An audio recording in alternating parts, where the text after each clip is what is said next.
Just so you know, I'm not here to play.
Eh?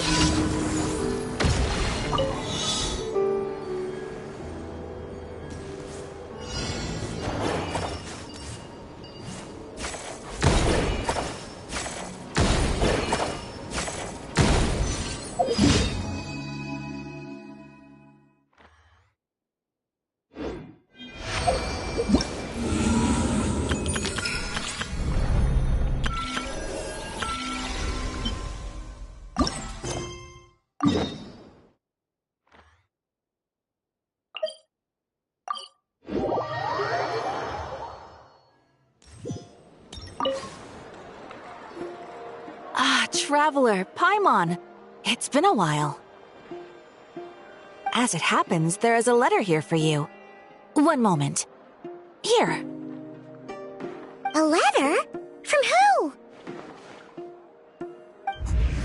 Dear Diary, I'm Kale. I work as a trainee forest ranger under my master, Tainari.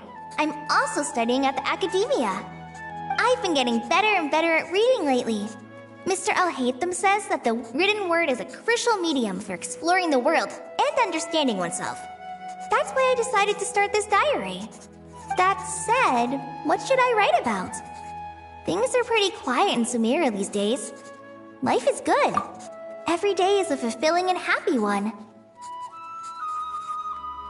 When I think back to the days when I suffered from Elazar, or way back to when I was injected with God remains, I am in a much better place now. I hope it stays that way forever. I'll leave it there for now. Master said he'll take me shopping in Sumeru City today, which is great, because I've been meaning to visit the toy seller at the Grand Bazaar for a while now. Kale, time to go. Yes, Master! Huh?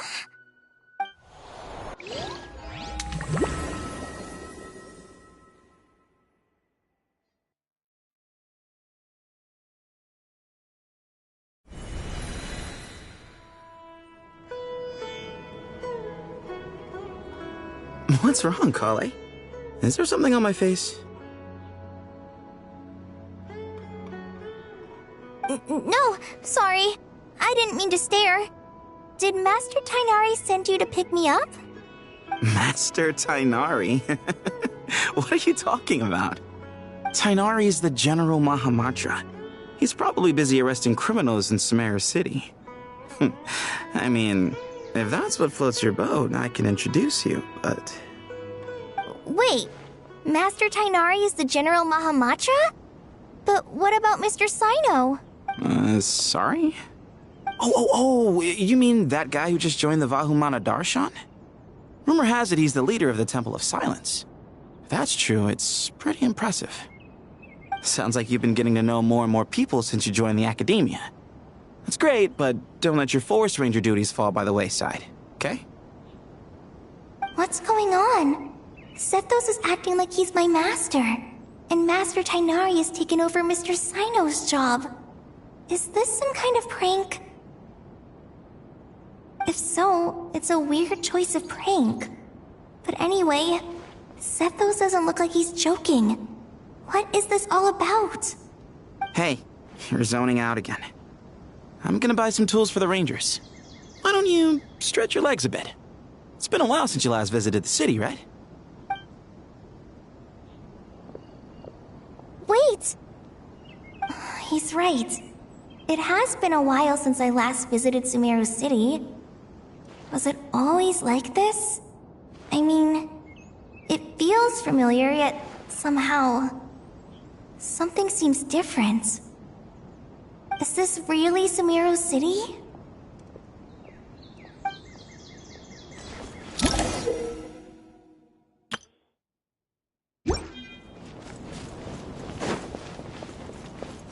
Did you see who just walked by?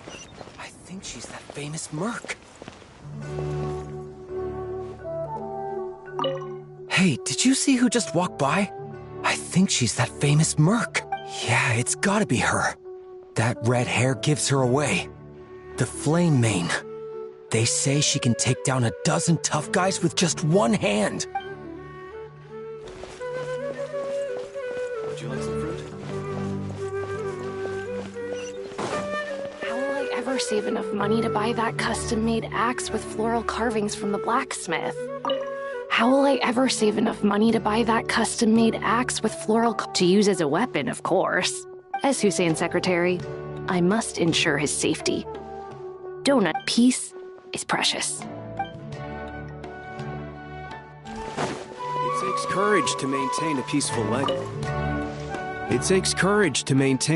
Hello, my name is Hussein.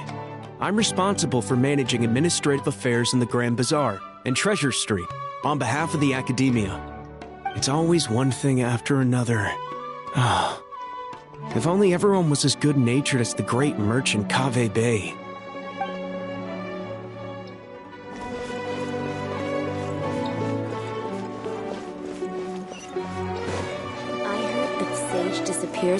I heard that Sage disappears without a trace as soon as he gets off work. It's a little mysterious if you ask me.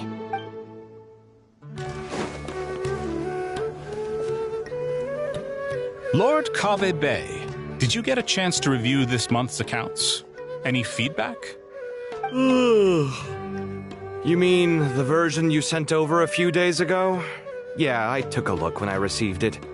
I was thinking that maybe our profit margin is a little excessive. I visited some of our commercial partners last month. Their earnings are very slim. Are you suggesting that we give up some of our profits for them? Well, since we have more than we need, yes. Making money for its own sake is pointless. Don't worry, I've already planned for it, and the numbers look fine. We can adjust the rates starting from next month.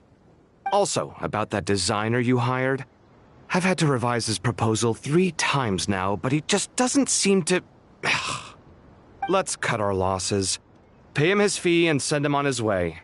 I'd like you to get Layla on this instead. She was Cyrus's student, and she designed the Palace of Alcazarzare. Seems like a much safer choice. Who's sneaking around over there?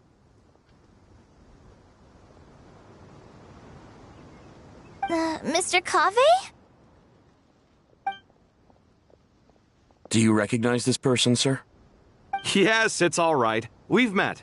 This is Kale, Sethos' trainee. He brought her along the last time I went for drinks with him. What brings you to the city, Kale? Is your master here too? No, this is all wrong! Why is Mr. Kaveh saying that too? Tainari is my master, not Sethos. This can't be real. I have to ask someone else. There's gotta be someone else out there who still remembers the truth. Hey, wait! Don't run off! How strange. What's gotten into her today? It's like everyone switched places. I guess I'll keep looking around. I heard that Sage disappears. Remember a while back when I was working on a renovation plan for the House of Dana? Well, I submitted a report to the Grand Sage and he rejected it. It's infuriating! How does someone with no sense of aesthetics whatsoever even become the Grand Sage? Please, calm down, Lord Kaveh. Maybe it's for the best that the proposal wasn't approved. Weren't you planning on paying for the renovations out of your own pocket? The Grand Sage just saved you a huge sum of Mora. You're right. It's his loss if he doesn't want to work with me. Let him live out the rest of his days in an artless void for all I care. Anyway, enough about that killjoy. There's supposed to be a show at the Zubair Theater today. Are you guys free later?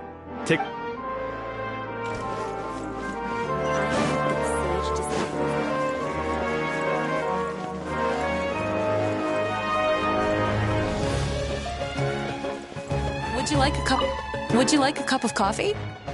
The store's been pretty busy lately. Lots of customers have been feeding Ashru, who watches over the shop, and now Ashru's put on quite a lot of weight. Maybe I should put up a sign saying, "Please don't feed the cat."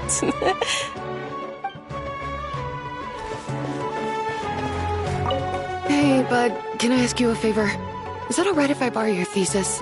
Don't worry, I'm not gonna copy your work. I just need it as a reference. I guess that's okay. But if our theses end up sounding too similar, it's gonna be easy for them to spot. Yeah, trust me, plagiarism's the last thing on my mind. The only reason I ask is it's been really hard to get my hands on any reference material lately. Why don't you go ask the Grand Conservator? Candace should be able to find you what you need. She's super friendly.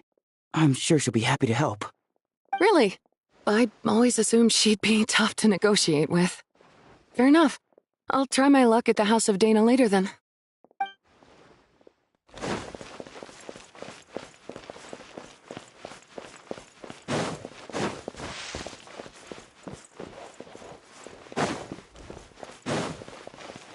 Would you like...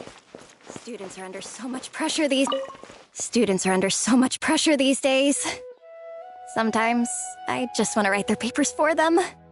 Peculiar papers come to me for review every day. I really wish they were able to relax once in a while and not be constantly plagued by academic conundrums. It doesn't do a person any good to spend too long down the rabbit hole. Lots of visitors today, I see. Welcome all. It's been a while. Hey, Rahman. You know that guy who sells face powder on Treasure Street?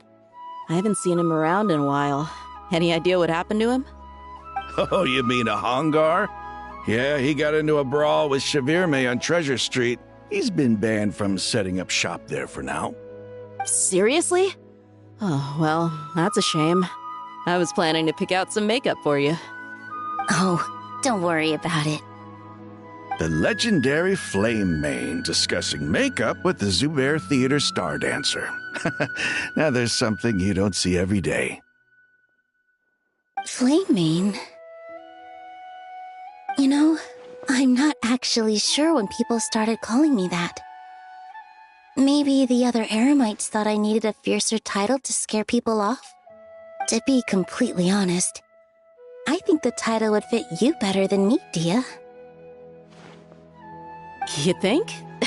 Can't say I've never imagined myself as a merc. If I ever give up the dancing, maybe I'll head to the desert and give the Eremite life a try. You would? Is that so strange? Oh, not at all. In fact, I've actually had similar thoughts before. If I ever get tired of sleeping out in the wild, I think I might go look for a job at the Zubair Theater. I've adored the dance of Sub-Zeros ever since the first time I saw you perform it. If the chance ever came up, I'd love to try it out on stage for myself. Really? If our manager Sataria heard you say that, she'd hold you to it. Probably grab you by the sleeve and never let you go again. Hey, when that day comes, I'll do your makeup myself. How's that sound? Sure. If the day comes, I'd be honored.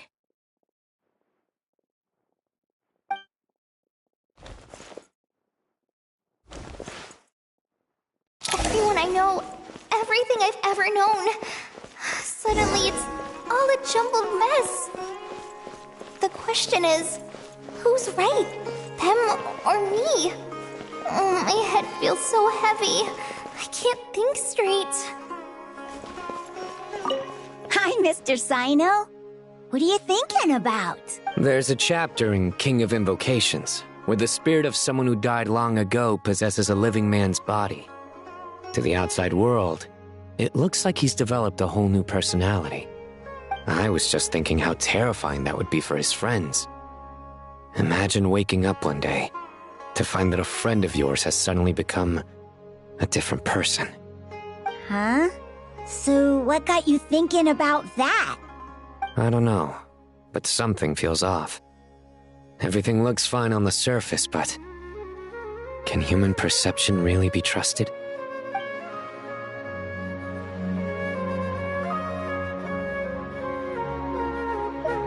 Hi, Mr. Sino. There's a chap. I was just thinking. Huh? I don't know, but some.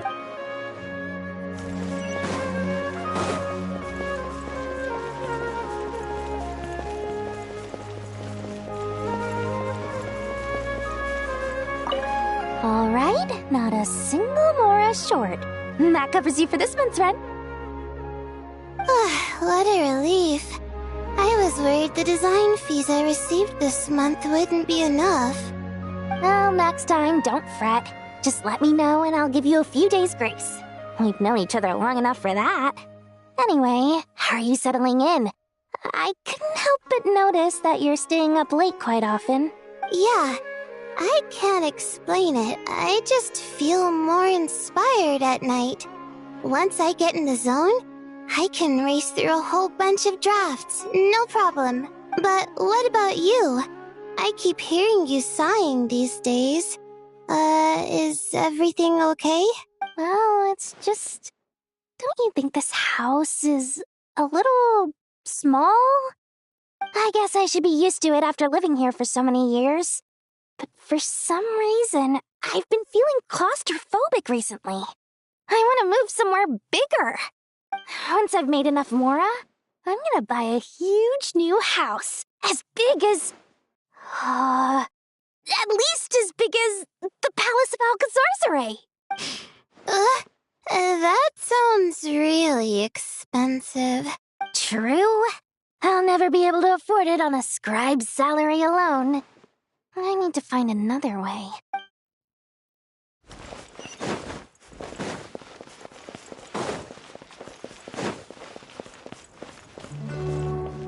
Mahamatra Tainari, we've apprehended the suspect.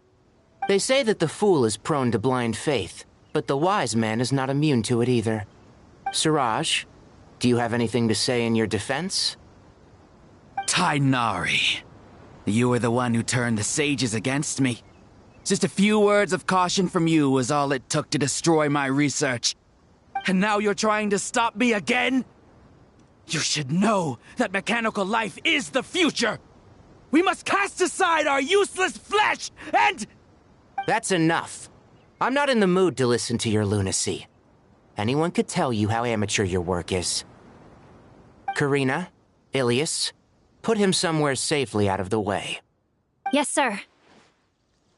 Next on the agenda is... Master?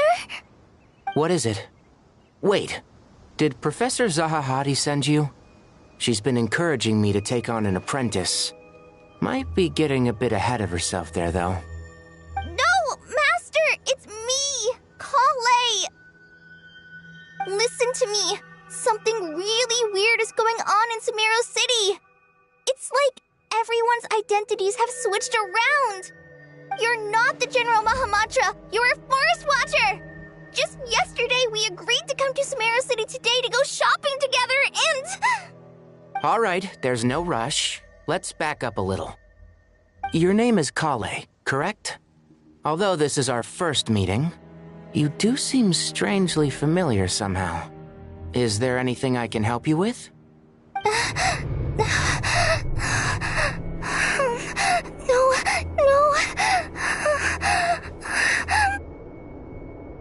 Master!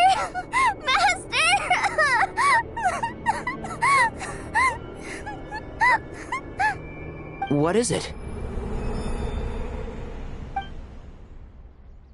Huh? Did you have another nightmare? I've told you before, when you're tired, lay down on your back in bed and get some proper sleep. It's much better for you than napping on your front. Poor posture obstructs your breathing, which can lead to all sorts of weird dreams. Now, we're supposed to go shopping in Sumeru City today, remember? Cheer up. I'll take you to Hushang's. I heard he's got some new toys in stock. Go wash your face, take some deep breaths, and when you're ready, we'll head out. Okay. Thanks, Master Tainari. So it was just a dream. And yet, dreams can sometimes be a warning of things that will soon come to pass. Who said that? That dream felt unusually real, didn't it? Here's my suggestion. Since you're heading into Sumeru City anyway, you may as well tell Lesser Lord Kusanali about everything that happened. And just to be on the safe side, I think you should also inform your 2 traveler friends who once helped save Sumeru. I'd write them a letter if I were you. Time is short. A storm is coming from beyond the bounds of fate.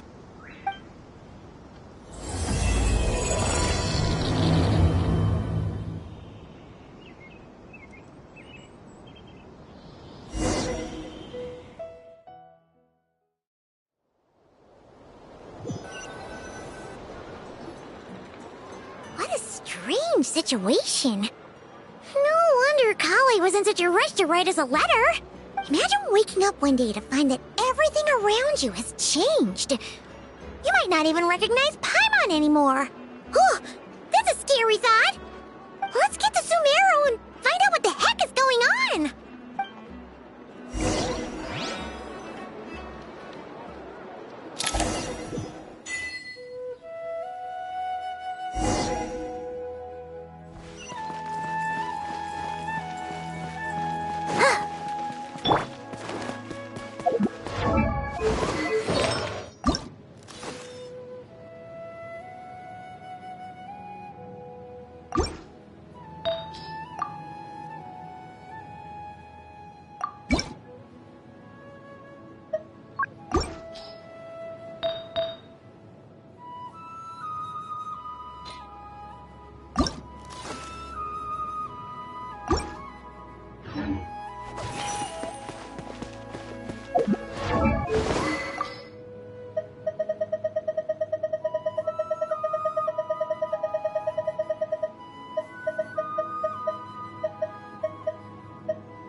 Traveler! Paimon! Thank goodness! I'm so glad you made it! Of course! We won't let anything happen to you, Kale. So, what's going on in Sumeru City? Looks like lots of people are moving or something. Yeah, I was just gonna say. After I wrote my letter, Master and I went to Sumeru City and told the Dendro Archon everything that I experienced, from start to finish. She was silent at first. It seemed like she was deep in thought. Then the next day, we got told that she was ordering everyone to leave Sumeru City immediately and move to Caravan Rebot. The entire population at the city has to move? Not just Sumeru City. The evacuation also includes Lokapala Jungle, Avidia Forest, Ashavan Realm, and Ardravi Valley. Basically, everyone living in the rainforest must temporarily relocate to Caravan Rebot. Holy smokes! That's crazy! Yes, it's quite an operation. Even if people only bring the bare essentials, the scale is simply enormous. They've requisitioned almost all the Sumpter Beasts in Sumeru for the task, including the entirety of Dori's Sumpter Beast Park. The Dendro Archon said that what Kale experienced was not a dream, but a warning. After our meeting, she immediately summoned the 6 sages to analyze the situation and discuss countermeasures. They concluded that the events seen in the dream are very likely to become a reality, and that an unknown danger is rapidly approaching. Oh, please keep that to yourself. We don't want to cause widespread panic. The official reason they've given is a large-scale renovation of the rainforest ecosystem. People are skeptical, but there haven't been any major incidents. So far, at least. The Dendro Archon seemed really worried when we spoke to her. She said you can go visit her in the Sanctuary of Surasthana when you arrive. She also said she'd hold out until the very end. Tighnari? Kale? You got a minute? I need a hand here. One moment, I'll be right there. As a forest watcher, I've been tasked with assisting with the relocation work. There's a lot to be done, and they need all the help they can get. This will be the final group of evacuees from Sumeru City. While they're away from home, they'll be heavily reliant on outside help. Thank you for coming in our time of need. As you can see, another crisis is upon us. Excuse me, sorry to trouble you, but could you help an old man find his medicine? It's buried somewhere in my luggage. Where's my mom? Where did she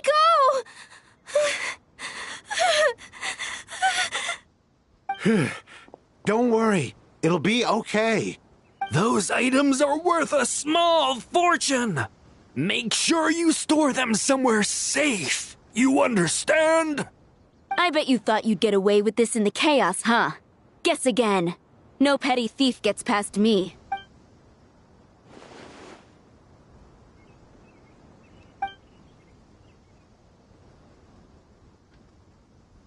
We should go help the evacuees.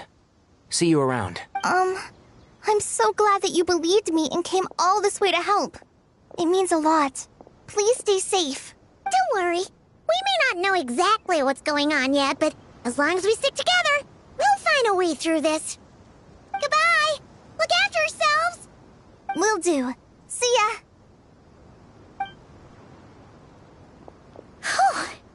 Paimon's not sure how she found the words to comfort Kale because, honestly, she's kind of nervous herself. Let's head to the Sanctuary of Surasana and see Nahida.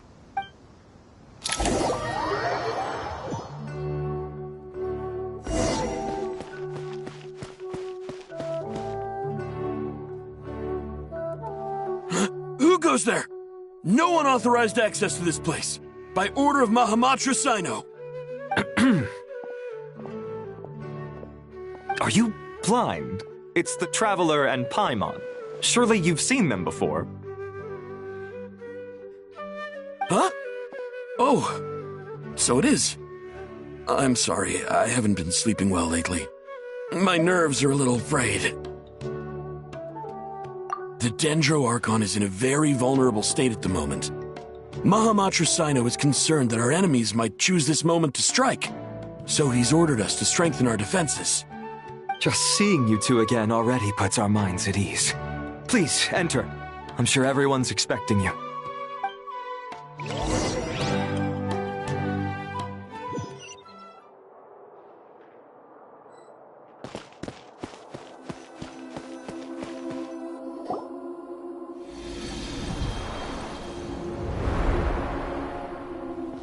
Traveler, Paimon, you made it.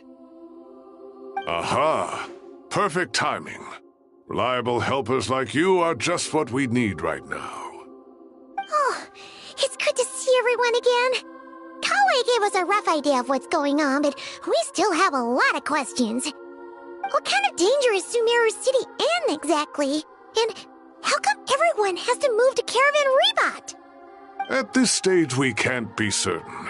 We're investigating, but no definitive answers yet. I take it that Kale told you about her strange dream? Yeah. Apparently, everyone in Sumeru City was acting super weird. Even you guys. It was like you'd all switched places. That's right. Kale and Tainari reported the situation to the Dendro Archon. She believes that it wasn't merely a dream, and that whatever it was has something to do with Irminsul. It's a reasonable inference. Only through Irminsul can people's memory and cognition be so significantly modified in such a short time. We don't know why Kale would dream of these things, nor who was trying to warn her. The Dendro Archon decided to connect to Irminsul to investigate more thoroughly. Irminsul is connected directly to the ley lines. The tree serves as a central hub where the ley lines converge, and its core function is to record and store the world's knowledge and memories. But something has gone awry, severely compromising the performance of this core function.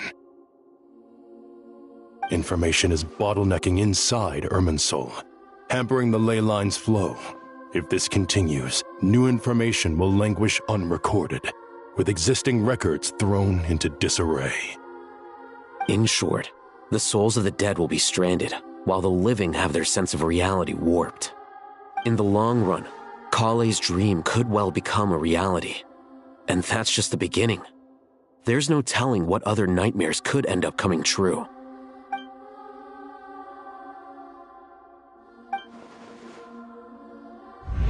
I have come this far, to use my death to open the gates of the ley lines to my people.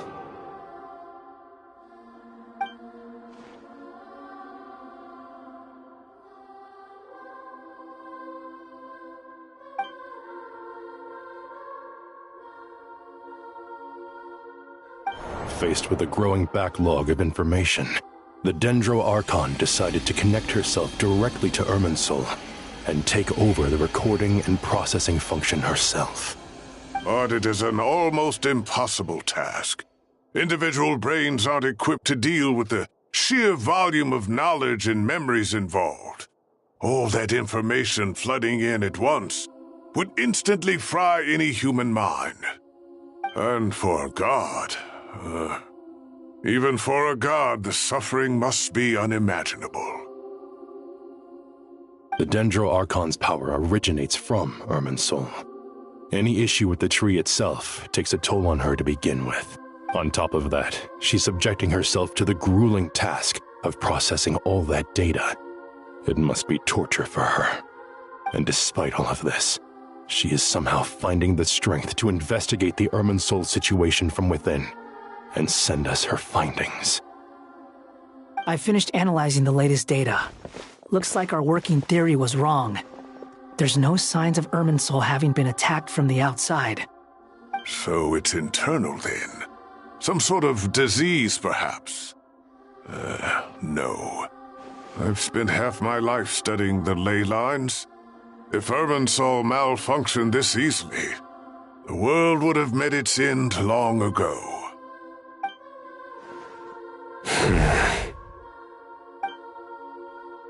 Sino? What is it? Not long ago, I got a tip from the Core of 30 that a large number of unidentified merchant caravans had recently been spotted entering Sumeru through Beta Harbor. At first, I suspected that they might have something to do with all this, so I sent some people to investigate. But if Irminsul wasn't attacked from the outside... Don't you think there are more important things to worry about right now than guessing who's behind all this? It's been over 12 hours with no new intel. If even the Keeper of Irminsul is this badly affected, you can imagine how bad things are in there.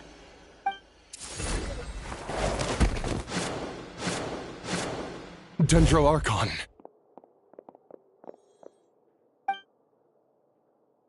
Nahida! What's wrong? Her breathing is weak, and her elemental energy levels are dangerously low. Looks like it's time to move to the backup plan. What's the backup plan? Get out of the city and take the Dendro Archon with us. The entrance to Irminsul is directly beneath the sanctuary of Surasthana. That means this is ground zero if anything goes wrong. The Dendro Archon has a very strong connection to Irminsul. But theoretically, this connection should grow weaker with distance. Under normal circumstances, she could unleash her full power here. But with Irminsul out of control, our first priority is to get her away from here. The situation is critical. There's no time to deliberate. Everyone in agreement? I'll deal with it.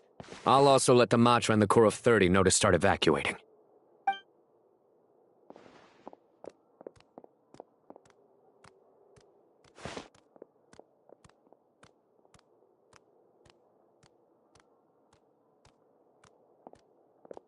Let's go. No sense grieving when there's nothing more we can do. Agreed. We'll be back as soon as this is over.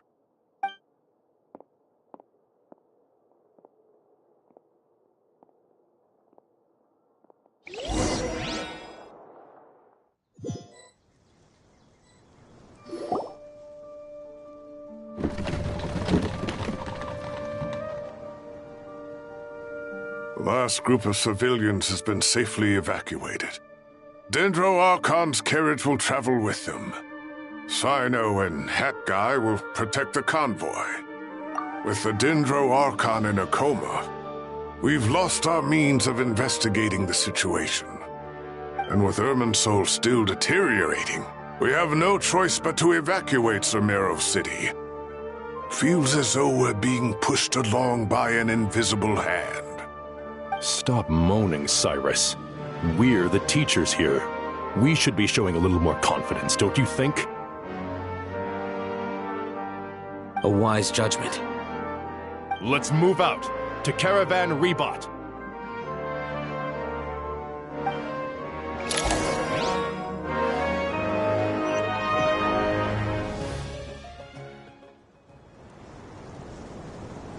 Sir, all units are in position.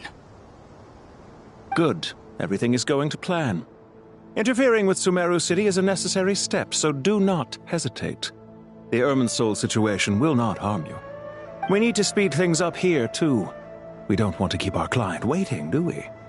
No, sir. You have my word. Everything will be completed on schedule.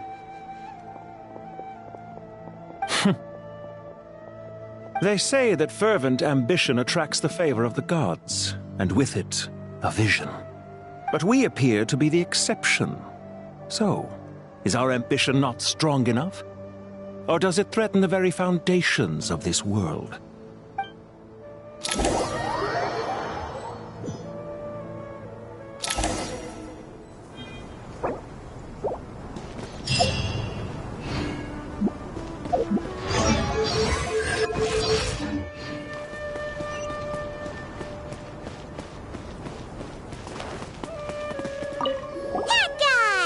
What? Nothing. You just look like you were lost in thought there. Do you have any ideas about what's going on? From what I know about Irminsul, the system doesn't break down that easily. I don't have the faintest idea who could have done this. Actually, one name did cross my mind. But, he's already dead.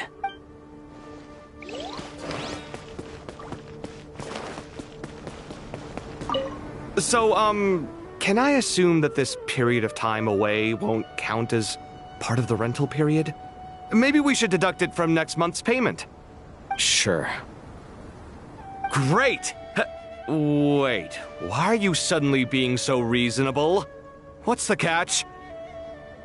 I'm always reasonable with rental payments. Like the time I refused to let you use that wine you brought home as collateral. That was a perfectly fair request, and you know it! Everyone runs low on funds now and then, don't they? And that bottle of wine wasn't cheap. You ought to be thanking me. Anyway, Sumeru City should be empty by now, right? With no one at home, I've been worried about security. I'm worried about burglars. What would they steal? That new scroll you bought? Ah! I'd almost forgotten about that. Oh, I only went and hung it up in the most conspicuous spot in the house. If anyone breaks in, it'll be the first thing they see. Well, no one but you gave it a second look while it was on display in the shop. I doubt anyone would go out of their way to steal it. You say that? But what if there's a thief out there who shares my aesthetic tastes? Then you can only hope he shares your taste in expensive wine as well. Always worth having some collateral. You!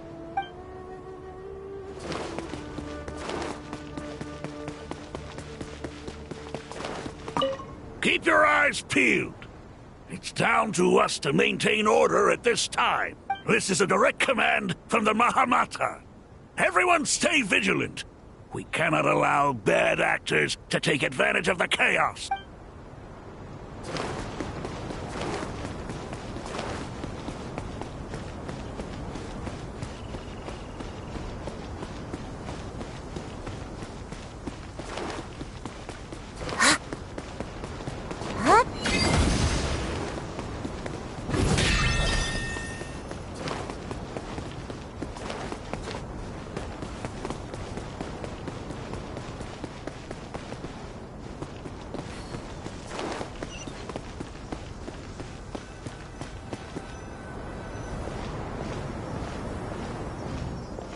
How is the Dendro-Archon?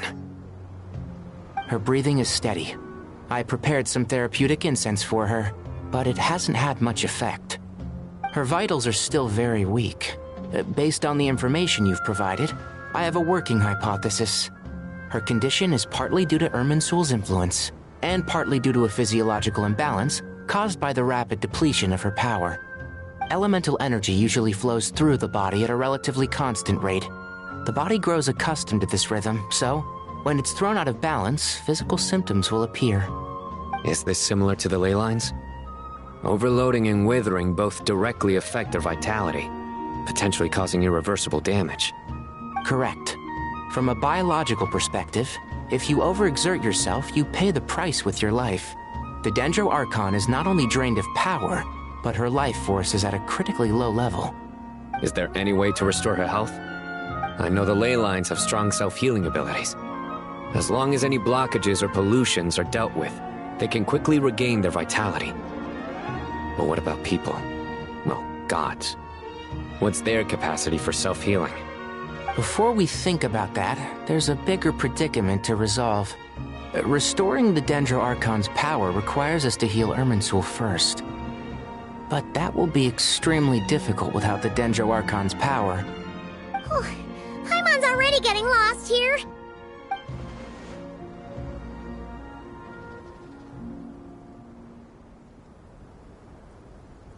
Master Tighnari and Sino look so serious. I've not heard Master speak in this tone for a long time. Tighnari.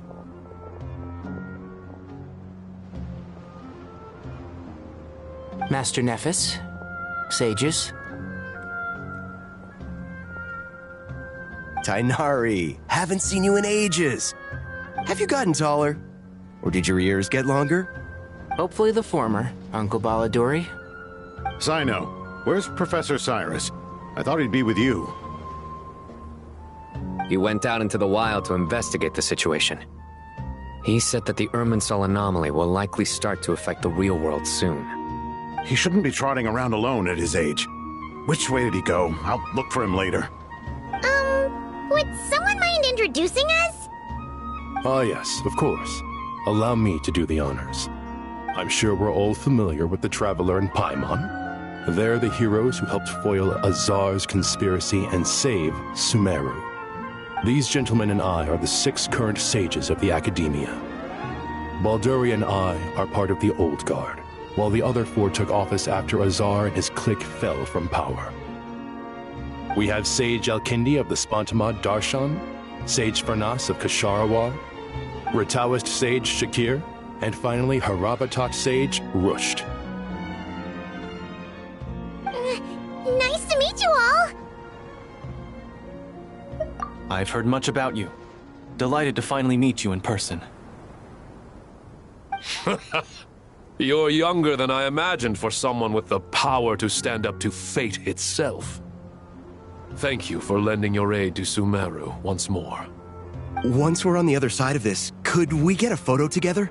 My daughter has a friend named Isak. He's always talking about you two. Of course!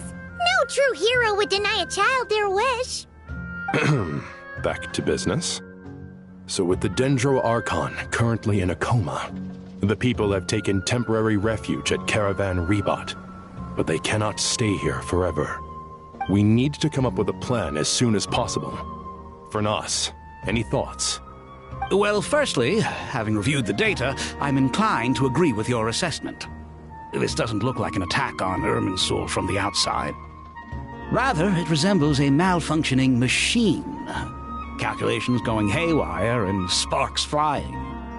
That being said, before we consider how to fix it, we need to understand precisely what has gone wrong. Furthermore, we somehow need to ascertain this without relying on the Dendro Archon's power. We have no direct access to Irminsul. However, we might be able to gather the information we need from the ley lines. Study the branches to learn about the trunk, in other words. Wait, is that what Cyrus is up to? No wonder he ran off to research in the wild. Curse's always one step ahead of me, isn't he? I heard that while in the sanctuary of Surasthana, the Dendro Archon had to serve as the central information hub herself. This is a clear sign the situation within Irminsul might be far worse than we can imagine. Irminsul is vital not just to the safety of Sumeru, but to all of Teyvat. We must be the ones to bear responsibility for this world. To be on the safe side, I think we need to consider some backup plans. Are you saying we should consider a scenario in which Irminsul is completely destroyed? I'm merely pointing out that the possibility exists. You have a valid point. But until worst comes to worst, I believe we should focus our efforts on resolving the Irminsul anomaly and helping it recover. Kale, I understand that you were the first to foresee this crisis. If it's all right, I'd like to talk with you about it in more detail. Of course! But even I don't know how I came to have that dream. If there are no signs of external damage, could it be a stress fracture? Metals tend to suffer from this issue with long-term use. And Irminsul has existed for centuries, after all. It's possible, but surely a stress fracture would be more likely to cause a complete shutdown rather than chaos. Sages, General Mahamatra, sorry to interrupt, but something has come up. What happened? Some citizens didn't believe that Sumeru City was really in any danger. They slipped away and hid during the relocation, intending to return home. How many people are we talking? About a dozen. Sakura found them while on patrol, but they appeared to be suffering from psychosis. For whatever reason, they were trying to kill each other. By the time we arrived, there were only 2 survivors. One was unconscious from their injuries. The other tried to attack us, but was subdued. Where did this happen? Near Yasna Monument. That's not far from Caravan Rebot. Master. I know. The Irminsul anomaly is beginning to have effects in the world. I didn't expect it to spread to Yasna Monument so soon. It almost feels like we're being chased relentlessly, with no time to catch our breath. Sir Cyrus said the same thing. He sent me back to report in, while he continues investigating. I'll go join him. Count me in too. Don't let my age fool you, I can still fend for myself. Very well. Meanwhile, the rest of us will continue discussing our next steps. Get back soon. Take care of yourselves. It's getting dangerous out there.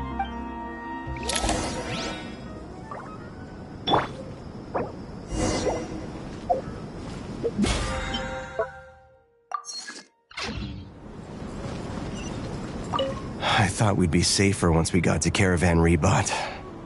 If the Irminsul anomaly's sphere of influence continues to expand, our only option will be to move into the desert. To Aru Village?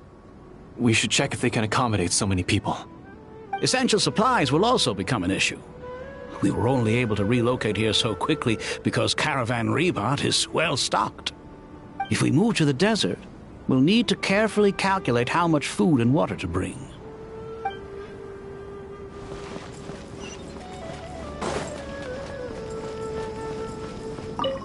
Thank you for everything, Tainari. Don't worry about me.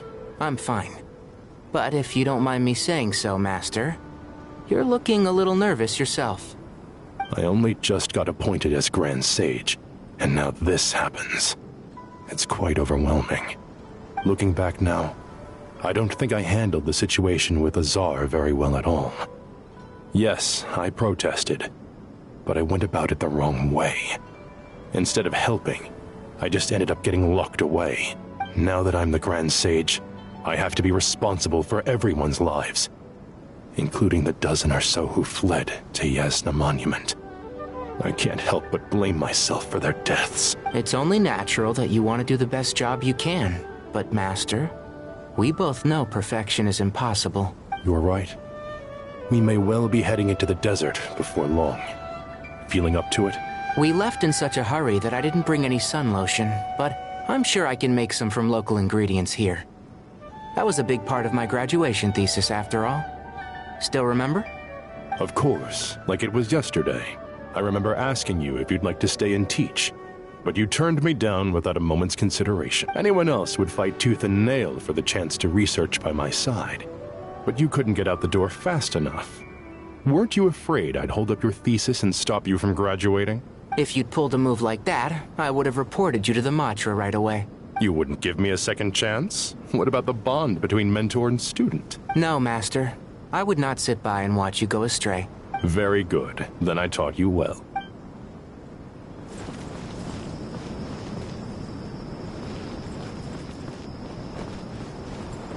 So, can I assume that this period of time Sure. Great! I'm always reasonable with... That was anyway. I'm worried about Bert. Ah! Well... You say that... Then you can only... You...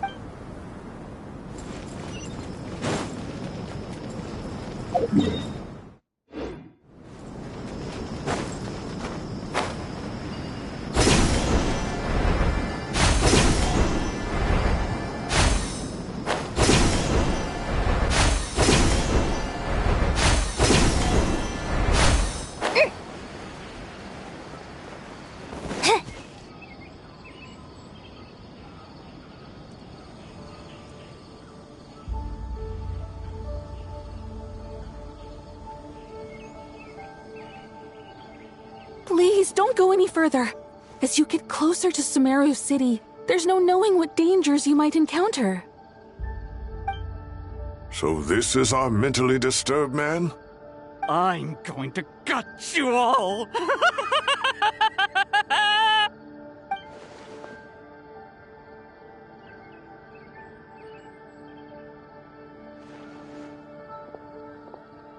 Cyrus, you didn't even bring a single guard? Do you think you're some sort of warrior? It's fine. Come here and look at this. Oh, it's... That's right. Flowers that bloom from openings in the ley lines, indicating some sort of anomaly. I don't believe I've ever seen a color like this before. Did you discover it nearby? Not just here.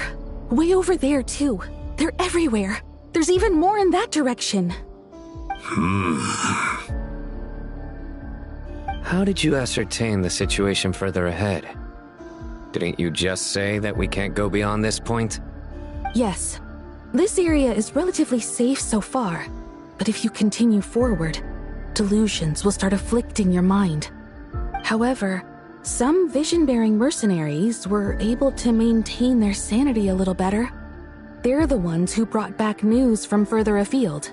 Sino, do you remember the class I taught on dissecting ley line blossoms? I do, Professor.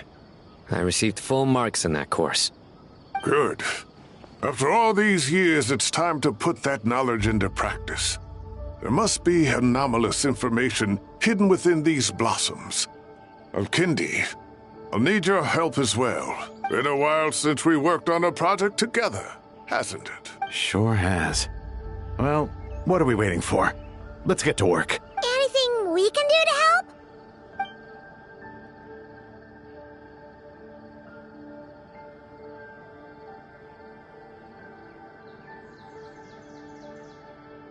Will you need my help? All right, well, don't go too far. There's too many unknowns at this stage. Let's regroup at Caravan Rebot later. Don't worry if you don't show up. I'll come and find you.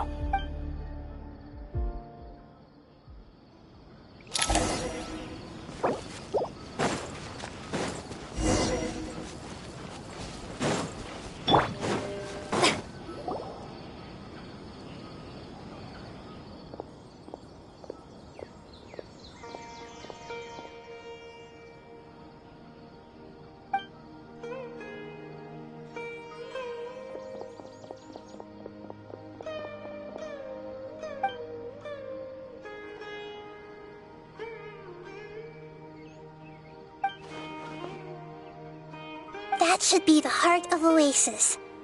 All we need to do is light it with the fire seed, and it'll restore a pep with elemental power. The damage it suffered internally will also slowly begin to heal.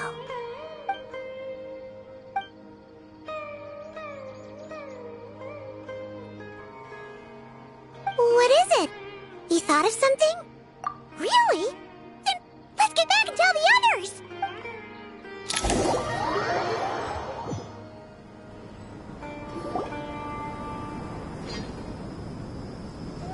Whew. Glad to see you've returned safe and sound. Any longer and we would have gone out looking for you. Well, this is a nice surprise. Paimon sure feels better with everyone we know here. We've made some progress, so let's start by giving you and Paimon a quick update. By dissecting the ley line's blossoms, we've been able to deduce that although Irminsul is experiencing an anomaly, it has not completely rejected access from the outside.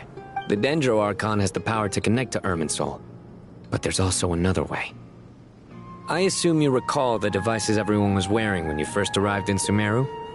Devices? Oh, wait. You mean... The Akasha terminals? That's right. Of course! It's been so long, Paimon almost forgot all about the Akasha. Wasn't it shut down, though? Yes, but although the system isn't currently operational, the technological infrastructure is all still there. And it turns out that a certain someone gets so bored at work that he's actually read through every single one of the instruction manuals. No prizes for guessing who that was. If praising others is that embarrassing for you, you can simply spare yourself the ordeal. As much as it pains me to say anything nice about him, there's no denying his intelligence. He rarely forgets anything he's read. The Akasha is exactly what Sumeru needs at this moment. Between us, we should have all the knowledge and expertise we need to get it up and running again. But if I recall correctly, doesn't the Akasha need a Gnosis to function? That's exactly right. The Akasha relies on the Gnosis as a power source, and in its absence, we'll need to find an alternative. To tackle this problem, it looks like we'll be relocating once again. Mainly to the Temple of Silence. Ring any bells? It's the only major institution in Sumeru dedicated to preserving the knowledge of King Deshret's civilization. You might find the answers you're looking for hiding there. I agree. There's a good chance. Master Nephis and the other sages have discussed it. As the chaos from Irminsul continues to spread, Caravan Rebot won't be a safe haven for much longer. We have to move into the desert next. The scholars and sages will head to the Temple of Silence, while the civilian population seeks refuge in Aru village. The Eremites will keep everyone safe during the journey, and Candace will be there to receive us at the village. This leaves us just one thing to worry about. That Dendro Archon. She's very weak. We can't afford to wait until Irminsul is fixed. There has to be another way to help her. Huh. Wow. Luckily, the Traveler had a eureka moment while we were out investigating. Really? Wow. Nice one, Traveler. Let's hear it. What say our Amorta experts? Theoretically, it's feasible. From what you're saying, although elemental life and elemental energy have their differences, the Dendro Archon has explicitly stated that she can imitate the power of the former. In which case, as long as Apep is willing, she should be able to convert her own power into a form that the Archon can use. It wouldn't be difficult for her at all. The only problem is convincing her to help. Yeah! Even though she wasn't exactly friendly the last time we met, she didn't refuse to talk with us. When she realizes the danger that Nihida is in, surely she won't turn a blind eye to it. Well, hopefully not. Either way, we're not exactly spoiled for choice here. Hey, it's better than having no options at all. I agree. Without Irminsul's aid, the legendary Dendro Dragon Apep may well be the only living thing in Sumeru who can help our Archon recover her power. There's no time to lose. I'll bring this proposal to Master right away. If he and the other sages agree, we'll split into 3 teams. The academics will go to the Temple of Silence to look for a solution to the Akasha problem. The Eremites will escort the civilians safely to Aru village, and the Traveler and Paimon will take the Dendro Archon to see Apep. There's still a long road ahead, and no knowing if we'll make it. But at least we have a direction now. I'll take it over floundering around in confusion. If there are no objections, then let's proceed. But before we adjourn, I would like to leave you all with some parting words. No matter the distance between us, there will always be an invisible force tying us together. May the bonds forged in the past shine bright like stars and open a new path before our feet. Huh. Is that from King of Invocations? No. This one's from King of Invocations, the sequel. What's the difference? The sequel's much cooler. Couldn't agree more. Well, it was very apropos. Once this is all over, I'll give everyone a copy of King of Invocations and the sequel to show my gratitude. Come on, let's get moving.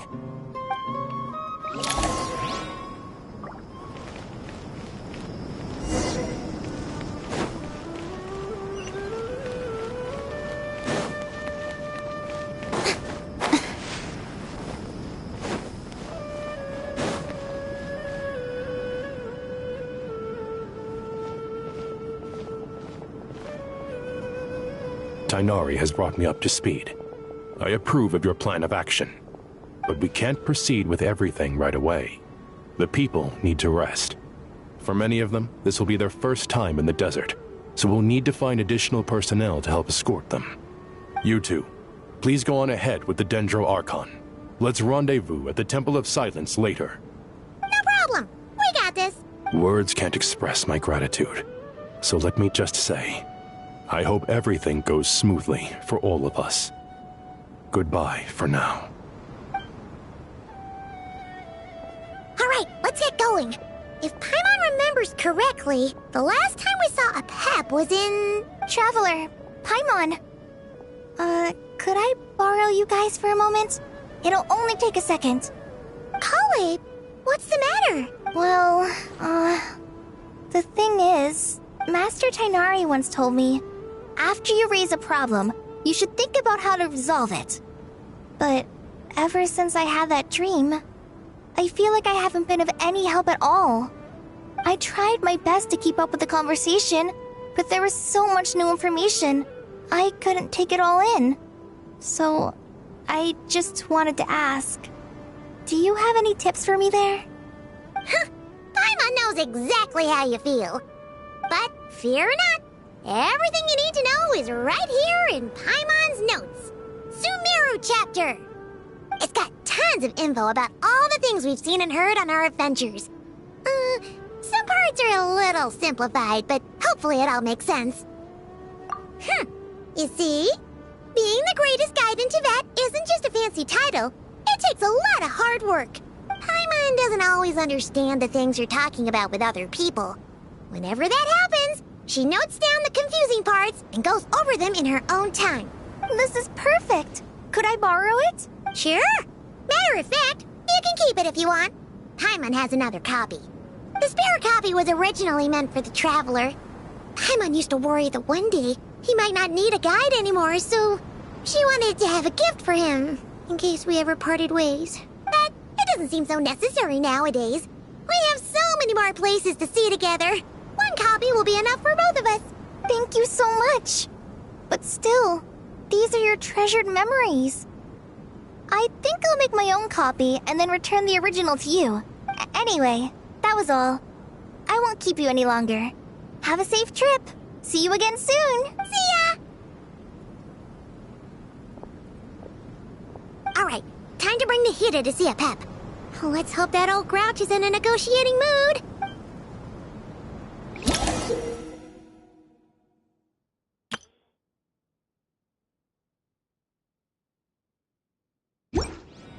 Hey, here's a thought. If we brought Nervalette along, do you think he could help us persuade a Pep to help? Actually, never mind. In a Pep size, Nervalette's probably one of those dragons who's grown too close to humankind. They might end up fighting for all we know.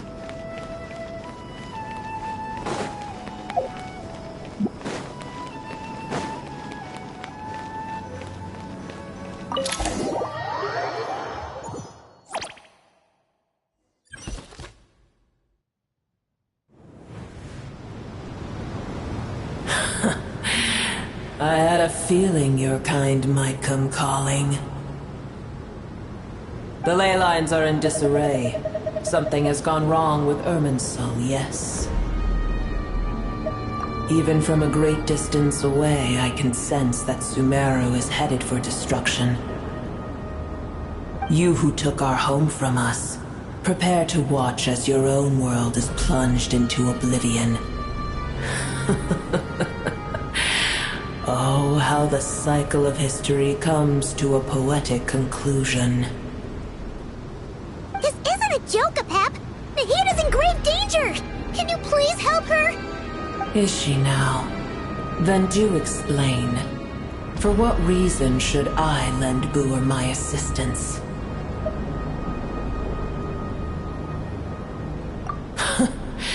The age of the dragons ended long ago, and the world that replaced it is under the dominion of the heavenly principles. In choosing not to side with your enemies when the heavenly principles' rules began to relax, I have been merciful enough. Do not forget that I have no love for this world you hold so dear. Apep, if you truly despise gods and humans so much, well, after the great humiliation of being helped by a god in the past, shouldn't you be jumping at this chance to balance the scales? Now that is a compelling reason. When El Ahmar plotted against me and I was tortured by forbidden knowledge, it was Buer who saved me from agony. And though I regard with shame the pity of my enemies, to receive aid without repaying it would likewise tarnish a dragon's dignity. Oh, tiny Buer, puny humans. Just this once I shall deign to show you the true power of dragonkind.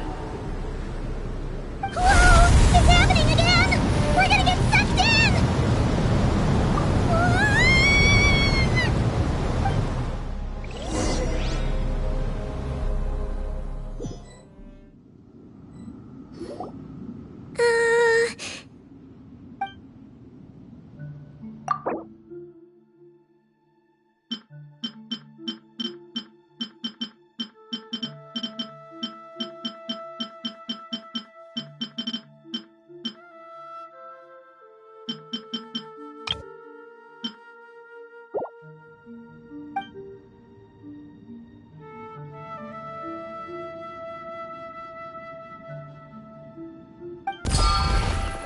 It is done.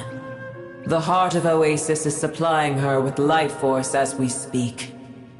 It shall not be long before she recovers. But I should warn you, Buer's existence is closely intertwined with Irminsul.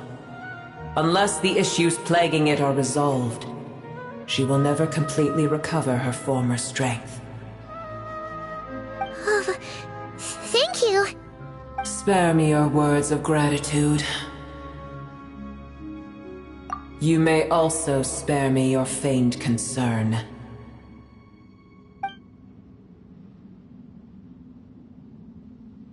A dragon's sovereign's power is far greater than you can imagine. While I was indeed weakened when the heart of Oasis ran dry, providing tiny Buer with a morsel of my life force shall have little consequence for me. Oh, good to hear.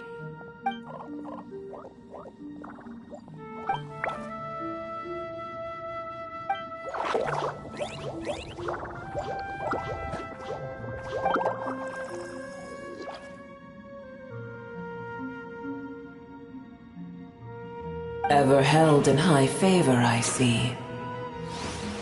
Oh, well, you know. The compliment was sincere. Simply accept it.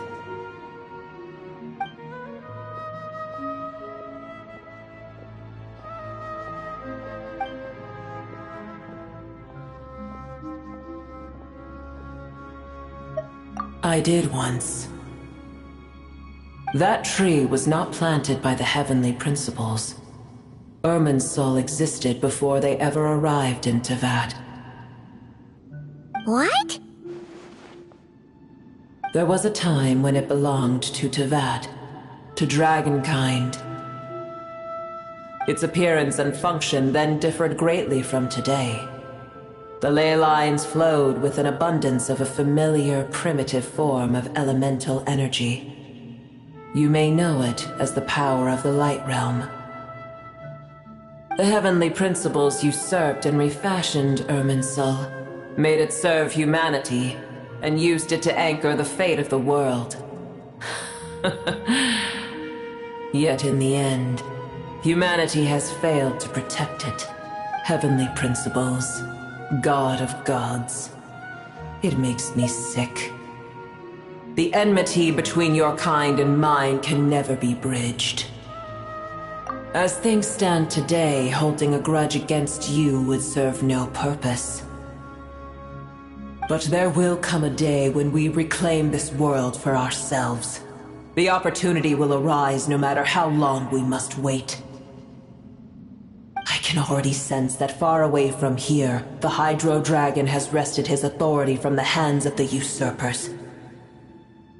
Though we have yet to meet, I know that we are both preparing for our revenge day and night. Uh-huh.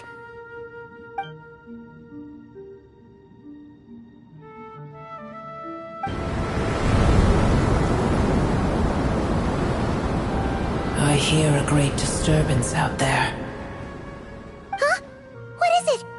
Sandstorms come. The Jinn. I see. Another calamity approaches. You both seem restless. Let us part ways here. Boer is safe with me. Once she has recovered, I shall return her to your side. Oh, thanks again. Take care, alright? I told you already I have no need of your feigned concern.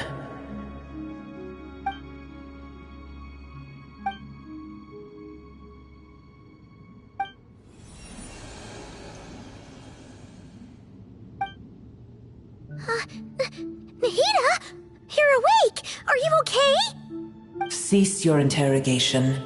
Yes, she awoke for a brief moment, but she has now lost consciousness again. Take it. We shall talk more at another time.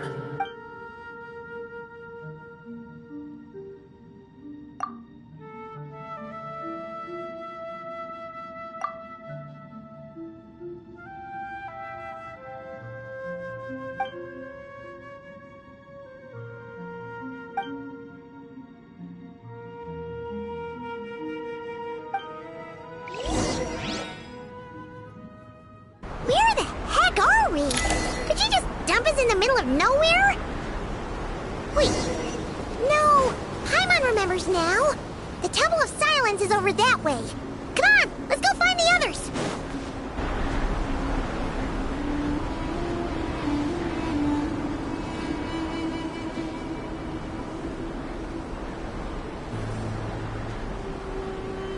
There's no need for everyone to stay here. I'll protect the sages. The rest of you, return to Aru village. Yes, Mahamatra Sino.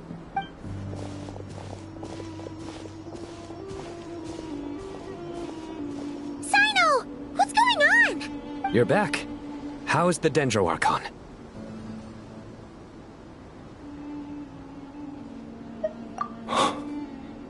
What a relief. It's the Jinn. Countless Jinn have stirred up violent sandstorms across the desert, blocking our path to the Temple of Silence. Tainari and Kale have returned to Aru village to help. The Jinn are being highly aggressive, so both the village and the merchant caravans require protection. It's just one thing after another. Where did all of them come from anyway? In all my trips to the desert, I've never seen anything like this before. As I see it, the only possible candidate is Gurabad. Gurabad? Baladuri could explain in more detail if he were here. All I know is a rumor I've heard about from previous trips to the desert. Supposedly, a great number of dormant Jinn lie sealed beneath that city.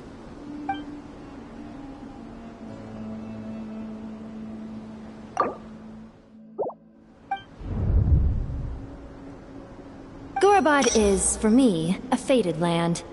I must therefore return back to this city, where my destiny awaits me still.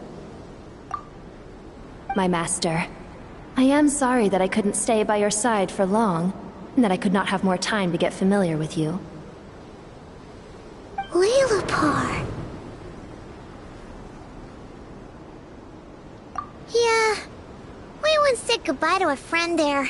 Well, maybe not a friend exactly, but someone we met on the road anyway. She was a strange bottle. If we can find a way to wake her up, maybe she can help solve the situation in Gurabad. Well, be careful. You may find there's more than just the Jinn to worry about.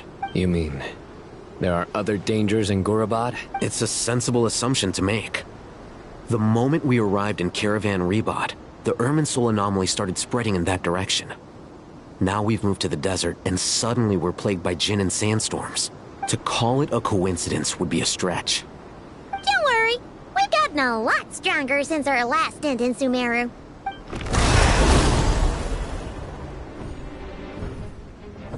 Ah!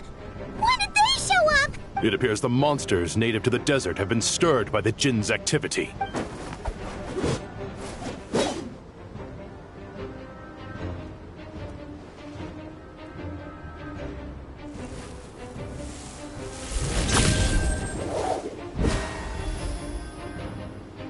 You should get going.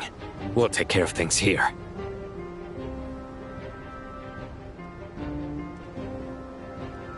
You too. Don't do anything too risky. You got it?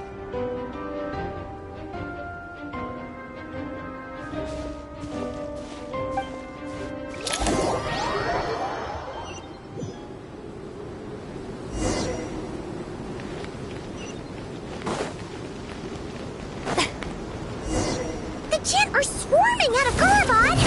Looks like Elevation was right! Let's get inside and see what's going on!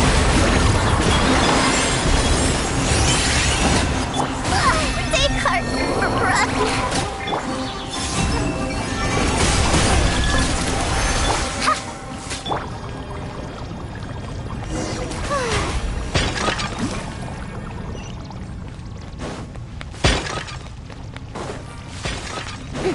They just keep coming!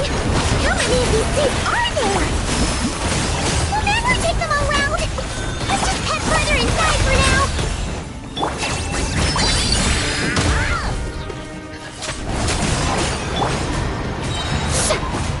Let my name echo in song!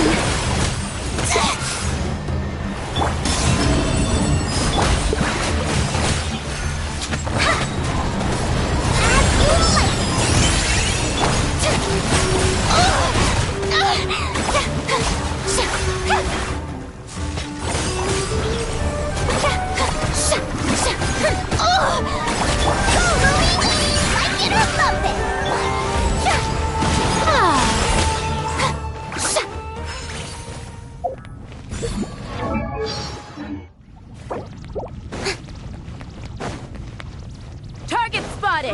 All units at the ready! They must be using this place as a stronghold!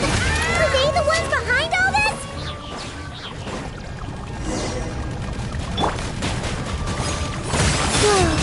A new moon rises. How dare you!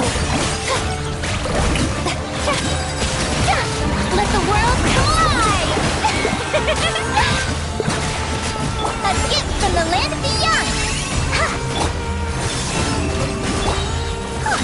Fighting Jin with one hand and Fatui with the other? This will pure chaos! Let my name echo in song! Stop that!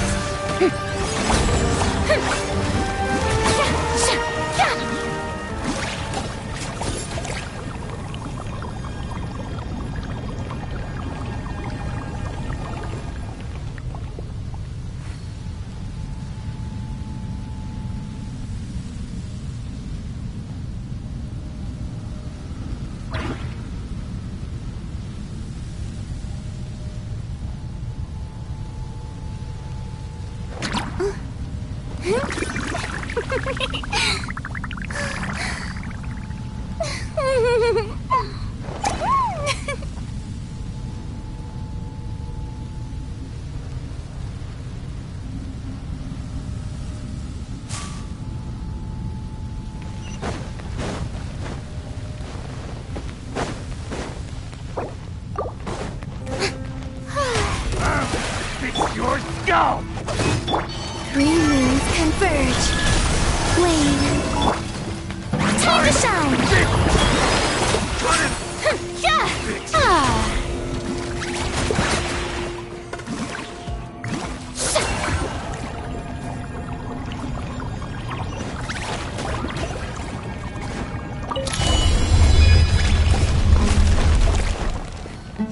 Do you see that strange machine? Paimon has a sneaking suspicion that that's the thing wrecking Gorobod and setting all those dangerous Jinn free! The target has reached the core zone. Requesting backup. Repeat, requesting backup. Backup en route! Stop him at all costs!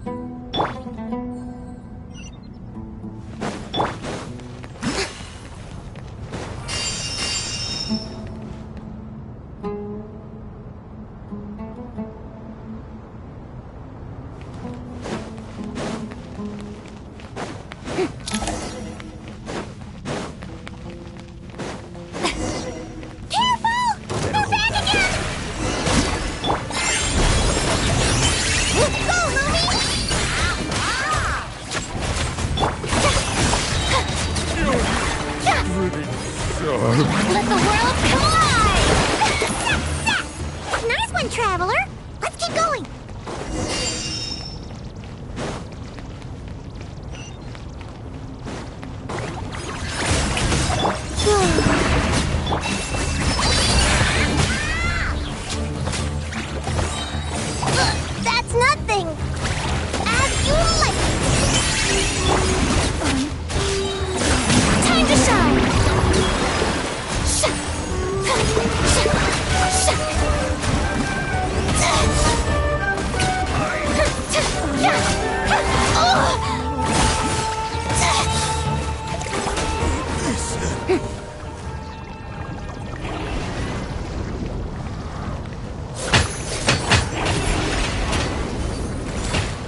It seems my subordinates failed to stop you in your tracks.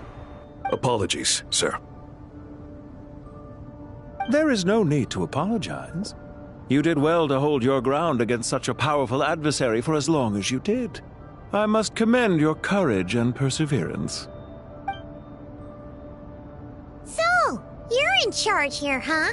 First the problems with Irminsul, now this mess in Gurabad? Are you the ones responsible for all this? I'm afraid I cannot answer that. I assume you aren't naive enough to expect answers from an enemy. Ugh, this guy is so snooty! However you want to spin it, you're clearly involved in this somehow. So you can either start talking, or we'll have to make you talk. Let's get him!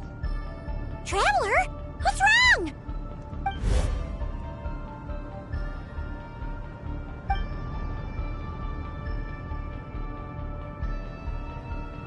You're remarkably calm. Some would act more rashly upon finding the ringleader all alone. But you keep your cool. Even as your enemy, I must applaud you. Did you show yourself just to say that? Is this you trying to take back control of the conversation? Unfortunately, I really don't have anything to say to you. I am here merely to indulge my own curiosity. Your names are well known among the Fatui. Naturally, I wanted to observe you up close while I had the chance. Hey! Don't treat us like we're some kind of exotic animals in a zoo! Oh, I wouldn't dream of it.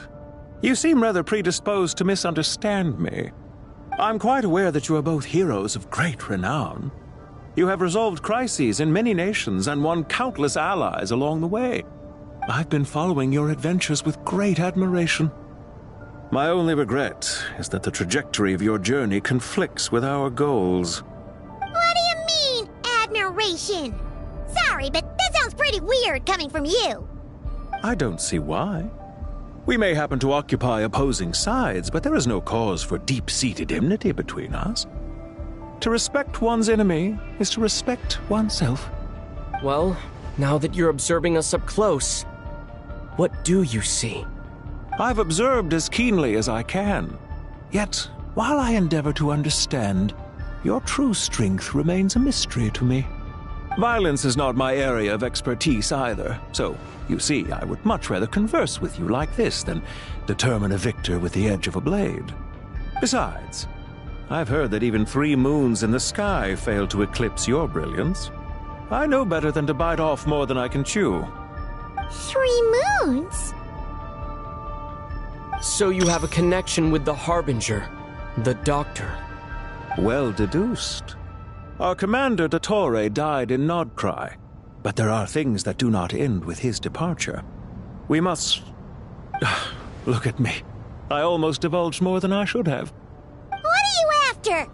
Revenge for Dottore? Or are you plotting something else? I've said quite enough, I believe. There's no point in continuing this conversation, except to say, I've noticed that you seem to know your way around here quite well. A repeated visitor to Gurabad, are we? Ugh. I'll take that as a yes. Then I'm sure you'll have heard the story of this place. The mother of the Jinn, Lilupar, and the tragic tale of her vengeance that spanned 3 generations. It was right here that Lilupar once helped the wise to ascend to the throne. But from that moment on, every king who sat upon it was corrupted by power. These degenerate rulers lost control over their nation, and with it, the right to occupy that exalted seat. What are you trying to say? I once admired you for your adventures. That is the earnest truth. But it appears to me that your journey serves ultimately to uphold the rules of this world. Are these rules truly just? Does the heavenly principles rule with wisdom or folly? And how can we be sure that the 7 who wield authority over the world will not be corrupted? Do you seriously think you're gonna convince us of anything? Convince you? I'm sure my commander already tried that. Why would I waste my breath doing the same? If a few words from a stranger were enough to make someone completely change their stance, it would only prove that they never had a firm will to begin with. I am merely stating my position. so that we might understand each other better. One's enemy in the present may not necessarily be an enemy for life. As for what game I'm playing here, I'm simply buying some time. But now I must bid you farewell. It was a wise decision not to attack me immediately. Since you did not fall for my ambush, I will now have to ask those in hiding to reveal themselves. Leave this to us, sir. Very well. I trust you to do what is necessary. Stall him while I execute the next step of the plan. Sumeru City, Irminsul. Hey! Stop right there! Don't you dare leave without explaining yourself! All units, stop them! Protect the commander! Did you hear that? He mentioned Sumeru City and Irminsul! He definitely knows something! We can't let him get away! Get rid of these pesky soldiers, quick! Rear guard to the front! Don't let them through! Get that thing in position!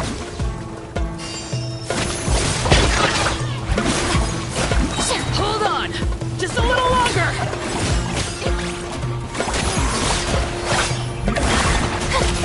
Come stay high! We finally beat them! That mysterious guy can't have gotten far! Let's catch up with him!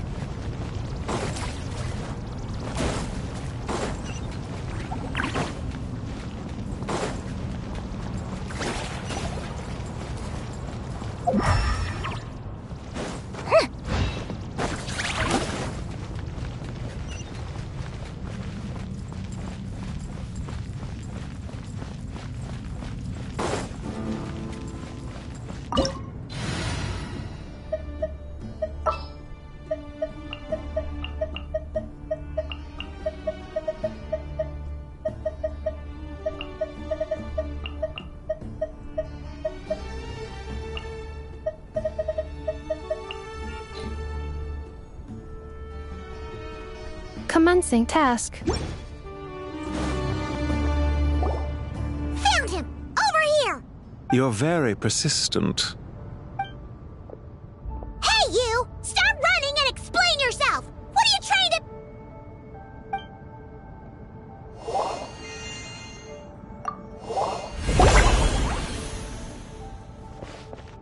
What's this? Relax. A small trap like this won't be enough to hold you. The sandstorms from Gurabad will die down soon enough, but this small window of time was all we needed to launch the next phase of our plan. Don't be discouraged. I knew that someone would come here eventually, so I planned ahead. Where to chat with you, which door to exit from, even which mechanism to wait by for you. I thought through every detail. You, meanwhile, know nothing of who I am. So far, you've only heard my voice, and for all you know, it may not even be real. But not to worry. This is only our first meeting. It shan't be our last. Just answer me one last question. Why do you continue to follow Dottore? He has conducted countless cruel experiments, even on his subordinates. Follow isn't quite the right word. Let's just say even those you see as villains have their friends, even if they aren't the most sincere of friendships. When any set of rules is established, there will be those who benefit and those who lose out. People will do anything to justify what they have gained or escape from the hardship imposed upon them. Neither he nor I are tolerated by the rules of this world. We were both searching for a new order. Our ideas of the final form that should take may have differed, but our journeys took a shared path. Goodbye, Traveler and Paimon. I wish you a timely escape, albeit not too soon. I will need a little more time to prepare, after all.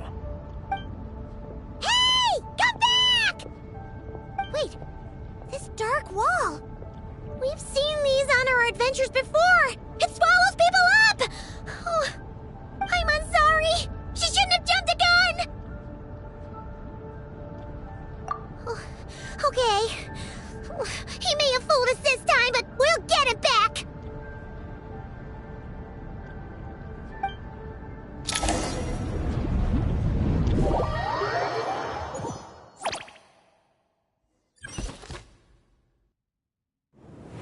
Sino and his team are guarding the north.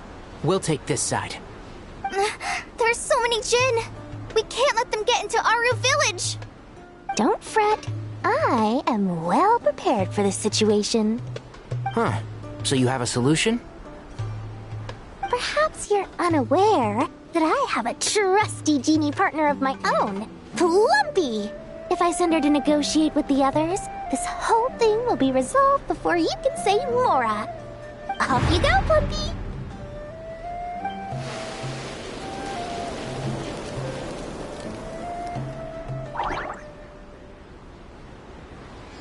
Come on, what's the holdup? 5,000 Mora. 20,000 Mora.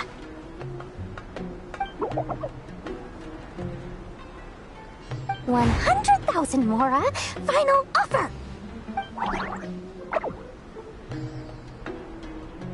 Ah, so she's a hired partner.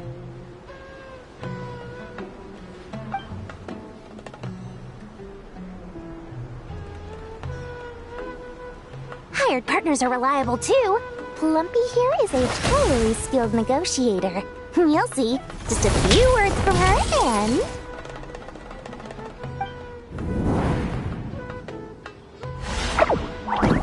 Plumpy! Don't you Jin have any respect for the rules? This was supposed to be a negotiation! How dare you treat my messenger like this? You wanna play rough? You can play at that game!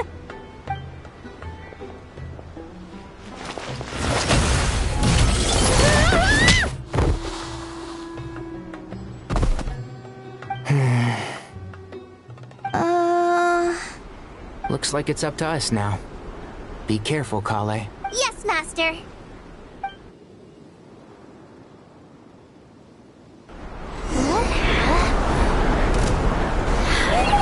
Pass out.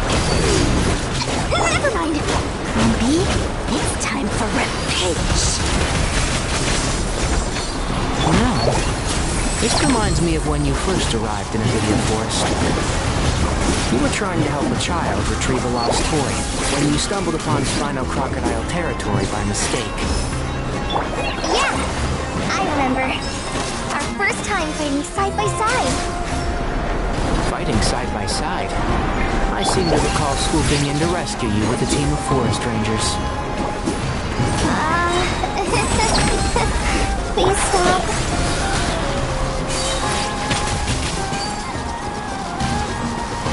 Let's nip that in the bud. I'll bury you!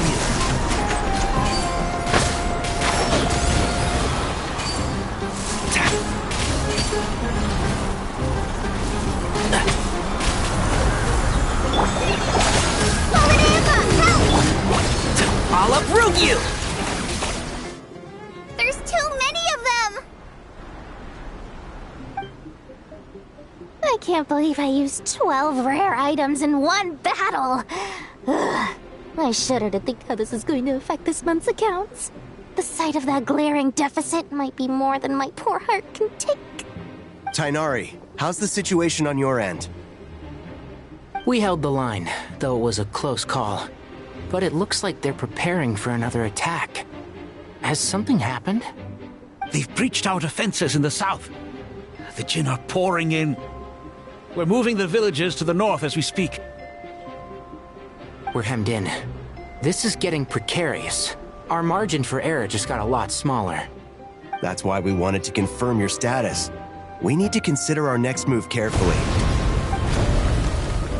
Bad news! Another line of defense has been breached. Kale, go with them and assess the situation. Dory and I will hold the line here. But Master! Even with 3 of us, we barely managed to! This is not a discussion, Kale. Don't worry about us. She clearly still has plenty of tricks left up her sleeve. Wait! You can't pin all your hopes on me! Oh, great. I've almost run out of the things I brought with me, and the rest is back at the caravan. I should be able to hold out for a little longer, but still... Master! Need any help? Huh? What is it, Kale? If things continue like this, it won't be long before Aru village is overrun by Jinn, and the sandstorms are sure to follow in their wake. I do have a plan, but I can't guarantee it will work. I don't care. Whoever you are, please just help us. The only one who can help is you. I am merely here to guide you along the correct path. I am a spirit created at the beginning. I am a flickering illusion. I am the shimmering light that flows from the eyes of the Creator. What do you mean?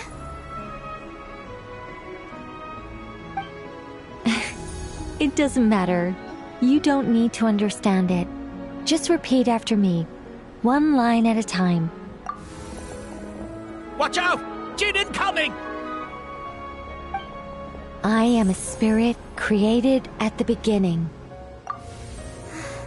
Here goes nothing. I am a spirit created at the beginning.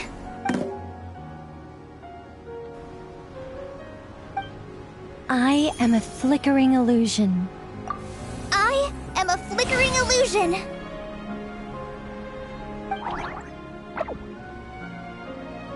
What's wrong, Plumpy? I've never seen you so agitated before. But how do you... Do you know what Kale is reciting? I am the shimmering light that flows from the eyes of the Creator.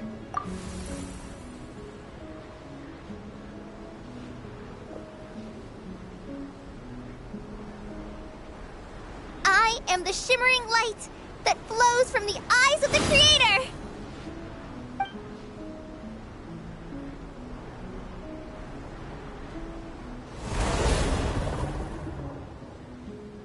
It's a song composed by the goddess of flowers, but very few records of it remain, even in historical texts. All we have is a few fragments. Is Kale an avid historian? Not to my knowledge. The Jinn have actually quieted down. Although... no, it's more than that. It looks like they're showing... submission. Clearly the songs left by the goddess of flowers have a soothing effect on them. At the very least, they're much calmer now. Really? Let me try. I am a spirit created at the beginning.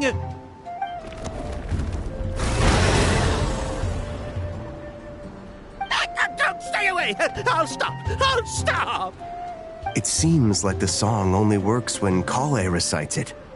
But why? Kale.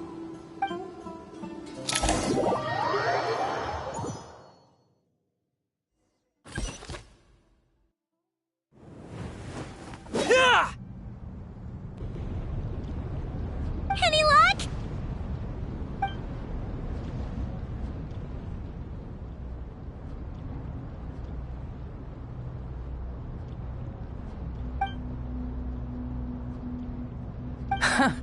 When I heard that loud rumbling in the distance, I thought the shifting sands had bust open the gates to some ancient treasure vault. Turns out it was just you guys. Huh? Wait! That sounds like... It's been a long while.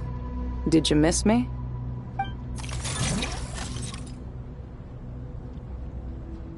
Jet! Ben! Let's save the catching up for later.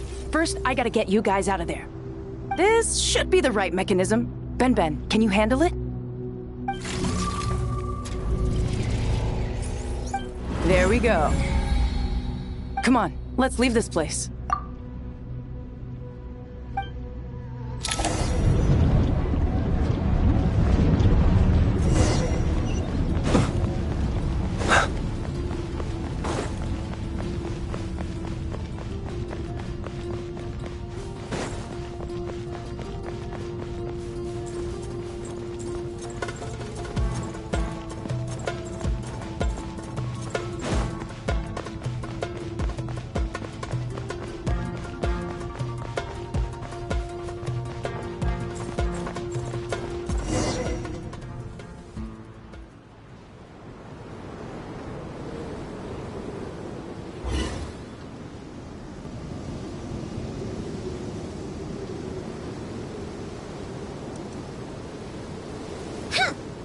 Fatui sure made themselves scarce.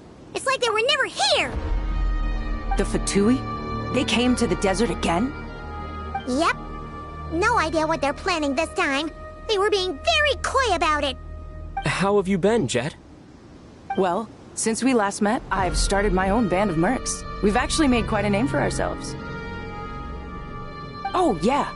On a slightly different note, I have some good news. I finally took care of Masaira. Not much to write home about. It was just another day. Found his hideout. Dragged him out of his cozy little bed. He tried to talk me into seeing his point of view, as usual. But I'm way past that by now. There was nothing he could say to save his life. What about you guys? Bet you'd forgotten all about me and Ben, huh? Of course not! We're super duper best friends! Wow. Sounds like I should make time to visit some other nations too. Anyway, what brings you to Gurabad? Oh, right. Paimon almost forgot. We're here to look for Lilupar. Oh, that bottle? Yeah! We need her power to calm the Jinn and stop the sandstorms. Here's hoping we actually manage to find her, after all the trouble we've been through. Surely with everything's been going on in Gurabad, she must have woken up, right? Only one way to find out.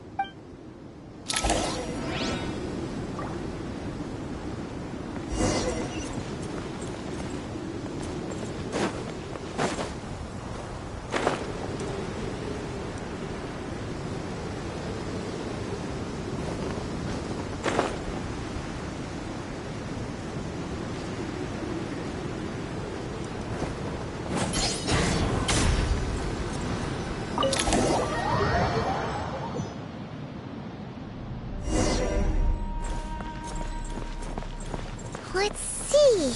She should be around here somewhere. Aha! Found her!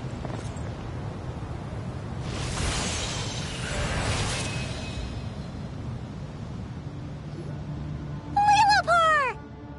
What a long dream that was. It's been a while, my master.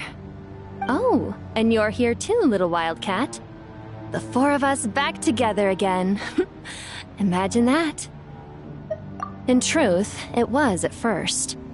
I was none too pleased when those miscreants barged in. But it did give me the chance to reunite with you, dear master, so I shall overlook their folly. After we last parted ways, I merged with the land beneath Gurabad to suppress the dark calamities stirring in the depths. It rekindled the flame of vengeance within the Jinn, depriving Gurabad of any hope of peace. I fought against it for a long, long time. Until one day, I sensed a change in a foreign land to the west. Suddenly, the pitch-black abyss fell silent.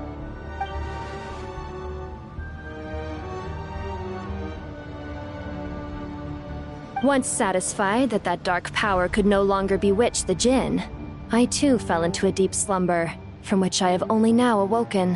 Why have you returned to Gurabad, my master? And why is my sand-swept homeland in disarray once more? Well, basically, Sumeru's in danger and a lot of our friends are affected. Some bad guys messed around with Irminsul and now they've released the Jinn in here. We managed to chase off the culprits, but we have no idea how to seal this place back up and stop the sandstorms. Child's play. I shall quell the Jinn and scatter the storms. Thank you, Lilupar. No need to thank me, my master. I have granted many wishes in my time, and this was the most trivial of them all.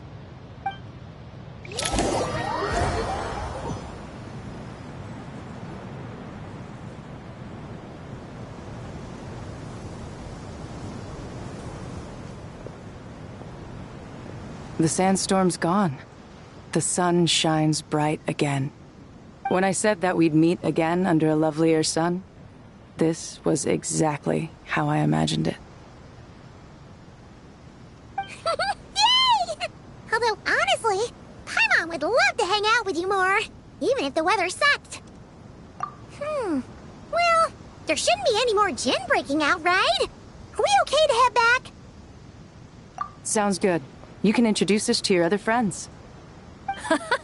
Another adventure begins. Lovely.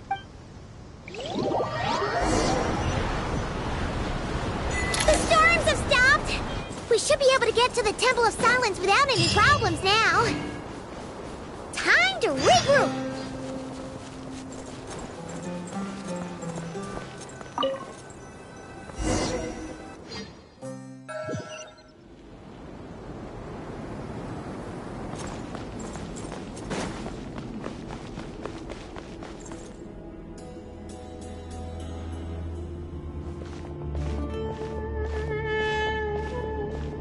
So, this is the Temple of Silence. I've heard the Nagarjanites mention it in passing, but I never imagined it would be this big. It's colossal. I thought the temple moved to the rainforest ages ago. When did they scamper back into the desert? I don't know. This plan sounds a little too risky for my liking. Even in King Deshret's day, this was experimental technology. We have no idea what could happen if we activate it. Well, unless you know of another viable alternative for the Akasha terminal, I'm afraid this is our only option. The plan is sound, and the risks are manageable. However, if we are to proceed, we must act quickly. The scale of this project is enormous.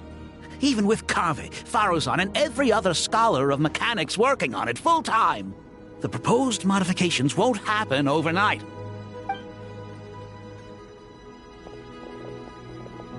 You're back. Everything all right? And who are they? Friends of yours? Pretty much everyone in the Temple of Silence is. This guy's Kave, and the one next to him is Alhaitham. Hello, I'm Jet, and this is Lilupar. Ah, a famous name from the history books. Pleased to meet you. A friend of a friend is a friend of mine, as they say. Who's they? Huh?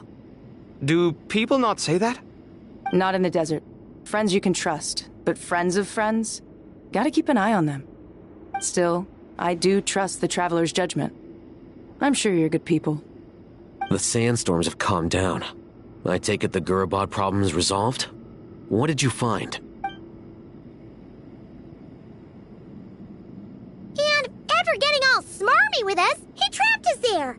Luckily, Jet used the mechanism outside to free us, and then we got Lilupar to put a stop to the chaos. Wow. Thanks for being there to help them. So, this mystery man openly admitted that he was merely a Harbinger subordinate. Yeah? Is there something weird about that? I assume you aren't naive enough to expect answers from an enemy. Well deduced. Our commander, Dottore, died in Nordcry.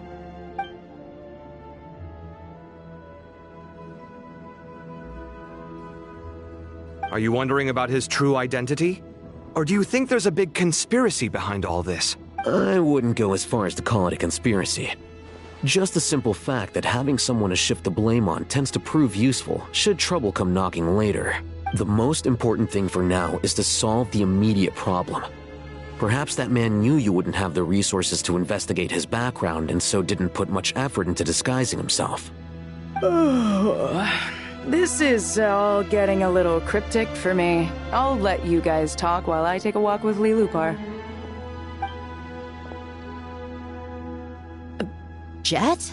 Aren't you with the Blazing Beasts? What a coincidence. Didn't expect to run into you here. We're mercs. You can run into us anywhere. Who's this with you? So, did you find the solution you were looking for in the Temple of Silence? You bet we did. This place is incredible. It has everything. So far, we've discussed a plan and verified its feasibility. Building a new system from scratch is out of the question. So our only option is to modify the Akasha using certain resources we hope to find in the mausoleum of King Deshret.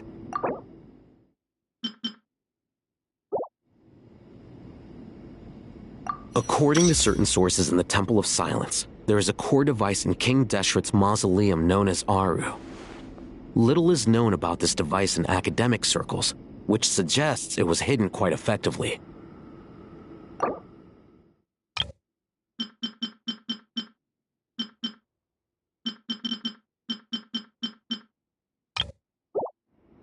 If these sources prove correct, the energy contained within Aru may be sufficient to power our Akasha renovation plan.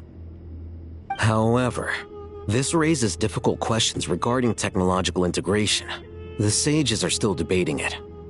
Yeah, but I'm sure they'll reach a compromise once they've argued it out. The people of the rainforest are always cautious when it comes to desert technology. But times of crisis like this leave us with little choice. Wait, Paimon has a question.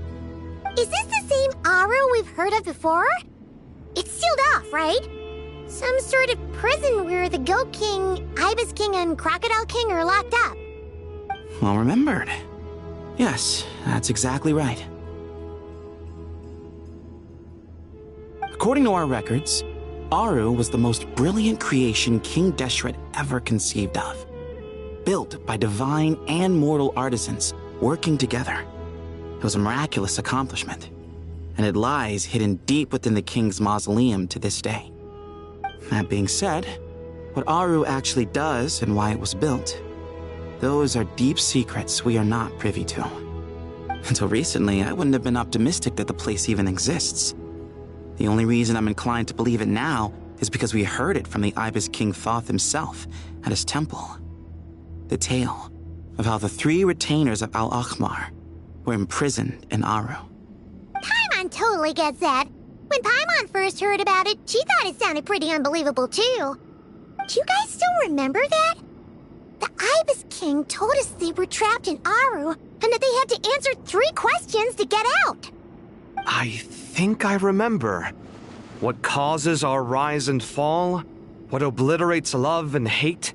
And what determines truth and falsehood? Those were the 3 questions, right? Yeah. If only Nefer were here. She's dealt with the Ibis King before, so she might know more. Oh, Nefer's a friend we met in Notcry. Notcry? Funny. She showed up here earlier. Huh? Yeah. Had another lady with her too. Both said they knew you. They contacted the sages, claiming they might be able to offer some assistance. Really? They came here to help out? Yes, really. It was just before you got back. One of them said she's made Nodcry her home. If she's the person you were talking about, then... Looks like betting on Aru was the right choice. See? They're right over there. Nicole! Nefer! Why, hello! We're here to help.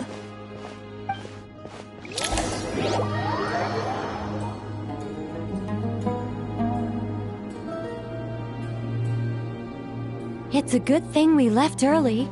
We almost got locked out. Locked out? What do you mean? Oh, you haven't heard? An invisible barrier has appeared around Sumeru's borders, cutting off all travel in and out. No one can leave and no one can enter. Sumeru has become a lonely island. Are the Fatui behind this too? Actually, no. This has nothing to do with them. I suspect it's a defense mechanism within Irminsul itself.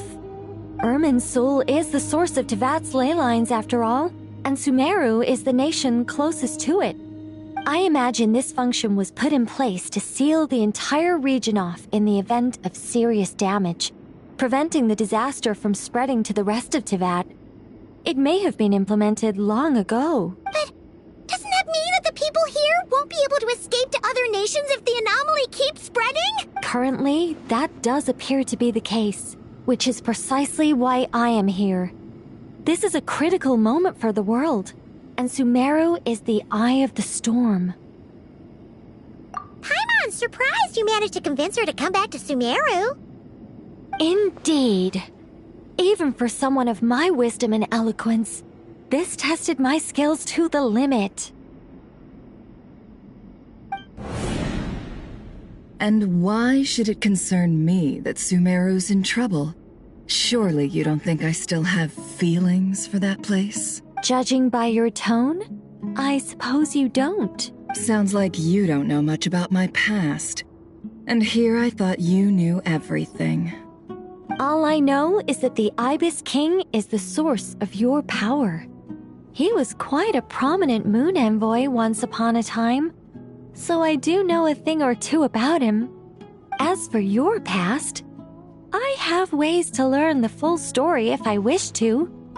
But everyone has secrets they'd rather keep to themselves. Wouldn't you say? I'm glad you see it that way, Miss Nicole. I've chosen to call Nodcry home, which is why I did my part in its hour of need. That doesn't mean world savings become a habit with me. I have no particular desire to play hero in Sumeru, thank you. I understand. Human emotions do not appear and disappear without cause. There is always a reason to be found behind both salvation and destruction. Still, if time has taught me anything, it's that human emotions are often complex and in conflict. That's why people change their minds about things all the time. But that's where we angels come in. Our duty, ultimately, is to guide people towards their deepest, truest desires and help bring them to fruition. So I wish to hear about your past, because I do not believe you are motivated by hatred alone. And if we still arrive at different conclusions in the end, that's okay.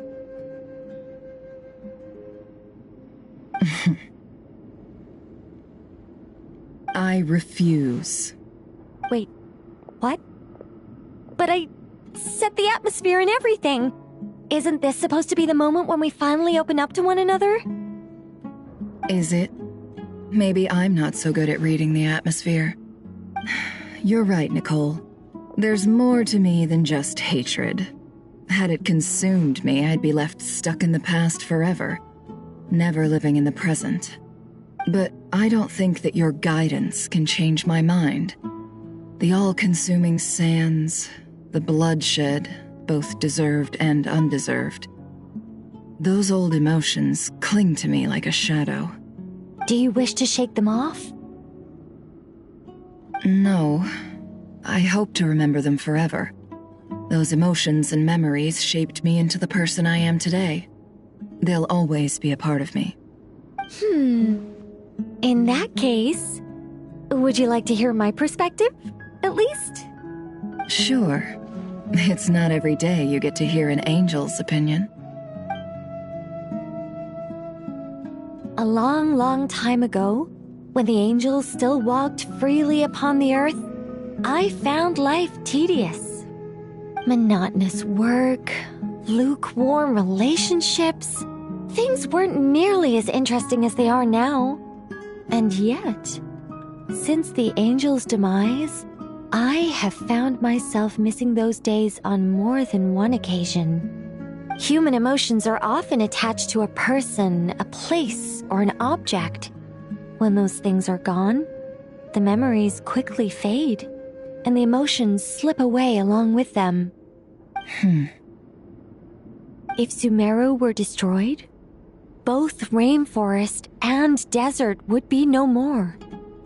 With the object of your hatred wiped from existence, it would not take long for the memories buried deep in your heart to slowly fade.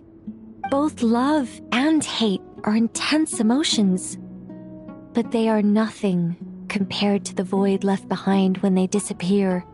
Most sophisticated, Miss Nicole. But anyone focused on the future could only ever applaud the destruction of the things they hate. Still, I'm a special case. Someone once told me that human memory is more selective than a Mora-hungry merchant choosing between customers. We all need a reality check once in a while, so we don't forget the truth. As much as I dislike Sumeru, this is no way for it to perish. All right, you win. I'll help you out a little, but I won't work for free. How much will you need? You're not gonna milk this for all it's worth, are you? What do you think? I'll be upfront with you. I don't have much more on me. If that's what you need, I could borrow some from Alice. Or perhaps I could pay in sculptures. The ones I carve are actually worth quite a lot. Just cover my travel expenses. Huh? Is that all? That's all. Given all the people I owe favors to, I can just about justify a trip to Sumeru. Yehoda! Here, boss! What do you need? I'm going back to Sumeru for a while. While I'm away, you'll be in charge of the curatorium.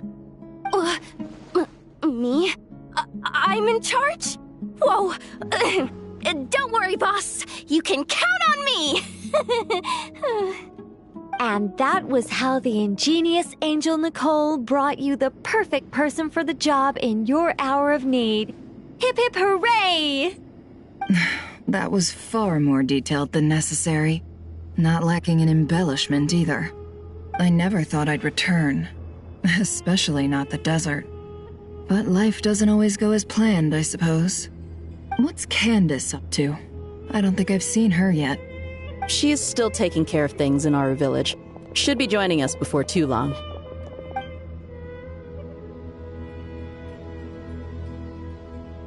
Oh, and sorry. Hope we're not interrupting anything.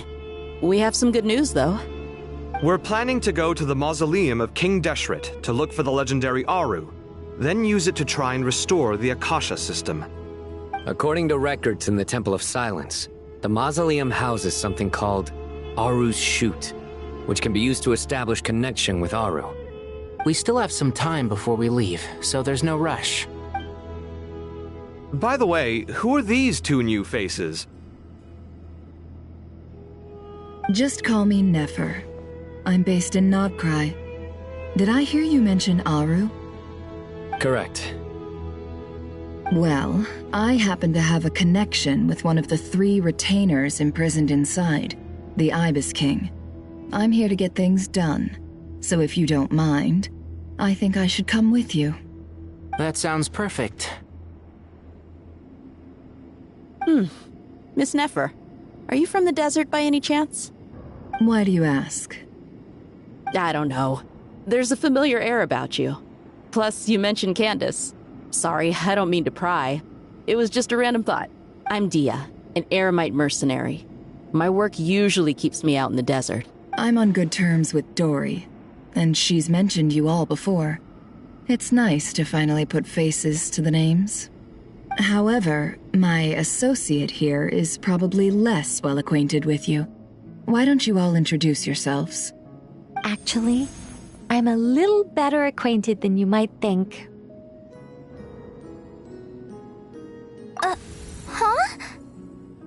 Huh? Are my eyes playing tricks on me? It looked like you spoke without moving your mouth. Ventriloquism. I have heard tell of it before. What is it, Kale? It's you! You're the voice who's been speaking in my head, aren't you? You encouraged me to report my dreams to the Dendro Archon, and got me to recite that magic prayer. Mm-hmm. I have many titles, but let's go with the most pertinent one. I am Nicole Rain, an angel who has lived since ancient times. An angel? Sounds like a big deal, but, what exactly is an angel? Oh, Well, we're a rather long-living race of beings. Not gods, technically, but we can still tell you a lot of stories from ancient history. Yep, and she's also an amazing sculptor. You could say she's a real creative type. Well, ma'am, if both the Traveler and Paimon give you rave reviews, you must be pretty impressive. Oh, please don't call me ma'am. I find it so awkward when people get too formal with me. Just relax and be yourselves. No need to be nervous. Miss Nicole, if it's okay, could I ask you a few questions? Yes, you may. I can see your heart is filled with confusion, and you are desperate for answers. I also know which questions you want to ask me. Why did you dream of Sumeru City in disarray?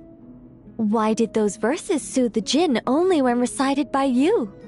I can guide you to the truth, but it involves a personal secret of yours. I'd prefer to speak with you alone, if possible.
We were going to speak alone.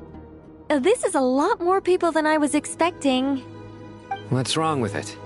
Even the doctors at Dar al-Shifa allow patients to be accompanied by family members. Well, if Kale doesn't mind her secret being revealed, I have no problem with it. Thanks for being so considerate, Miss Nicole. I don't know what secret you mean, but whatever it is, there's no need for me to hide it from my closest friends. Closest friends? It's so nice to hear that. All right. In that case, I'll get right to it. Kale, are you aware that there are god remains inside your body? I am. When I was young, I got sick with Elazar. Nothing could cure it. The Fatui convinced my mom and dad that they could help, and I was sent to an unfamiliar place. There were a lot of other kids just like me there. This creepy guy injected us with some strange medicine, which I heard contained god remains.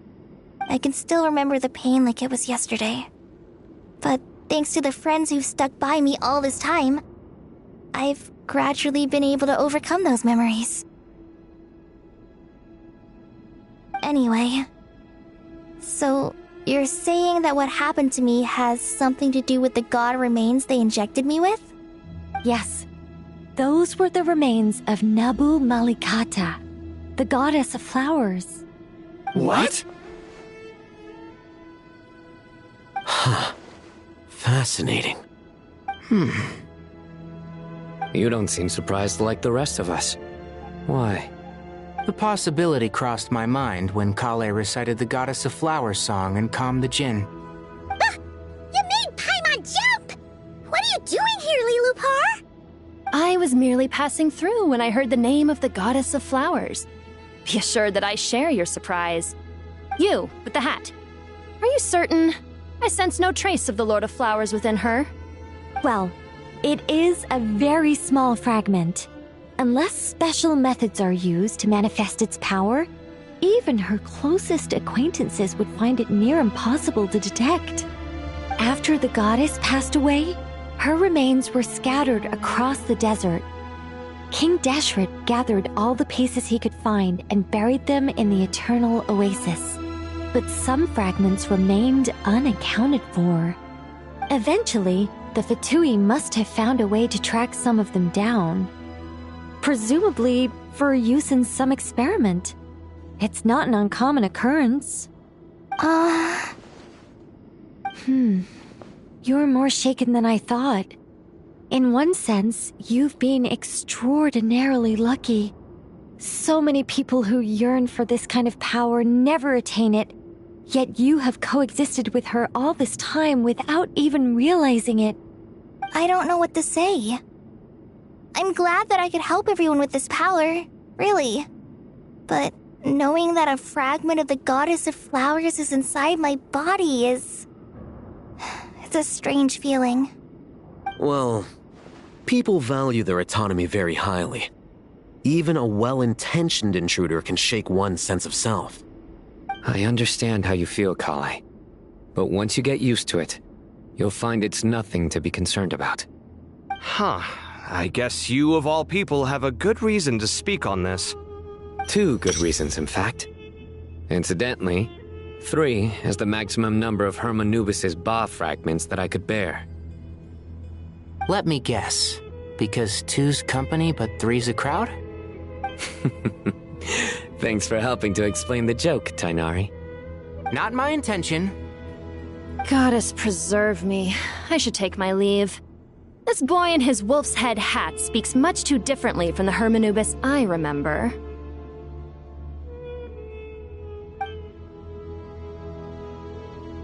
Kale, all I'm trying to say is, no matter how many Hermanubis fragments there are within me, you wouldn't think of me as Hermanubis.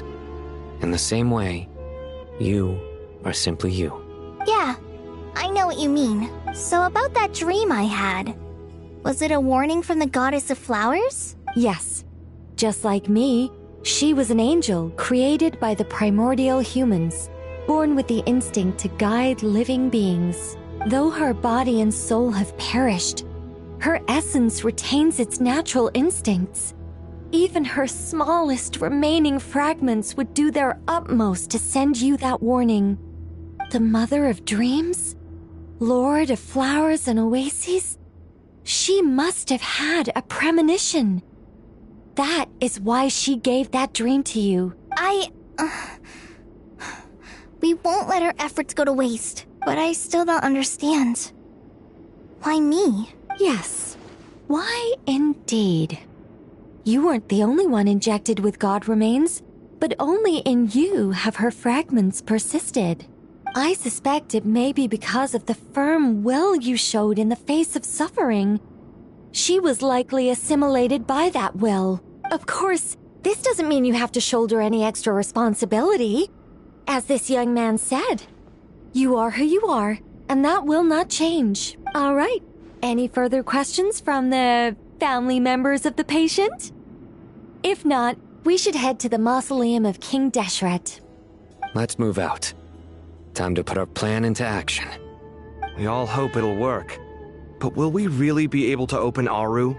And even if all 7 pillars of King Deshret agree to let us proceed, the scale of the work to follow is daunting to say the least. Haven't you handled other big projects before? I mean, the biggest project I've worked on to date is probably the Palace of Alcazarzaray, I guess? But this is orders of magnitude beyond that. It's a total nightmare. Look on the bright side. At least this time you're actually here when Sumeru needs you most. You won't have to come asking me for details after the fact. Mock me all you want. But now that I'm here, things will be resolved far more quickly and smoothly than last time. Kave's self-doubt disappeared in an instant.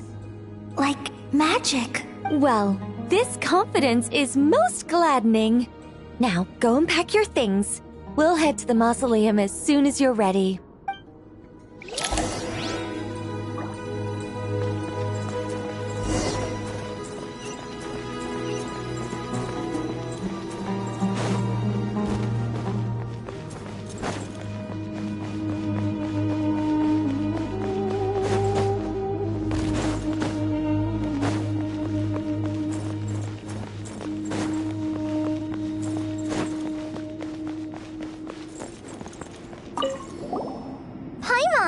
Thanks again for your notes.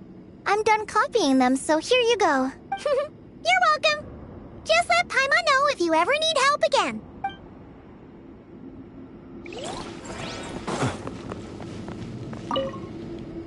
Oh, so many books. More than I could ever read in my life. But I've learned a lot that the textbooks could never teach me. I never realized that people in the distant past thought about some of the same questions we ponder today.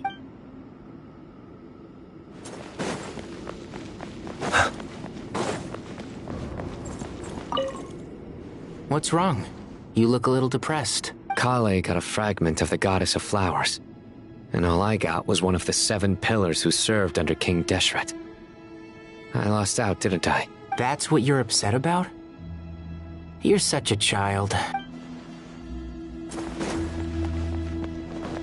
Good to finally meet you in the flesh. It's a little surreal seeing you here after exchanging letters for so long.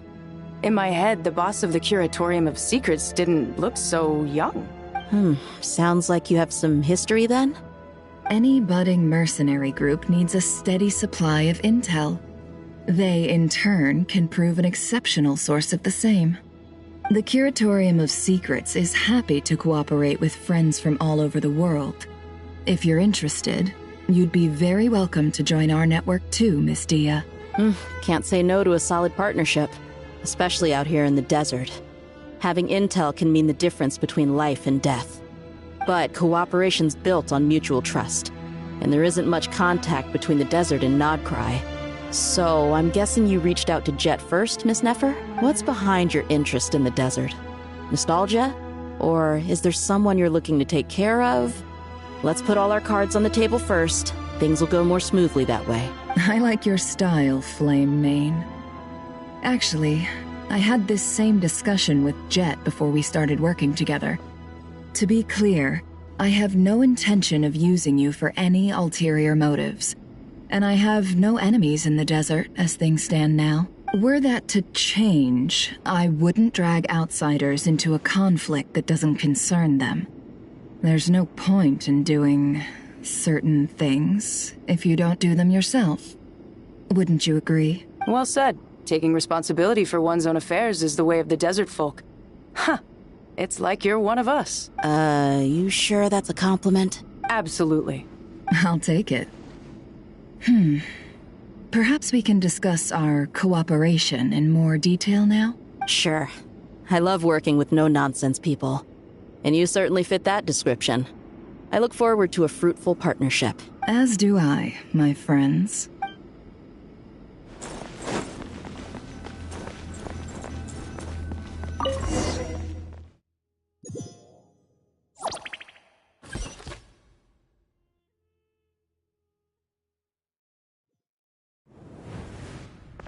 I hope everyone's ready.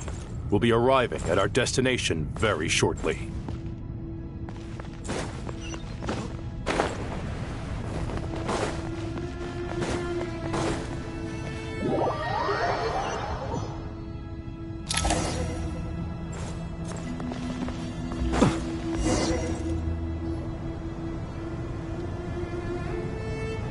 Why, we've not seen so many visitors ever, really. What is this place now, a tourist attraction? Closer inspection reveals many familiar faces. To what do we dusty old fellows owe the honor? Surely you're not just here to chat. You surmise correctly. We are here to carry out a rather enormous project. Oh, enormous, you say? How large, then? Larger than the gaping void in our lives? Why, you've even put a smile on Goatee and Crocco's faces. All this activity is making for quite the special day. I know that laugh. Lilipar, what on earth are you doing here? Oh, this is hilarious. Turns out good things really do come to those who wait. As long as you stay alive long enough. When did you three get locked up in here? And still you act all high and mighty, putting on a show for the younglings. Truly hysterical. Why, you... Yes, I know. No need to shout. You're right, Lilipar. Goatee, Crocco, and I all have the same problem. But didn't King Deshret seal you away? How did you break free, and how did you get in here? Who knows? Perhaps you can ask my master one day, should you ever get the chance. Behold, the executioners of old. Some have turned into fragments residing in human bodies, and others are imprisoned eternally, leaving not a single shard behind. It's almost tragic, watching lowly prisoners like you act all self-important. Curiosity gnaws at you, doesn't it? Your interest in the outside world threatens to burst you at the seams. I'm starting to take a liking to this magic bottle lady. Time is of the essence. Let's get down to business. We come to you, O three ancient lords, to request your assistance on behalf of the Academia. If we can help you regain your freedom, then please consider lending us your aid. As for precisely what we need your help with, it's a long story. So, to demonstrate our sincerity, we are prepared to first resolve the problems that plague the three of you. All right, stop arguing, Croco. And Goatee, don't you start. What's the harm in letting her speak? It's not worth getting so angry about. Forget about her. The 3 questions are the crucial thing here. But do you really have a way to answer them? You once answered the final question, Nefer, but the seal did not open. Unless, with the passage of time, you have found a new answer? You could say so. When you first asked me what determines truth and falsehood, my answer was a liar's soul. Liars are the best at seeing through the falsehoods of the world. But if you want them to tell you the truth, you have to reach their soul. I think that makes sense. I found it quite compelling myself, and I told Nefer so. Unfortunately, it brought us no closer to liberation. Well, that's simply because it was my answer, not the one King Deshret was looking for. Can you guess which answer Al-Ahmar wanted then? Time. And that's not only the answer to the final question, it's the answer to all 3 of them. All things wax and wane with the passage of time. Love and hate eventually fade into nothing. Current affairs are always fraught with conflict and controversy. Only time can distinguish between right and wrong. You once described King Deshret as a proud man. I'd say that the prouder someone is, the more inclined they are to believe that only time is qualified to be their judge. Time. Well. Indeed. Perhaps in building Aru, our king was in fact attempting to reverse time, to bring love and hate, right and wrong, the rise and fall of all things back to their point of origin.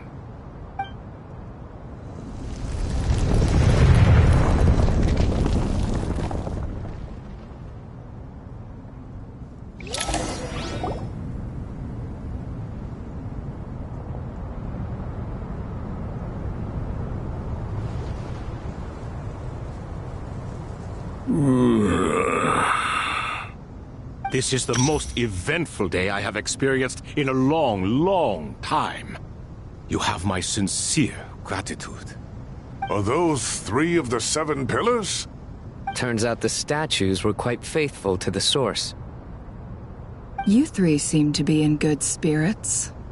Prison can help a person grow and learn to cherish what they have. Nevertheless, after everything you've done for me, I sincerely hope you never have to experience it for yourself. Hello, Nefer.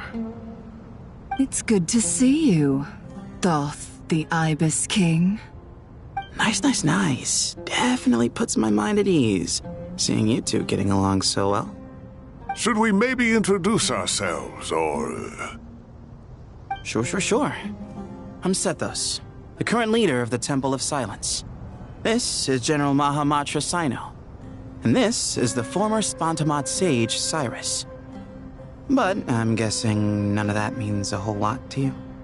Everything is equally new to us, in truth. We've been gone from this mortal world for longer than you can imagine. Let's hold off on the introductions for now. We can always ask Nefer about you later. It'll give me something to talk about with my chosen disciple. You're like a helpless parrot. Gods and people of yore are not necessarily welcome in today's world. Self-awareness is one of my finest qualities. I thought I ought to share its fruits with you 2. Is that so? Well, I think we'll take it in stride, just as we did with the 3 questions. Let's not forget, it was my persistence that won you both your freedom. Fair point. I have to applaud your persistence.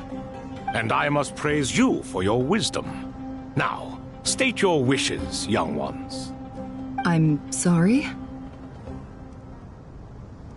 Why, your tremendous accomplishments deserve a reward, do they not? You must let us do something for you in return. General Mahamatra, what do you think? I won't beat around the bush. Sumeru is facing a crisis the likes of which have never been seen before. And we need your help. Every calamity throughout the ages has been connected to us in one way or another, whether we were its cause or consequence. Whatever is wrong with Irminsul, it severely affected the Dendro Archon.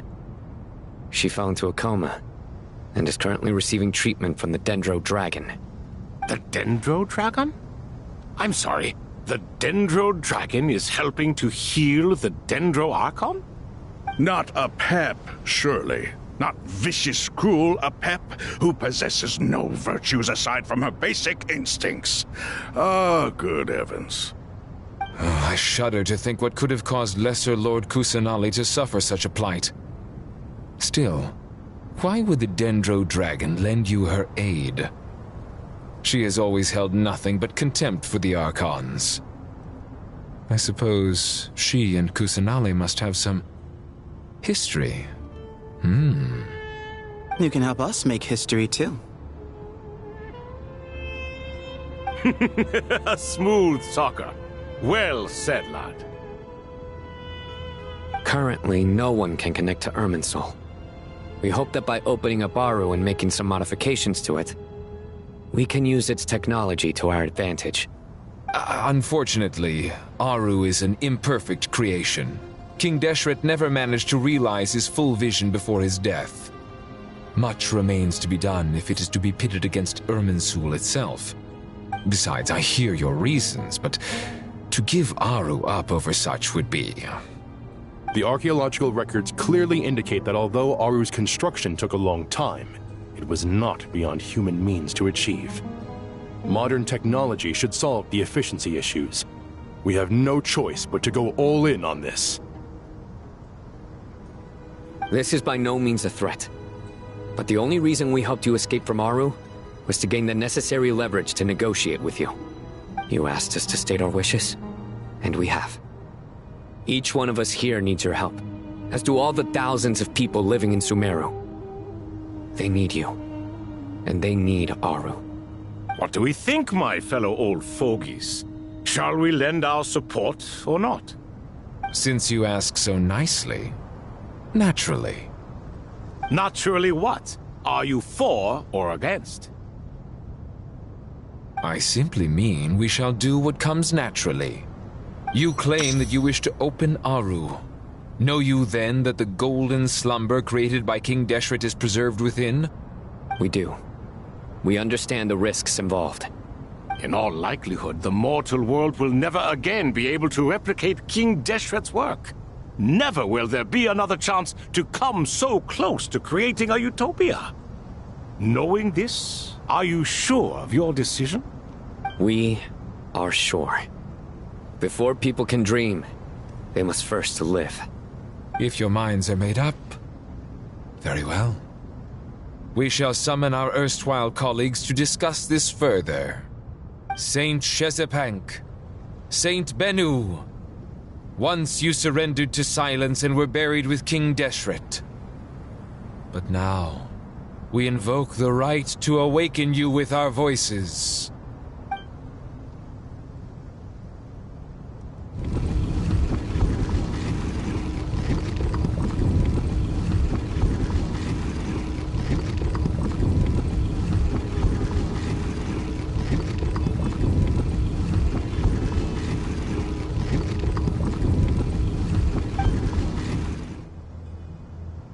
Saint Bennu, responding to your call. 3 kings detected. Initiating autonomous will. Saint Shezbank, responding to your call. 3 kings detected. Initiating autonomous will. Ah, Lord Herreshoff. What a long time it has been. I trust you are keeping well. Then your trust in my well-being has long outlived your physical body. You have always opened with that same phrase, in life, death, and now even beyond. Al-Akmar is long gone. What is the reason for this meeting? You're awake? Good. We are voting on whether to give the people of present-day Sumeru access to Aru and permit them to perform technological renovations. You have the right to support or oppose the motion. Aru is the pride of Al-Ahmar. Opening Aru requires the unanimous consent of the 7 pillars. I hope you have a convincing reason to present to us. Sumeru is currently in the midst of a major calamity. Let us not forget that while Al-Ahmar was a stern ruler, he was also a teacher of wisdom. A god without his people shall cease to exist, and King Deshret's greatest wish was to provide protection for his people. Let us then honor our God King's wishes as we consider our decision. I do not mean to mock these proceedings, but what is the point of a unanimous vote when we know that the last of the 7 pillars, the Dendro Dragon Apep, will never communicate with us? This will no doubt surprise your mechanical mind, and I have no intention of trying to persuade you it is true. But Apep is, in fact, healing the Dendro Archon as we speak. Huh? Can someone attest to this? Do we have any proof? I ask the 3 kings. Can any of you vouch for the truth of this claim? Naturally, the Ibis King, Thoth. What? It was Thoth's disciples who revealed the truth to us. We need not debate its veracity. Simply let Thoth bear accountability. That way the rest of us may have a clear conscience. Harishef, you diabolical fiend. I awakened our former colleagues for you, supported your opinion, and backed your decision. What sort of fiend would do that? I miss the days when Hermanubis was still around. At times like this, he would offer to take accountability. What are you trying to say? Is my word worth less to you than Hermanubis's? Hypocrite though you are, Lord Thoth, you are humorous in equal measure. How could we bear not to associate with a character such as you? I, Saint Shezpank, approve the Goat King's proposal. Since King Deshret is no more, we shall receive no reprimand for acting beyond our remit. Nevertheless, I sincerely hope that those before us understand the significance of what they intend to do. Remember, the moment that Aru is liberated, the myriad souls residing within the Golden Slumber will return to the ley lines. And once the ley lines flow again, these souls shall in turn be received by Irminsul. To take this step is to bring the perfect afterlife created by our king to a permanent end. We understand that well, and we have decided to proceed regardless. Furthermore, the contemporary human perspective would contend that confining souls in this way is no act of benevolence. The deceased have a right to rest in peace. King Deshret's creation is clearly a place of rest and peace. It is just that many do not see it this way. But no matter. Saint Binu approves. Hermanubis' representative and the Dendro Dragon Apep made their choice ahead of time, while the Goat King, Ibis King, and Crocodile King have also granted permission to liberate Aru.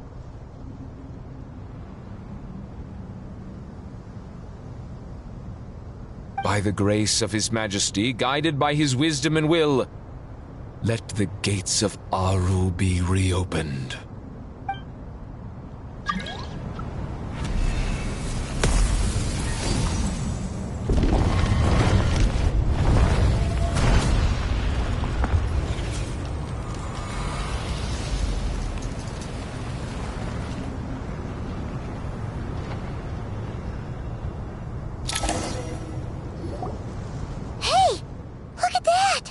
What's this? Are we under attack? No. Wait, it's... Here you are. Through the sands of time, I see you. Father. Father, is it really you? It's Jet's father, Jibriel! That's right! He entered the golden slumber, didn't he? I smell blood and sand on you. You've grown. Strong as a wild beast, and without shedding a tear. You have to leave, don't you? Please, just answer me this. What should I do for you? This meeting is a blessing from the gods. My soul, once imprisoned along with that of Semail, is finally free. I am truly grateful for the chance to see you again. That the dead should meet the living is itself a miracle. One brief, precious moment is enough. Enough to set my heart at ease. Do not weep for me, Jet. I know you will accomplish many great things in your life. You will go further and climb higher than I ever did. All I ask is that you take good care of yourself.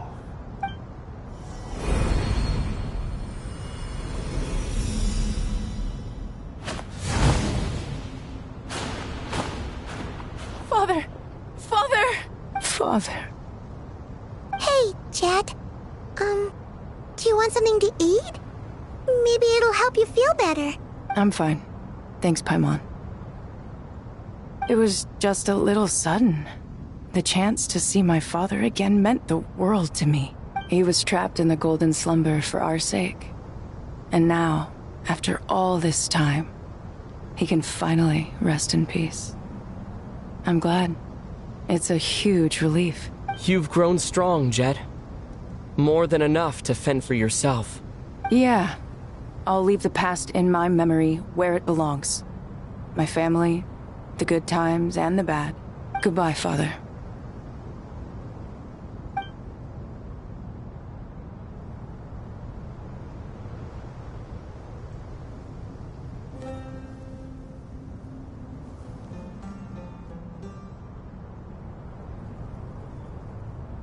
Ah, me, what a touching reunion that was. It seems we did a good deed today. We three retainers, once imprisoned for our iniquity, are surely the least qualified to judge whether this deed is good or bad. Either way, Aru is open. Now you have your opportunity, and with it, whatever trouble may ensue.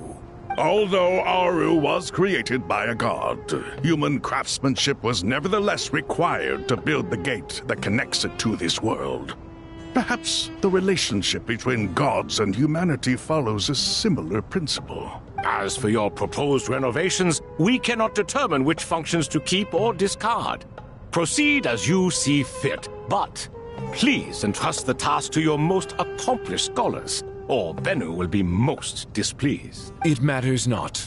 The Ibis King shall be accountable if any problems arise.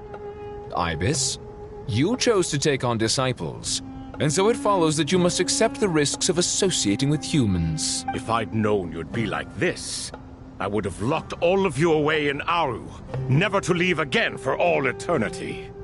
All of us? What does this have to do with me? Vilify me no further. Scholars, since you have liberated Aru, allow me to present you with a gift. Using Aru's power, we shall install a defense mechanism at our king's mausoleum. You must be guarded even against Irminsul itself. This shall afford you some convenience, unseen and unheard. From this moment forth, none may by sight or hearing perceive anything said or done within the mausoleum. Amazing. And all this is achieved just with the power of Aru? With technology from the heavens, the possibilities are endless. Just because King Deshret did not use it for this purpose does not mean that it cannot be done. So, marvel away. This is the reward you have earned. All right. Well, that resolves the issue of confidentiality. What about the technical side? Do we have the manpower? Why, yes. I've already contacted them. They'll be here soon.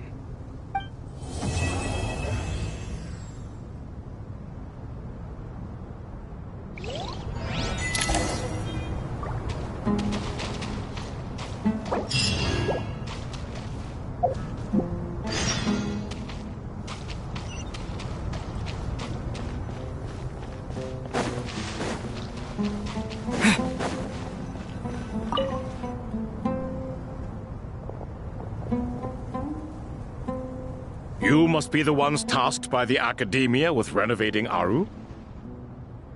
That's right. Good afternoon. I'm Kaveh, and these two are Termezi and Naisaburi. Hey, I'll hate them! Come and introduce yourself! We've met before. This is Thoth, the Ibis King, and everyone knows these two. Afternoon, gentlemen. I've only ever seen these two in murals! Ah, the paintings in the temple. They show us chatting, playing cards, playing chess. Precisely the activities we most enjoy, funnily enough. No, only you enjoy playing chess. We were just humoring you. I wouldn't go that far. Back to the matter at hand. A preliminary assessment by the Academia indicates that this project requires expertise in various disciplines, including the deciphering of ancient texts, mechanical engineering, the restoration of ancient ruins, and elemental theory. The most capable minds in their respective fields are here before you. If there are no objections, we'd like to begin our work. The artisans who built Aru for Al-Ahmar gave their very lives to create this splendid work. Follow their example by giving your utmost devotion to this project. I didn't know that. We'll do our best, of course, but we certainly won't be sacrificing our lives. Such brazen words. Humans these days are a far cry from their ancestors. What little respect you show for King Deshret. No, that's not what he meant. Please, don't mind him. He shares your sentiments, just not your, penchant for hyperbole. Assuming that's what you were going for? I just think it's important to manage expectations. Forgive my lack of courtesy, but we simply can't sacrifice our lives to the gods on completion of the project like people in the legends of old. Here's a first draft of the project proposal for your perusal. Please let us know if you have any requests. Normally, I'd have made it look a lot more visually appealing, but we were really pressed for time on this occasion. I hope you'll forgive me if it's a little rough around the edges. Naturally. If my fellow ministers deem this meager display of respect sufficient, I suppose I can consider agreeing to their proposal. Why are you so preoccupied with the ostentatious displays of respect to Al-Ahmar? We should be trying to make things easy for them. You never know. We might have to rely on these young people to look after us in our old age. Exactly. This is Aru's mainframe. Be reminded to use it with great caution. We certainly will. Thank you for your assistance. You may attempt to lay out punishment should you so desire, though I'm afraid it would be futile. You and I both know that certain components of Aru can only be operated by humans. King Deshret always believed in humanity. Still, the reason that Aru's modules are designed that way is not so much because he trusted them, but more because he was wary of you. Is that true? No wonder human artisans helped to build Aru then. He actually required human assistance to create his greatest work. Naturally. Have you noticed that the Goat King keeps giving superficial responses? It's like he's just going through the motions and leaving the real debate to his colleagues. He understands the art of perfunctory speech. That's what earned him his position as the Minister of Ministers. It seems the rumors about King Deshret being a poor judge of character are baseless after all. Excuse me for being blunt, but it sounds suspiciously like you're putting yourself on a pedestal and mocking me. You're mistaken. And while there's nothing strictly wrong with making every conversation about yourself, it's not exactly a positive tendency either. You? Whatever. I knew it'd be like this working with you. All right, let me past. I need to look at this console.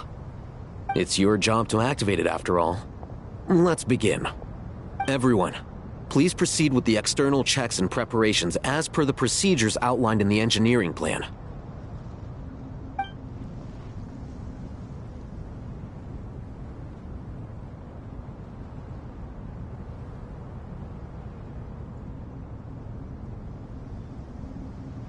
Hello there, youngsters.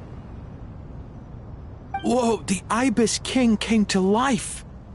What do you mean, came to life? I've been alive the whole time! You did say we could start our research, right? Are you having second thoughts now? I've reviewed the proposal. The work you're planning to carry out on this grand device is ambitious in its scope. You have ample confidence in your abilities, I take it? I wouldn't say I'm feeling hugely confident, but given how bad things are, I'd rather at least try something than sit around waiting to die. You are the top scholars of your day. I trust you are aware that there are countless links between Aru and the Akasha? Aru and the Akasha? But... I thought the Akasha was the Academia's greatest technological accomplishment, created years ago by the Dendro Archon to help her people access knowledge. And you too? Do you not know either? You've read the instruction manual, right? You tell them. An instruction manual? The Akasha has an instruction manual? The Dendro Archon is a kind and thoughtful god indeed. It used to sit on a shelf in the corner at the House of Dana. Not the most popular read. If the manual is to be believed, Aru was in fact the original inspiration for the Akasha system. What? But there are so few records about Aru anywhere. And practically none of the scientific expeditions into the desert had anything to do with it. Ah, but this is something you could not possibly have known. You may have heard many stories about the desert, but what is the most important aspect of history? Consider this a quiz. Anyone from Vahumana present? I'm from Vahumana. It's, well, veracity. Precisely. And a large part of veracity is the chronological order in which events occur. I may as well tell you. In the beginning, Nabu Malikata, the goddess of flowers, descended upon Sumeru. The glory of the heaven was within her. She brought life, oases, and knowledge to this land. Then she created the Jinn, enlightened them, and ordered them to serve her. 2 other gods also walked upon this land where wisdom flowed in abundance, and the 3 met beneath the great green trees. It was the first and greatest alliance. We should speak with reverence of this covenant between the 3, which transcended both time and life. For they promised that in Sumeru, wisdom would be shared with all. All the great changes in Sumeru's history began with the goddess of flowers. For King Deshret's sake, she pried into the secrets of Celestia, and for this was burned to ashes by the flames of wrath. So grieved was King Deshret by her passing that he lost all interest in state affairs and devoted himself instead to the knowledge that she had brought back. It was after learning of the technology from that floating island in the sky that he first conceived of Aru. And so, the Akasha was inspired by Aru, while the basis for Aru itself came from Celestia's technology. Well, if the 2 share a common technological origin, then connecting one system to the other is an entirely feasible idea. Unbelievable. Have you no reverence at all for celestial technology? No, I do, but there's no time for that. The schedule is too tight. Blame it on the deadline. Perhaps you could try coming up with our cutoff dates. You know what it's like having to turn around 5 different drafts in one day? I wouldn't wish it on my worst enemy. Yeah, also, Sir Ibis King, you don't plan on getting directly involved at all, do you? Yes, well, you strike us more as having come to give a popular science lecture. Or, wait, does this count as more of a first-hand witness statement? Neither. Anyway, this sounds like far too much work for me. Still, if Aru is so powerful, why didn't King Deshret use it for more ambitious ends? Because it was never fully completed. King Deshret had grand plans, but he perished before they could come to fruition. In the beginning, his wish was to create something that could rival the very world itself. The Lord of Flowers sacrificed everything for that ambition. What he desired, she bestowed, and thus was knowledge brought into the world. Her courage and sacrifice had to be honored with the most splendid of monuments, or King Deshret would surely have deemed it a grave injustice. And that monument, built from knowledge and technology, etched with a sacrificial and courageous love, even in its unfinished form, it deserves to be treasured. At that time, King Deshret said the following to the Lord of Dendro.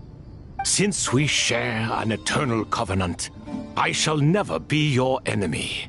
Hence, the fruit of wisdom from the heavens is not to be devoured.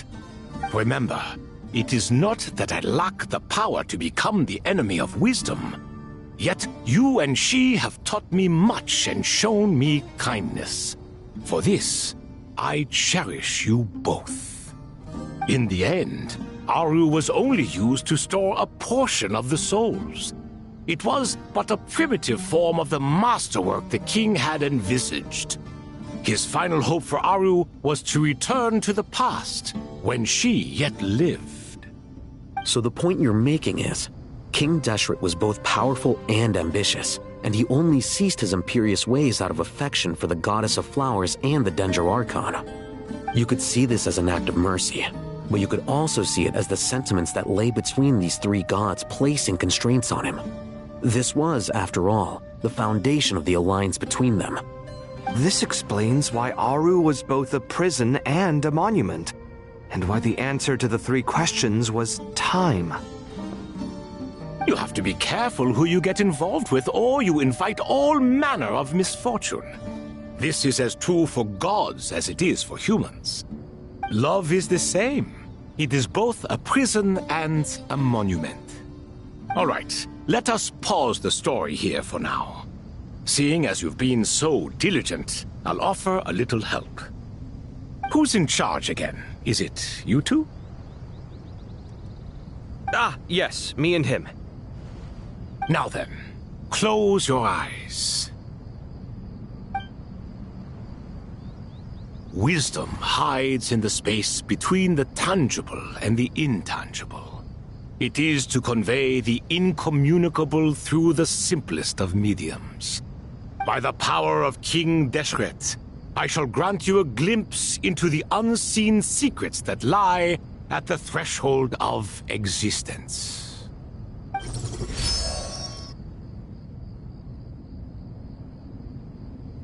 Where did this come from? Is it a new mechanism? It looks more like some form of externalized information. You've rendered it visible?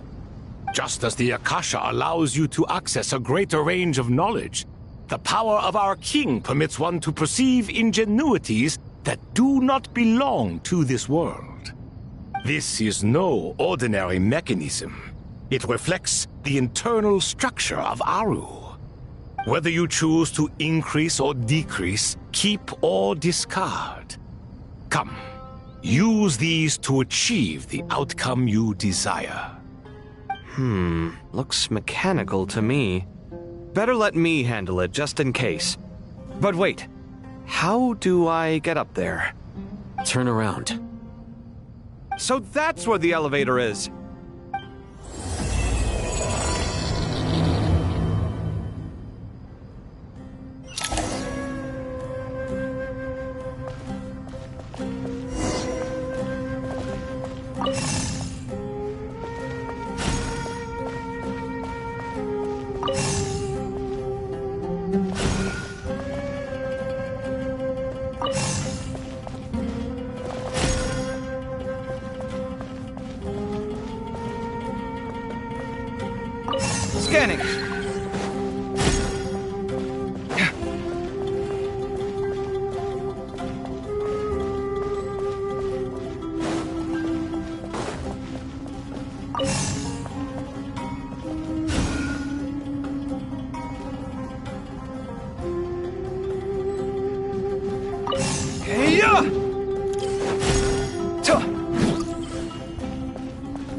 at me!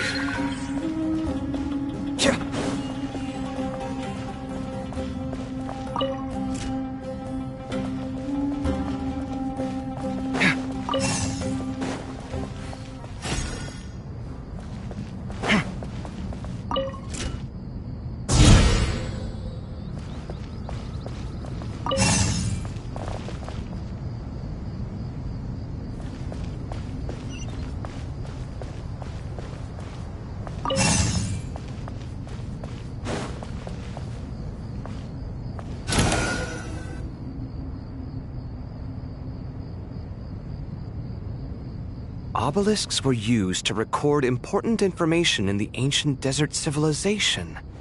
Hey, Al-Haytham, there's some writing here I'll need you to decipher. I've sent it to your screen. Do you see it? Got it. It's a little blurry, but I should manage. Take a look and tell me what it says. Oh, and I'll send any other similar text directly to you from now on. Let's start with this one. It's a variant of an older script. Herein lie verses written for the Yellow Sands. Looks like cultural information from the age of King Deshret. If so, I suggest you delete it. Words thrown together merely for fun. I had no idea Aru kept a record of this. Well, as long as you're certain that this is strictly private information, that's fine. It is unimportant. All right, well, I guess I'll start now.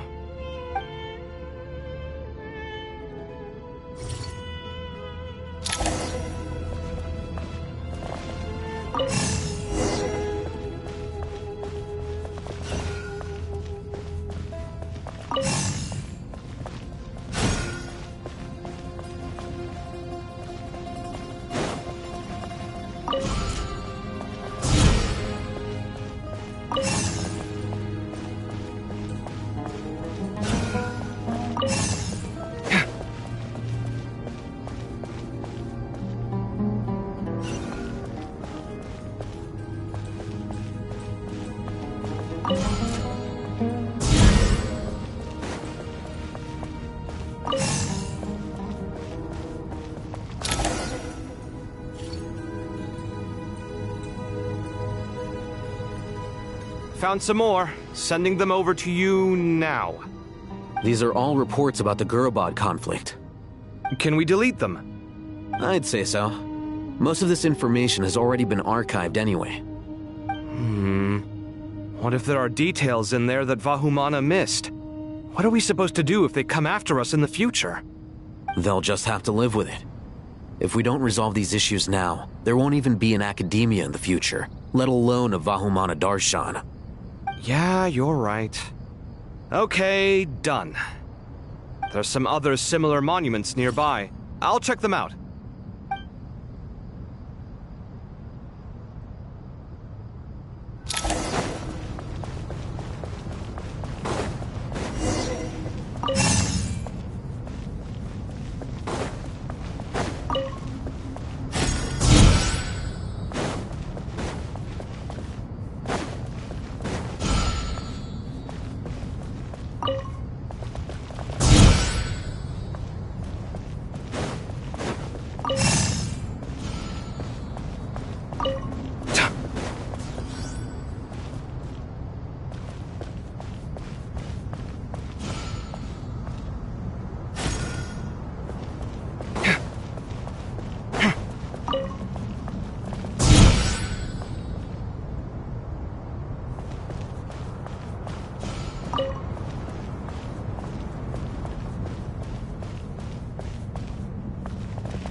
Another monument. Hold on.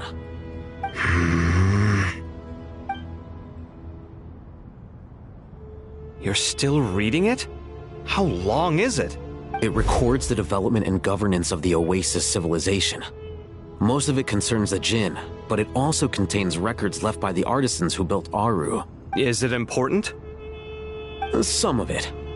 There was no way for me to read the whole thing in its entirety, so I had to rely on my intuition to pick the parts worth keeping. What about the artisans' records? What do they mention? They're speculations, mostly. For instance, they were wondering how to protect themselves if King Deshret decided to silence them after the construction of Aru was complete. Sounds like pure mythology to me. Surely that kind of thing didn't really happen. The records do emphasize that this was merely their conjecture based on various myths.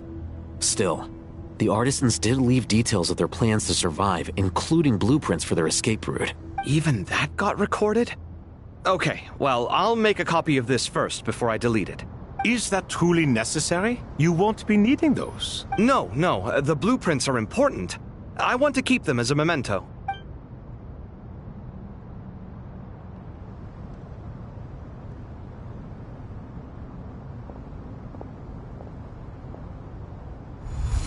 I think that should just about do it. It meets the requirements of the contingency plans, so we should be good. I gotta say, it's the strangest feeling, this cross between reality and the intangible. It's like drifting between life and death, or in and out of a dream, using my own hands to manipulate illusions that are forever out of reach. Chasing dreams in the most literal sense. Definitely a novel experience. What happens if my spirit just floats away? That won't happen. Anyway, I wouldn't celebrate just yet if I were you. There's likely to be a phase 2 of this project. All right. I'd better keep my wits about me then.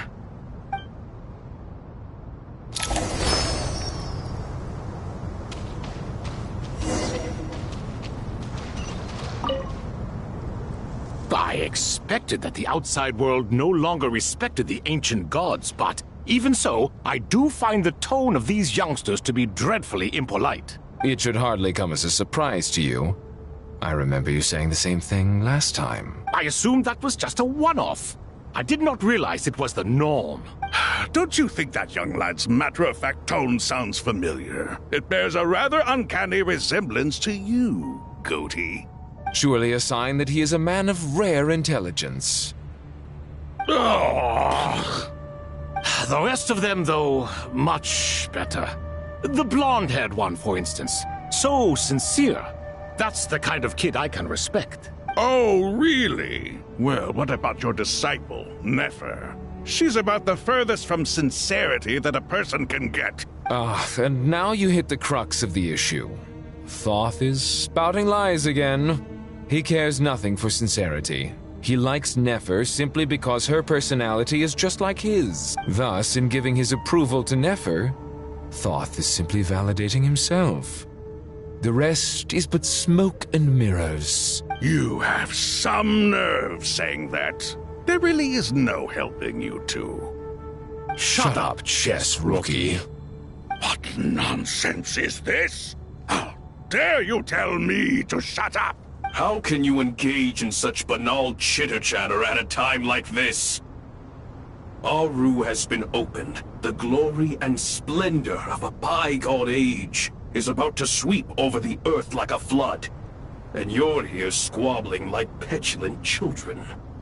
All three of you are insufferable. King Deshret was merciful, indeed, giving you a chance to be released from prison. I say, you should have been locked up for good. Ah, but Bennu, look on the bright side.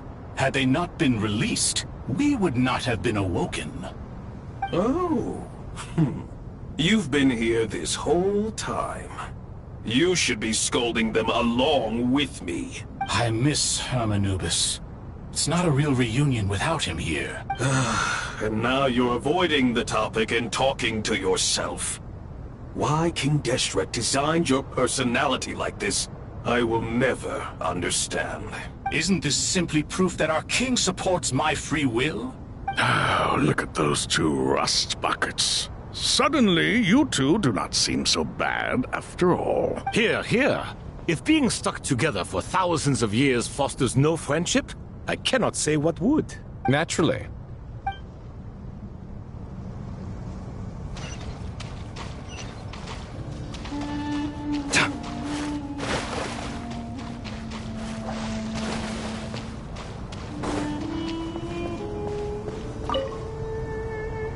How's it going?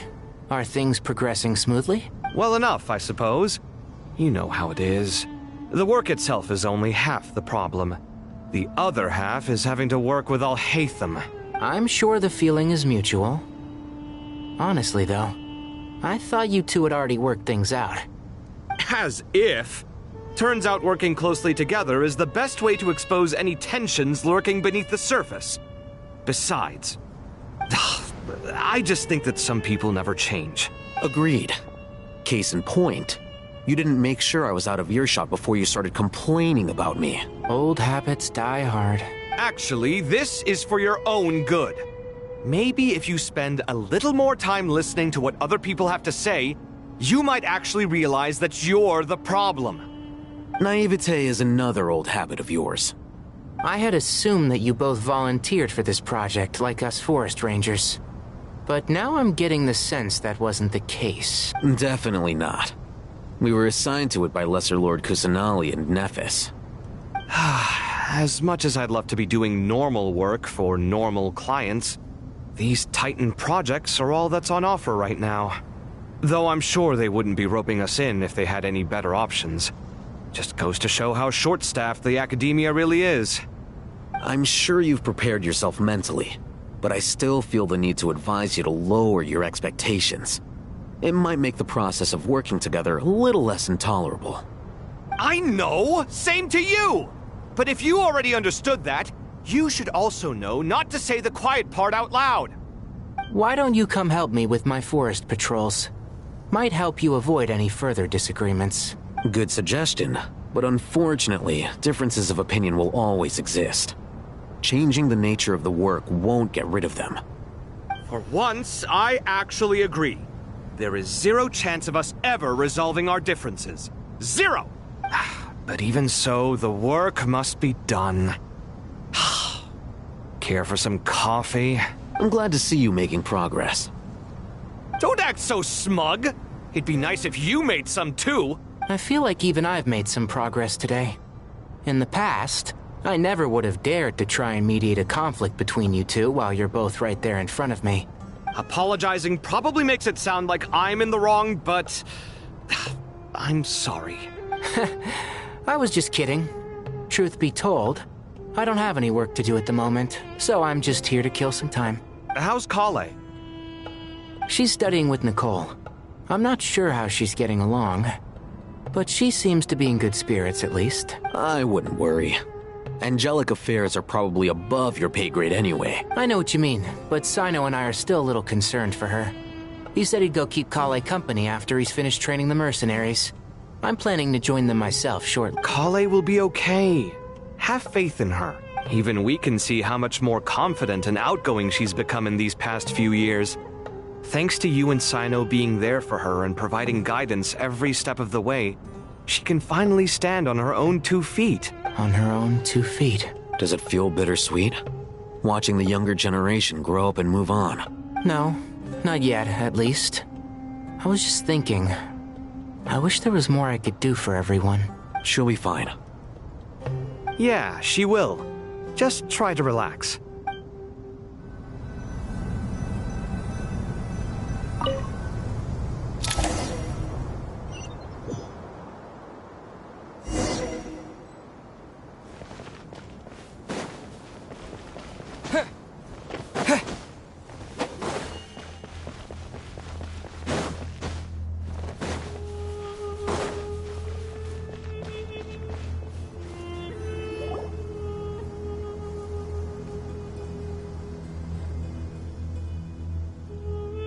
Traveler from afar, do you worry for the fate of Sumeru as well?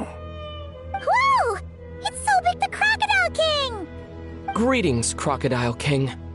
Please be at ease. I'm just here to chat with you about Lesser Lord Kusanali. Sounds like you really care about her.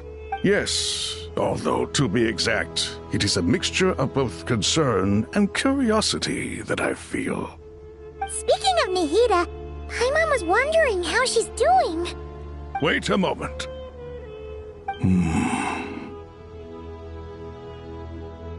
What is it? I tried calling out to a pep, but there was no response. This can only mean that she is focusing all her energy on taking care of Lesser Lord Kusanali. All the gods who served King Deshret seemed super surprised to hear that a pep agreed to help Nihida. Guessing she made a bad impression on you or something. Are you aware of the history between her and our king? Then you are learned indeed. I'm glad to know that Sumeru has the support of someone like you.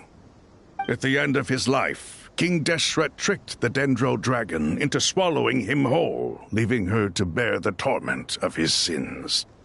The Dendro Dragon despised King Deshret, yet he outwitted her. Rather than bringing disaster to the land, he chose to deceive her and thereby ensure his annihilation. An act that surely displays his love for humanity. The Dendro Dragon stands for the glory of a bygone era. She hated Al-Akhmar and what he represented. All the gods, all the power they wielded. And so, her willingness to help the Dendro Archon through this crisis comes as a great surprise indeed. It makes one wonder whether, perhaps, the Dendro Archon assisted her in the past. Yep, Nihida did her a huge favor. So Lesser Lord Kusanali put an end to the Dendro Dragon's many long years of torment. As much as she loathes the Seven, a pep knows kindness when she sees it. No wonder she was willing to make an exception. Yeah, that's the sense we got from dealing with her too. She is not incapable of coexisting with other living things. Rather, she actively chooses to avoid coexistence. And this despite the fact that she symbolizes life itself. How ironic. All of this being said, I wouldn't expect too much from her if I were you. Nothing will change her hatred towards humanity and gods. We'll keep that in mind. Anyway, how much longer do you think Nihida needs to stay with the pep?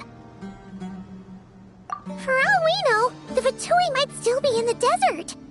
Just to be on the safe side, why don't we grab anyone who isn't busy right now and go look for her? I'm alright, Paimon. Huh?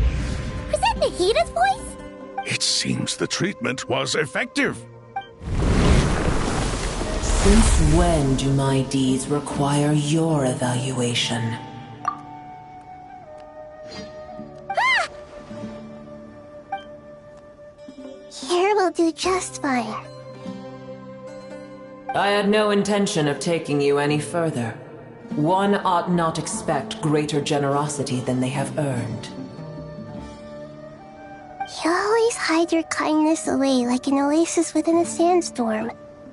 Only those who make it through the swirling winds can know just how beautiful that oasis is, and how much hope it brings. You dare appraise my being?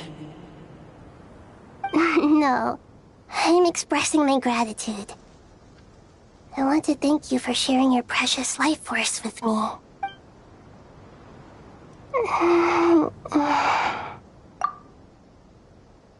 Awake already? You are more resilient than I thought. Pep. I feel much better. Thank you.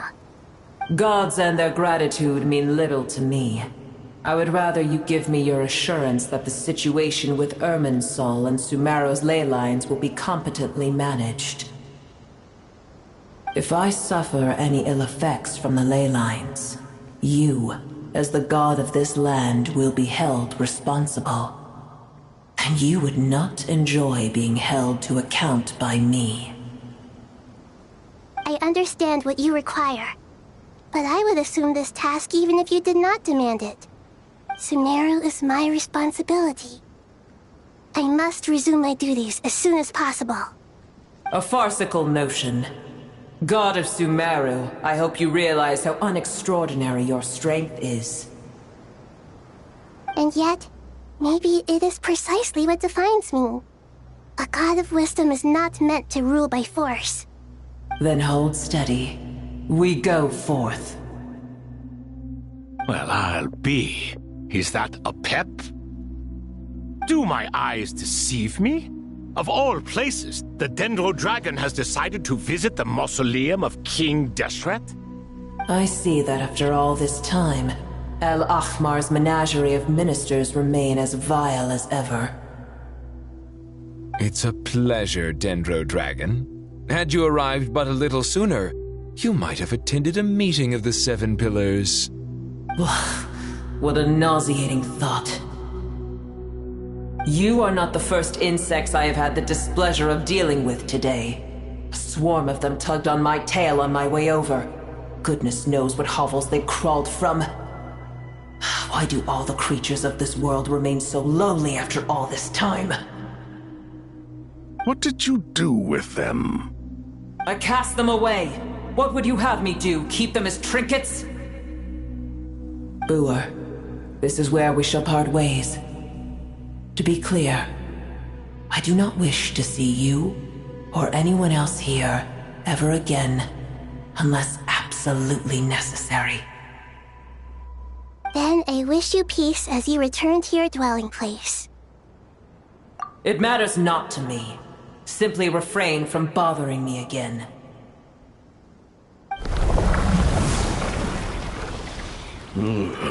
A force to be reckoned with.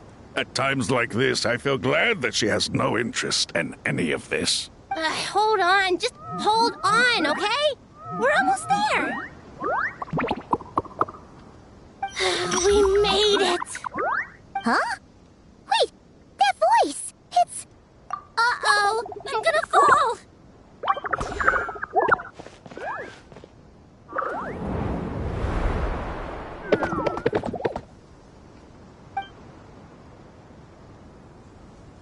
Well, that's a relief.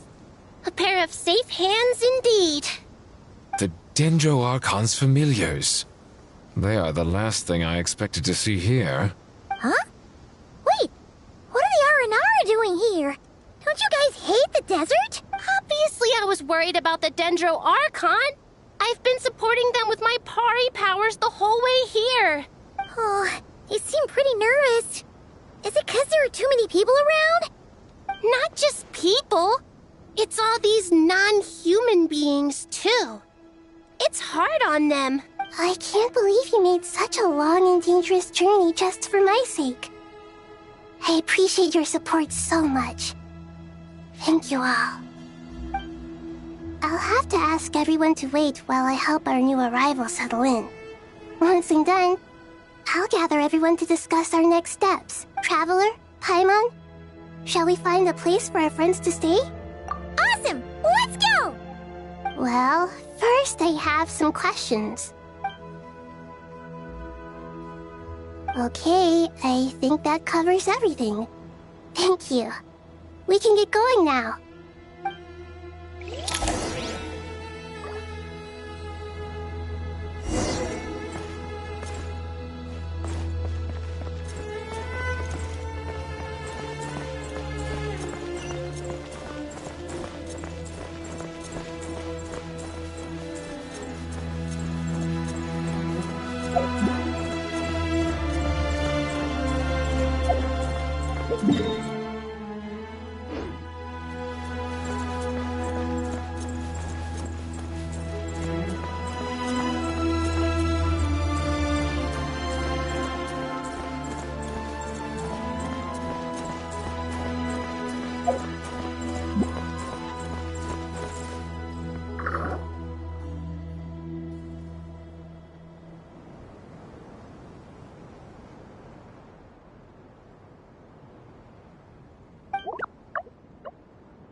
Hello, everyone.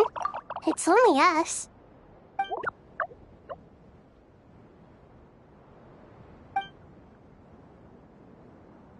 It must be very tough for you coming all the way out here, especially since you don't like the Voluka. Is everyone back in Vanarana doing well?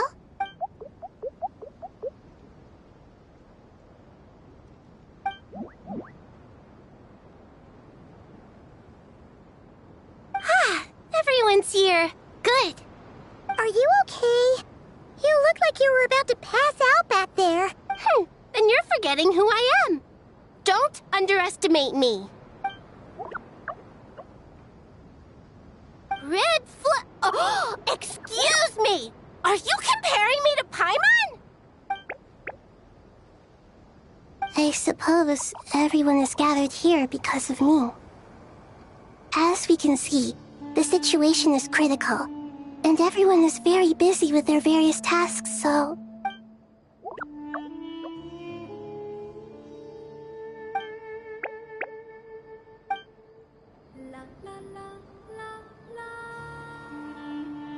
I can't thank you enough.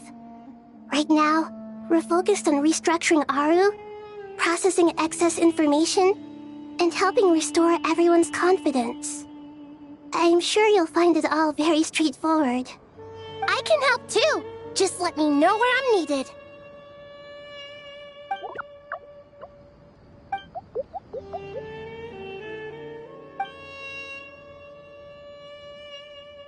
Up to no good?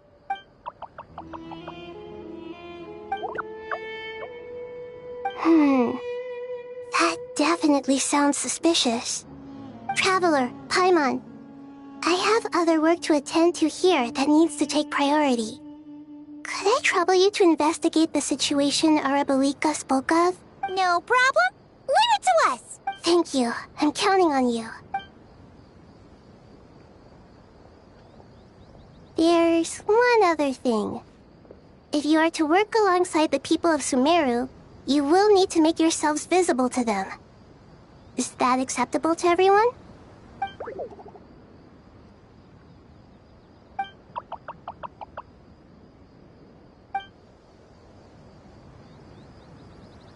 There's nothing to fear. No one here will hurt you. But if you do feel afraid, don't worry. Just call my name and I'll be there. Very well. Now, I shall bestow a small blessing upon you all. Whenever people see you and interact with you, from the moment their gaze meets yours, they will experience the most beautiful of dreams.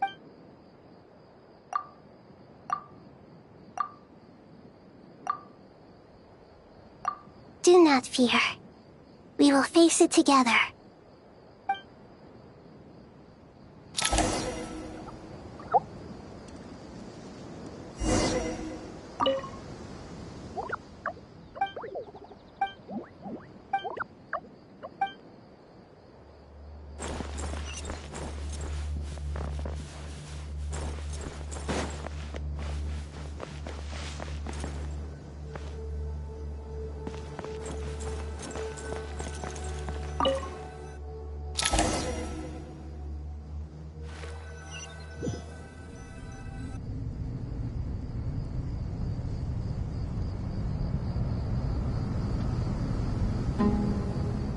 Everyone's here.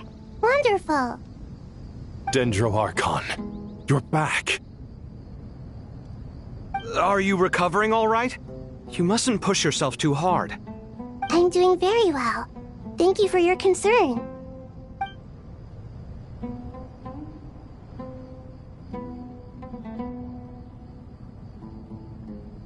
I see. Using the power of Aru to reboot the Akasha and gain access to Irminsul. It's a sound plan, although... I regret to be the bearer of bad news, but with the state that Irminsul is currently in, it's impossible to access via traditional means. Even the Akasha won't change that. Alas, we had feared this may be the case. And what about non-traditional means? Non-traditional means? Are you saying... Desperate times call for new measures.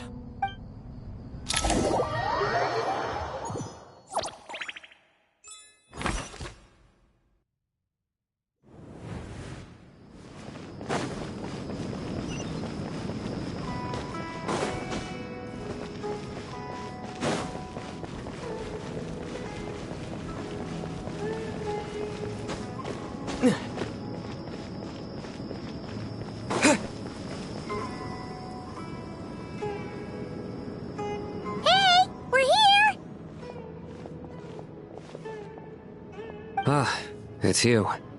Is there a situation?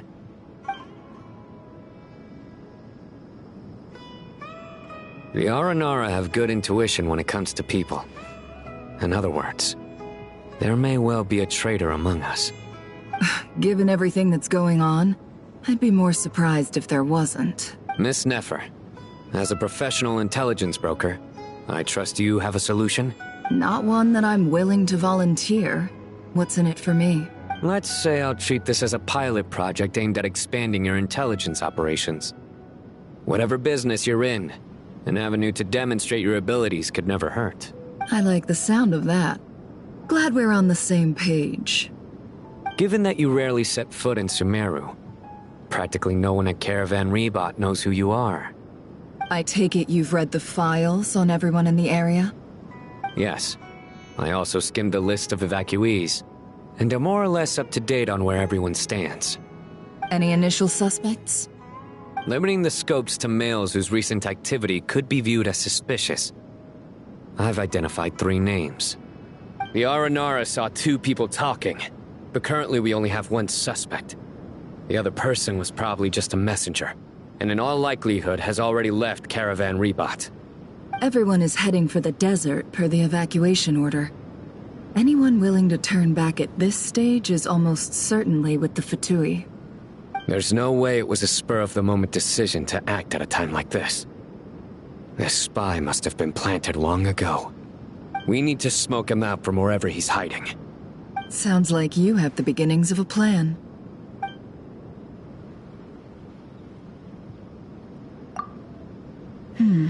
I see.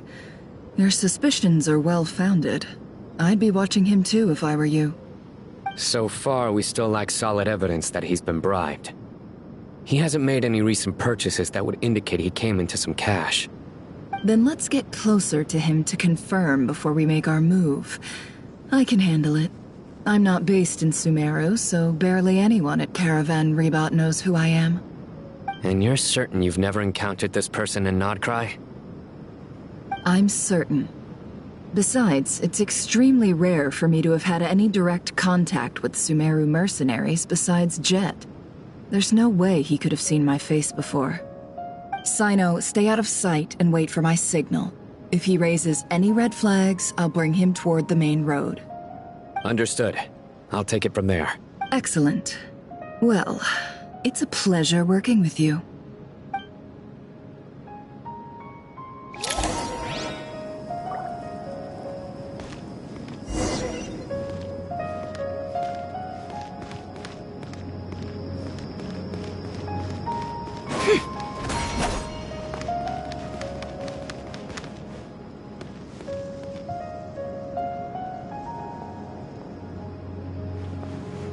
Darker skin, scars, frequents the desert and has ample combat experience.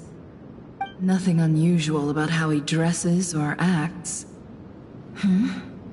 What's that he's looking at? A coin. Interesting. Could that be how his contact paid him? Conveniently discreet for someone trying to hide any unexplained income. And yet it could be highly valuable. Sorry to bother you. Has everyone here already left? I don't suppose you happen to see a lady wearing a hat? Ma'am? What are you doing in Caravan Rebot all by yourself? The main group evacuated some time ago. Didn't you pass them on the road?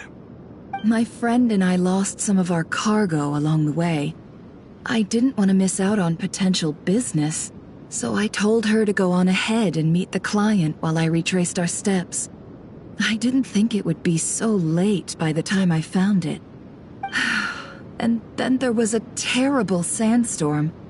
I guess I must have taken a wrong turn, because I didn't see any large groups on my way here. Forgive me for asking, but just to be on the safe side, could you describe this friend of yours? Sure. She has blonde hair, and she was wearing a hat and a white dress. You'd definitely know if you'd seen her. Yes, I think that does ring a bell. Ah, my apologies. During this exceptional time, the Core of 30 are under orders to be extra cautious when dealing with unknown people, whoever they might be. I understand. Well, sir, is there anything else you need to know? If not, I'd better try and catch up with them. Hey, wait! They left a good while ago now. You'll never catch up with them on your own. Why don't I give you a ride? I'm here to collect the last few people anyway. We have plenty of carts, so one more won't be a problem. That would be amazing. Traveling with a group will be much safer. I'll have to pay you for your trouble. Hey, let's not worry about the money for now. Wait here a moment. Once I'm done packing up, I'll take you to join the rest of the group. All right, thanks. Let me know if you need a hand carrying anything. No need for that. I'm strong enough for both of us. Okay. Well, I wish there was some way I could repay you. Guess it's my lucky day, running into someone who knows what they're doing here. You might have just saved my life, you know? You're not wrong there. I mean, what kind of cargo is so important that it's worth risking your life to get back?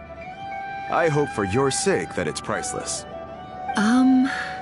Actually, I suppose I can tell you, since you've been such a big help. But be sure to keep it to yourself, or we could both be in big trouble. Oh, really? Sounds mysterious. We're in the antiques business. You understand? Some of our goods aren't acquired through the most legitimate means. We have to be very discreet when we're selling them. That's why I had to go looking for the missing cargo alone. Ah, no wonder. Well, ma'am, in that case, it turns out that maybe there is something you could do for me. I'm all ears. But to be clear, our commission isn't cheap. Think carefully before you ask. We don't want to ruin our relationship before we even hit the road. I'm sure that won't be a problem. My issue is, I have something that's a little difficult to sell on as well. Take a look at this.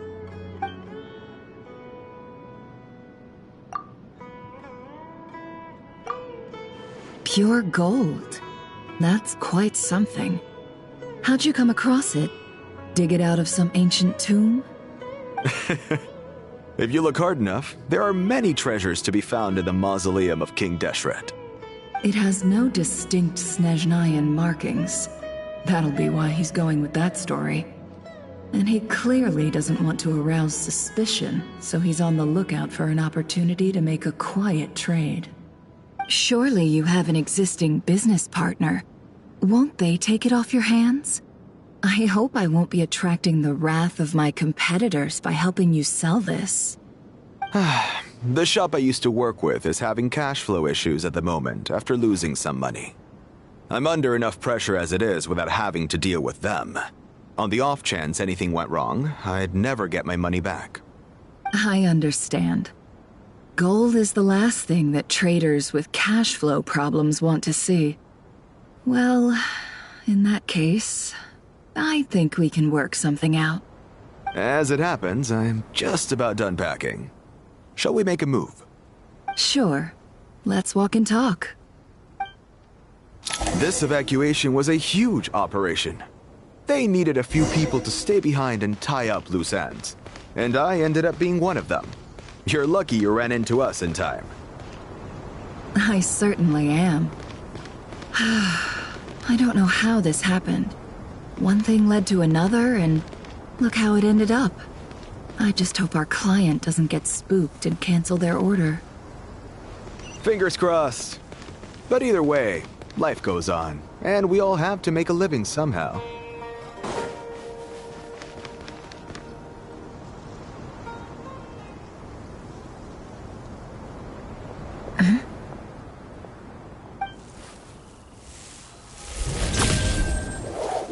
Hands where I can see them. General Mahamatra! No, wait! What are you doing?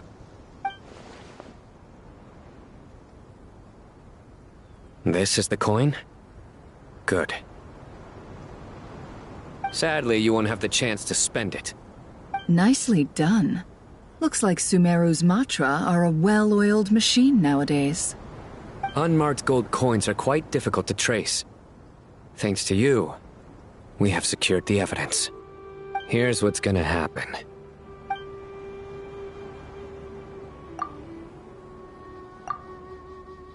Southeast from here, leeward side of the hill. That's where he's meeting his contact. Great work. Candace tells me your interrogation skills are highly effective. Hers are quickly catching up. She's improved a lot in recent years. Looks like it's over to you for the next step. Because I'm quickest on my feet? Because you know how to trail a target. Plus, it'll be easier to monitor their activity from the air. Fine. I'll be quick. One more thing. The Traveler just brought a message from the Dendro Archon. Once you're done with this, we're to meet up at the mausoleum of King Deshret. Got it. Will do. Are you sure you'll be okay on your own? Gee, I don't know. Maybe you should come with me. Okay. Then Paimon's coming with you. Really? You do know this is a stealth operation, right? Meaning, you have to be quiet? Paimon, are you sure about this? Well, Paimon at least wants to give it a shot. Like everyone says, if you never try, you'll never know. Besides, being the best guide into that has to count for something. This should be a piece of cake. Fine. Join me if you want. But be warned, if anything goes wrong, I'll have to gag you and shove you into a bush. No need! Paimon will be super careful. Promise! Good. Then what are we waiting for? Let's go.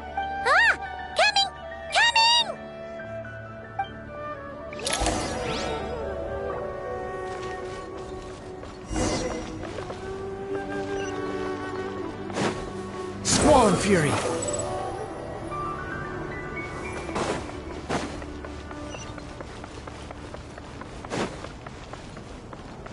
The wind rises.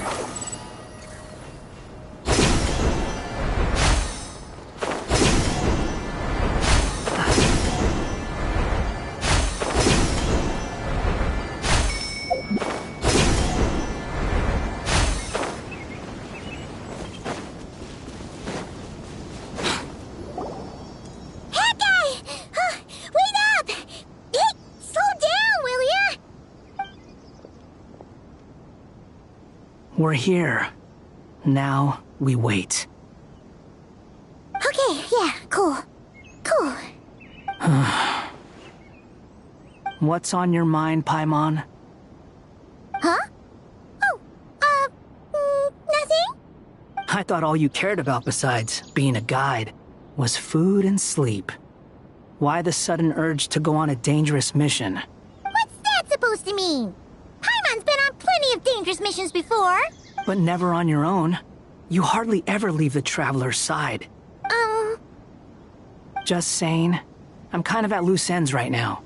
So if you did want to share, I suppose I'd have to listen. If not, suit yourself. Makes no difference to me. Hat guy? Do you think Paimon is useless? What? Where's that coming from? When we were in Notcry, Paimon suddenly realized something. Even though Paimon's with the Traveler every single day, whenever we face real danger, she can't do anything to help. Paimon doesn't get like this very often. She just got really scared when the Traveler got kidnapped that time.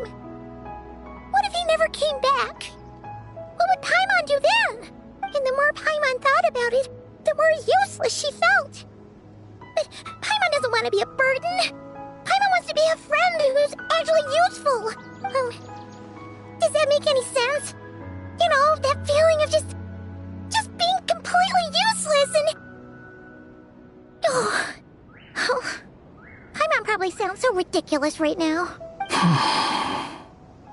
You asked the right person. Boy, do I know that feeling. Oh, that guy. I'm not gonna try and encourage you. What I will say is this. When you start doubting yourself, you have two choices. Give up or change. You have to make the decision to move forward. Otherwise, No amount of consultation from other people is gonna help you. So ask yourself, what do you want? To get stronger? To learn more? Whatever it is, go do it. You won't have any regrets if you can at least say that you tried. Oh. Alright. Something's not right. Shouldn't they be here by now? Paimon, is it just me? Or is it a little too quiet around here? Should Paimon take a look? We'll give it another hour. If nothing happens, we head back. Okay. How strange. We've been here for ages. Where the heck are they? Have we been stood up? What is it? Did you think of something? Something feels off about this whole situation. But I can't quite explain why. We know for sure that the guy Sino caught had something set up. Yet somehow his contact is a no-show. So, either the handler got caught, or, more likely, they decided to cut our guy loose. But how would they know to do that? Wouldn't they at least send someone here to check things out? That's the problem. They couldn't possibly know what's happening here. Unless... This feels all too familiar. Come on, let's head back.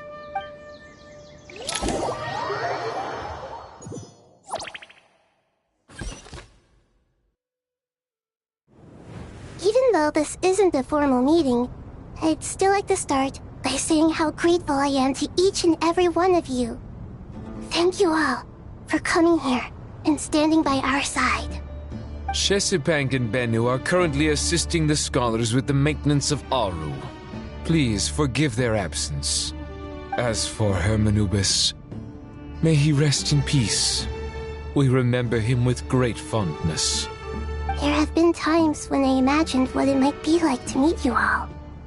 Now that it's really happening, I feel quite emotional. Time has taken many things away, but that which remains is all the more resilient. I must say, there is one thing that rather surprises me. You appear to be in good spirits, Lesser Lord Kusadali. But even so, I can sense that the life force given to you by the Dendral Dragon has far from fully resolved the problem of your vitality. Oh no! So even a Pep's power didn't work? Don't worry, Paimon. It worked very well indeed. The issue is how closely I am tied to Irminsul. Until the problem with it is resolved, there is no way I can fully recover. Sumeru has undergone tremendous changes during her absence. When gods pass away, inevitably, people's faith in them grows weaker. You must have sensed it already. Your power is not what it once was. Regrettably, this is true. I too have grown weaker due to the effects of Irminsul. Right now, we're all in quite a sorry state. Then what do you suggest? We take all the help we can get. Sumeru is our shared home. You and I, gods and humans alike. We must unite all our strength in this moment. Though Al-Ahmar is no longer with us, the alliance between the three gods remains in force. Regardless, as subjects of our king, we have a responsibility to support Sumeru through this catastrophe. Not to mention that it was the people of Sumeru who released us from this prison of Aru. Times have changed, and the people of today possess greater wisdom than those of the past. You really know how to give a rousing speech, Goti. Now then, let us learn more about your plan. The brightest minds of the Sumeru Academia are busy opening and renovating Aru. They claim it has something to do with Irminsul? Correct. Irminsul has existed in Teyvat since the very beginning. But during the Age of the Dragons, it did not possess the significance it holds today. After the Heavenly Principles arrived, the power of the Light Realm was divided into elemental energy, and Irminsul was refashioned as a device that records and preserves all information. Since then, everything in this world has been inextricably linked to it. As the Dendro Archon, I have a duty to protect Irminsul. To Sumeru, it is both a national treasure and undeniably a major threat. Tevat has seen many upheavals in the last few years. The most recent of these was a major crisis in Notcry, which forced Sumeru to be even more vigilant than usual. I made sure to monitor all the pathways through which an outsider could potentially transmit themselves into Irminsul. But despite my efforts, a major problem still arose within. I still believe that someone has actively invaded Irminsul. But rather than taking any of the pathways I referred to, the intruder chose instead to utilize the most direct route, and the only one that cannot be protected against, by entering Irminsul through death. I see what you mean. You cannot simply stop all deceased souls from returning to the ley lines because of a potential invasion that could occur at any time. That's right. As important as it is to guard against external threats, I couldn't allow myself to stop the souls of the departed from finding peace. Please, understand how difficult this predicament was for the Dendro Archon. Defense has never been an easy task. After Irminsul was invaded, my authority was quickly restricted. Soon after that, the tree began denying access to any connections. I'm sure you feel responsible, but you are not to blame. No one can predict every possible disaster. There will always be trials and tribulations for the world to endure. But the people of Sumeru should not have to endure this. We must find a way to break through the lockdown and connect to Irminsul. And this is why you need Aru. Yes. The only thing in Sumeru capable of rivaling Irminsul in terms of overall function and performance is Al-Akhmar's legacy, Aru. All I managed to do before falling into a coma was make some minor adjustments to Irminsul. Using Aru is a last resort, and a move that comes with enormous risks. The Scholar's initial plan was to borrow Aru's power to reboot the Akasha, then use the Akasha to connect to Irminsul and investigate. Unfortunately, Irminsul has suffered far greater damage than they first thought, rendering that plan futile. To rise to the challenge, we had to resort to more extreme and far costlier means. This has led to a number of new contingency plans. To reclaim Irminsul, our brightest scholars have made further modifications to Aru with multiple goals in mind. I thank you all for giving them your blessing in this endeavor.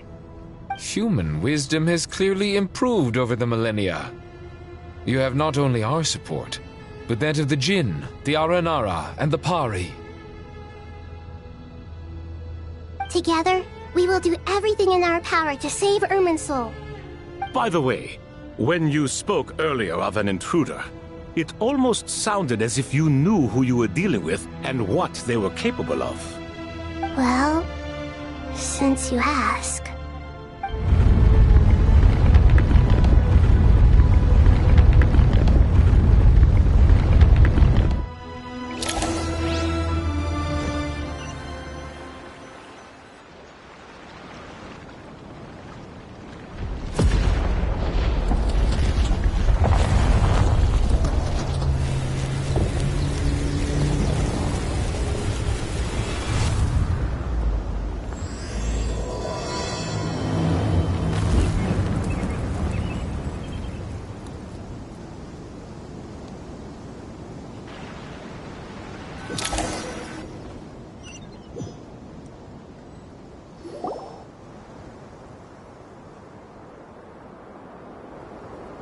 Master Tainari! What is that? Is this... Irminsul? How did this happen? What's going on inside?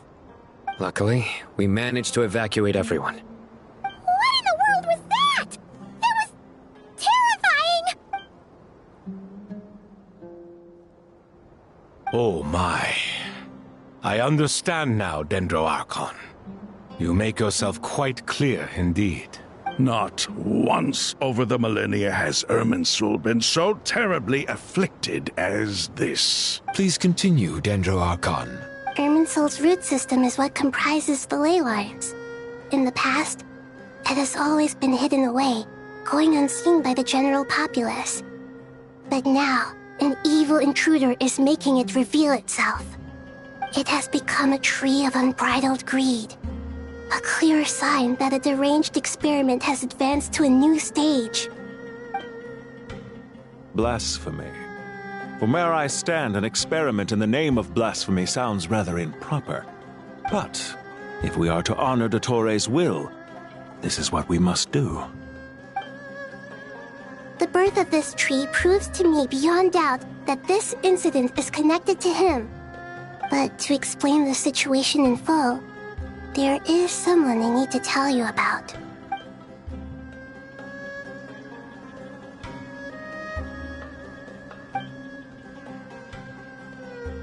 Zandik. So it was him. I saw him in the desert once. A man of supreme arrogance. So this is where it has taken him. But didn't Dottore die and not cry? How is he still able to do all this? He must still have loyal followers amongst the Fatui. Even so, I'm still unclear as to how he has been able to wield such a profound influence over Irminsul. I can confirm that Fatui forces have arrived in Sumeru City. Furthermore, Irminsul seems to be undergoing some kind of mutation. Evil branches are beginning to grow.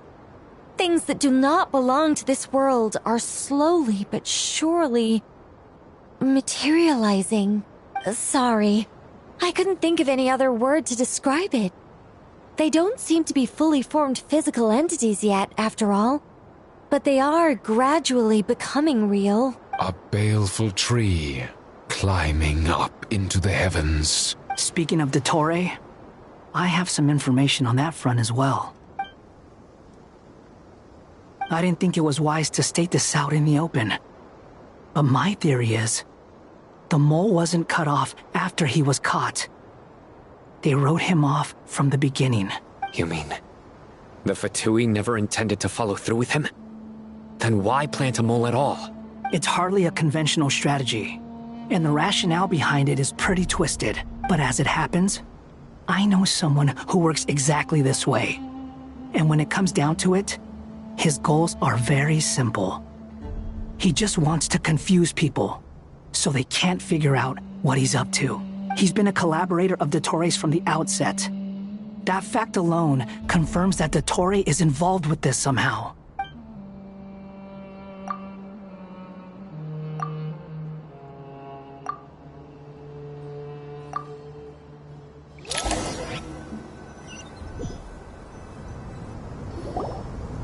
There is still much to be done. Everyone, please remember our core strategy. As per the discussions, the following groups must act immediately.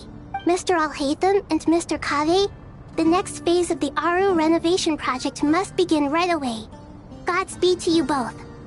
We'll give it everything we've got. The plan looks feasible, but the implementation will require certain resources. General Mahamatra Sino and his team will help to procure the materials required for modifying the terminal. No problem. I've already spoken with Sethos and Hat Guy, and they've agreed to assist me. This kind of thing is best left to the fleet-footed, right?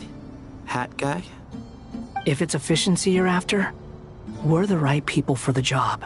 Following up on the elemental energy amplifier we discussed, Ms. Dory, I assume you're the one most familiar with the status of this project.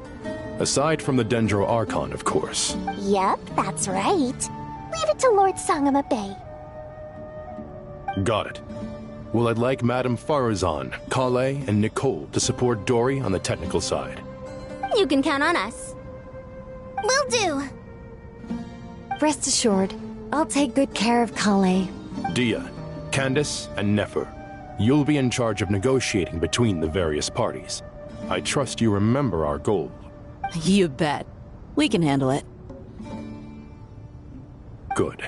I believe that covers everything. Tainari will provide ad hoc support as needed, if that's... Poor Tainari. Must be tough being Nephis' student. Getting bossed around all day. Hey, don't try and drive a wedge between us, you old rascal. All it says to me is that Master Nephis has faith in everyone's abilities. While I'm nominally here as backup, I doubt there will be many situations where my help is needed. Exactly. Finally, Traveler, you and I will head to the border between Sumeru and Natlan. Once that task is complete, I'll be asking some of you to accompany me to the Eternal Oasis.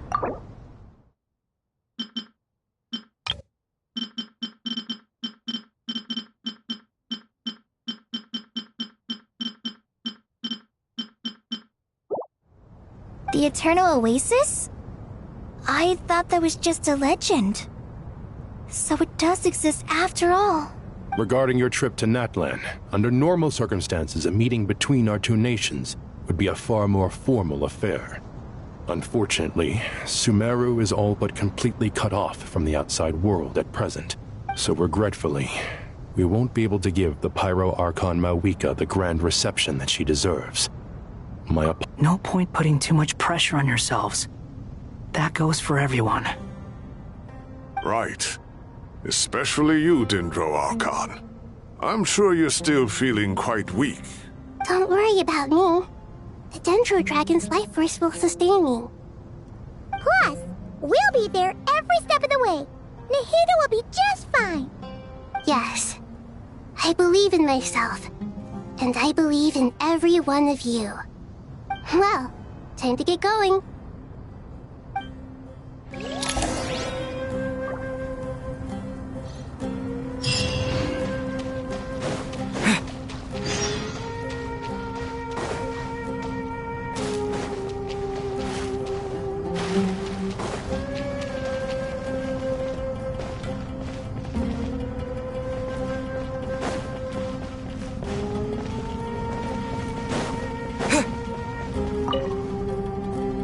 To what extent we can implement the final plan depends on how successfully the Akasha can be modified and configured. And to make sure the configuration works, Aru will also need some further optimization. Yeah, no surprises there. Once we roll this out, any Sumeru citizens who already have Akasha terminals can simply continue to use their existing devices. This still leaves us with a significant equipment shortage, though. Many groups of people were never issued Akasha terminals, including mercenaries, the desert folk, and many others. We'll need a supply of rare materials for the renovation of Aru and the production of new terminals. Right now, the best place to source these locally is from the primal constructs within King Deshret's mausoleum. Time is not on our side here.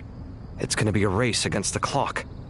The Aru merge and renovation project will have to be carried out by you two. Everything's riding on this, so failure is not an option. Best of luck to you both. As discussed, General Mahamatra Sino and Mr. Hat Guy will source the required materials. Mr. Sethos is quite familiar with the layout of King Deshret's mausoleum. With him accompanying them, things should go quite smoothly. I have every confidence. In the meantime, we may as well take a breather. Makes sense. There's not much we can do until the materials arrive. Get in formation and stay close. What is this, boot camp? Knock it off. It's just Sino being Sino. You know what he's like. Everyone clear on our mission objective. Look at the excess primal constructs, dismantle them, and extract the required materials. And King Deshret's 7 pillars agree to this? If they're just sitting there doing nothing, we might as well put them to use. Thoth's words, not mine.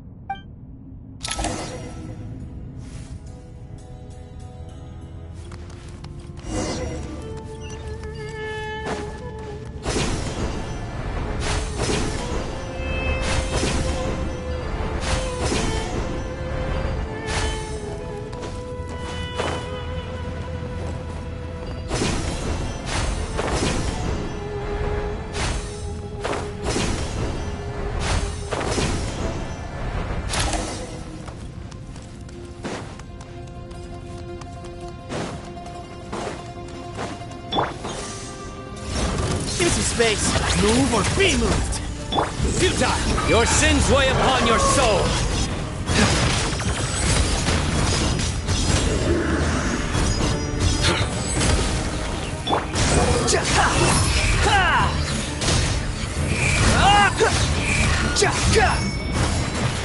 Wretched vermin! Way ahead of you! Surrender!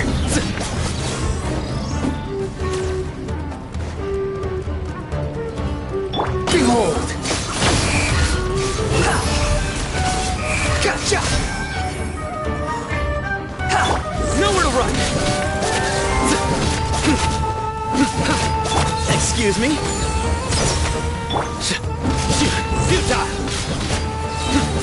Judgment is upon you! Your penance is due!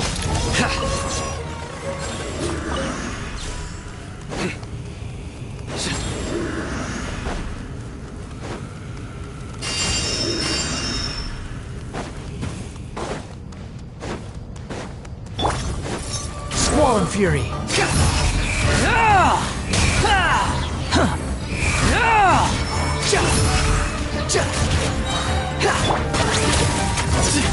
Give some space. Surrender! Unsightly insects! You're dead!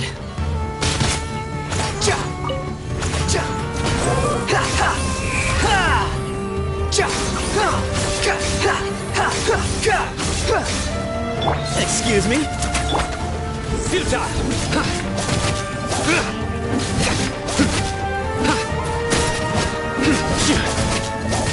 Nowhere to run!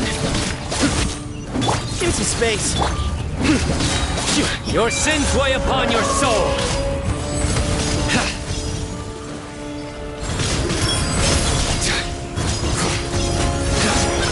You stand condemned! Guilty! Sage's wisdom! Way ahead of you!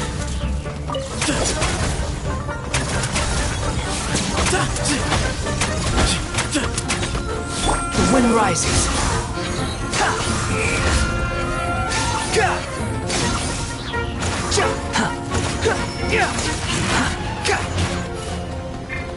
Give me some space.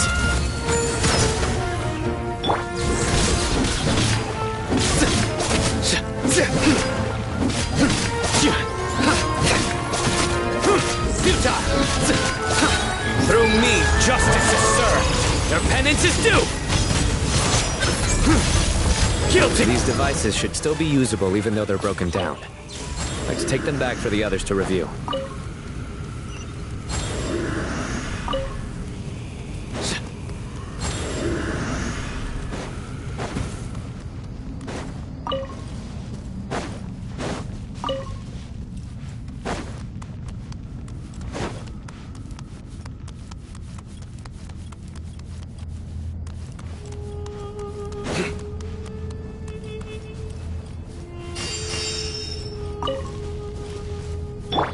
Quit following me.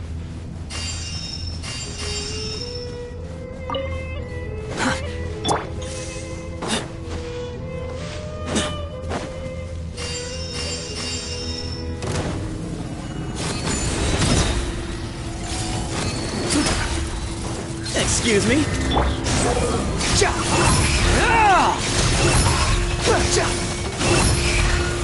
Know your place! Surrender! Way ahead of you! Futile! Behold!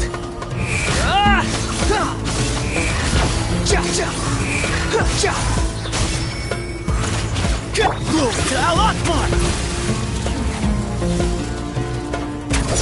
Judgment is upon you! You stand condemned! Your penance is due! How many do we need again? Enough to make an Akasha terminal for everyone who doesn't own one. I remember you telling me how revolutionary these Akasha terminals were. You've used one before, right? The Academia declared the Akasha to be the most powerful and comprehensive wisdom dissemination system in history.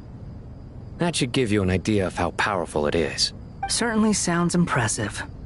Neither Hat Guy nor I have ever had an Akasha terminal. Well, if it all goes to plan, that's about to change.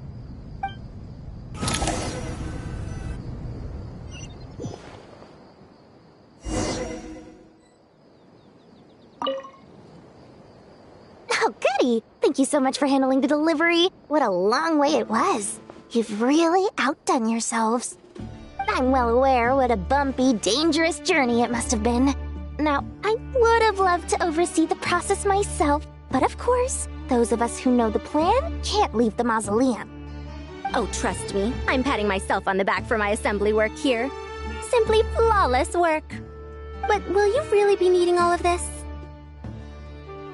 According to our plan, yes, this is the quantity required. I have no complaints about the quality either. Only the price. So expensive. I heard you covered a lot of the funding out of your own pocket. Oh, that's an exaggeration. The academia provided most of the funds. I just offered a small token of my goodwill. Of course, the real tragedy is how little profit I'm making on this. You know, it's a serious crisis when you can't even make money out of it. It's really quite a beautiful design. And I'm intrigued by how such a diminutive device is able to output the power of the Light Realm. Did you attend the lecture on Light Realm energy, Madame Farzan? I don't believe I saw you there. Of course I attended. I was just a little late, so I had to listen to the whole thing from outside the back door. Anyway, I have a perfectly good understanding of Light Realm, elemental and abyssal energy, as well as the relationship between the three. Good to know. Master told me in private that the conversion process between Light Realm energy and elemental energy involves highly classified knowledge that shouldn't be disseminated too widely. But even so, the scholars still shared said information. Well, you can't enforce a rule that everyone breaks. Is that the idea? At first, the Dendro Archon was reluctant to explain it in great depth for safety reasons. Later, she came to terms with it, and simply informed my master that we would all have to face the question of survival together. To protect someone from such dangers means keeping them in the dark, but for someone to know and embody the wisdom within, they must understand its very essence. It's an information hazard. We're exposed to danger just by knowing the facts, and just like bait, it lures us in by offering us the solution to our problems. But if you're not careful, you'll end up pursuing it down a dark path. A tricky problem. But today, this big problem has been broken down into many smaller, more trivial ones. What do you mean? I get it. For instance, you and I share secret knowledge, while she and I take on the risks of life, death, and fate. Something like that? Hey, what? That is not what I call a trivial problem. Well, as they often say in Vahumana, an event that is monumental to the individual is negligible in the grand scheme of history. Generally, the fate of the individual is an insignificant affair. Being from Amorta, where the subject of our research tends to be a lot more personal, I have to disagree. It's hard to dismiss the individual as insignificant. In other words, the big problem of survival has been broken down into many small, interconnected factors, and each one of us represents one of those factors. When the same secret is shared with a group of people, the same fate binds them together. Most people would find this unimaginable, but to us scholars, this is the path that has always beckoned to us. Sharing knowledge is a good way to fight against fate. I will always believe in that. All right, I think that's everything. Thanks a lot. But don't go anywhere just yet. I'll still be needing you to calibrate the equipment.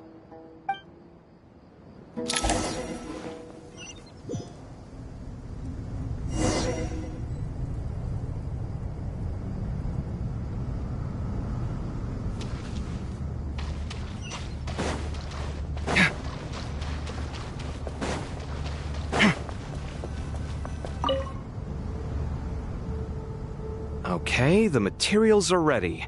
We can proceed with the next phase. Alhaitham, how are you getting along? Most of the information in Aru is written in ancient desert scripts. Some of this is written in a tribal language, while other parts seem to be a variant of an Oasis script, based on the glyph forms. Oh. Not lost to history, I hope. Some are. All we can do is infer the meaning based on the rules of related languages. Although, this section actually fills in some of the missing historical record. I'm transcribing it so we can bring it back to the academia. After Aru started up, 2 more lines of text appeared here. Can you read them? Humans may not read what is written by the gods, except by not reading. Victory should not be easy to attain, for it symbolizes divine wisdom.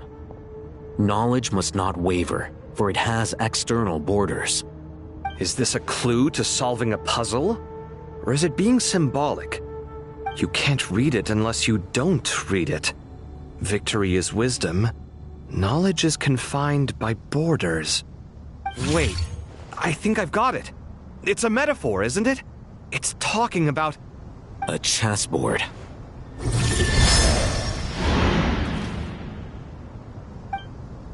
You were right.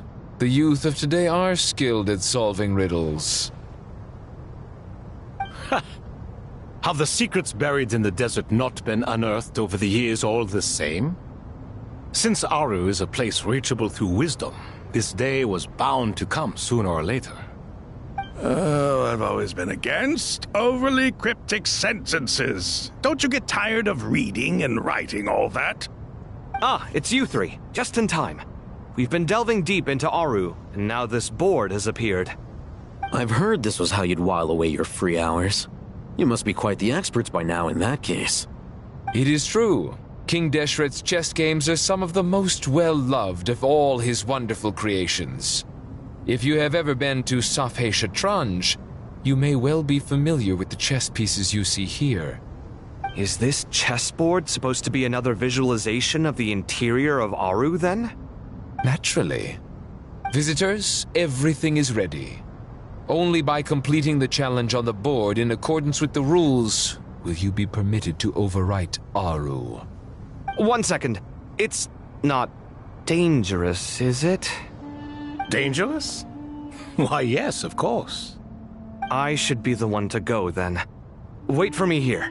Sounds like the self-confidence of our present company has rubbed off on you. Don't be ridiculous. I'm your upperclassman, and that means I have to look out for you. I appreciate the sentiment, but a game of chess typically requires 2 players. Besides, I'm sure they won't let things get out of hand. Keeping things relatively safe is in your best interest too, isn't it? Fair enough. I mean, you guys are controlling the difficulty, so please don't go too hard on us, all right? Ah, but Bennu said he wanted to put some respect into these whippersnappers. All right, all right. Thank you. Obviously, we'll still try to be careful. This doesn't seem like ordinary chess.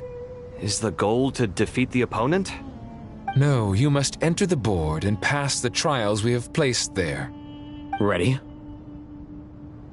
Let's do it.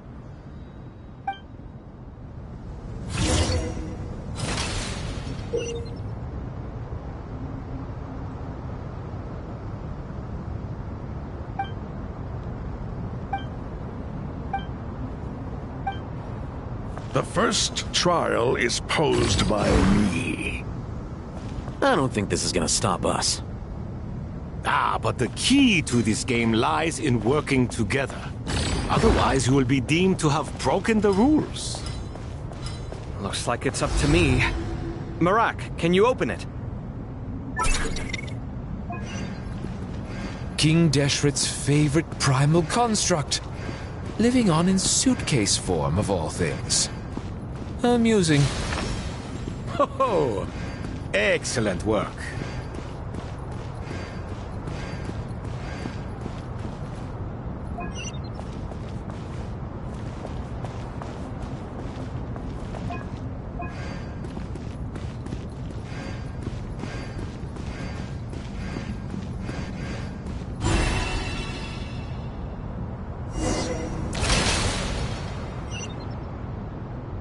Now is the time for my trial.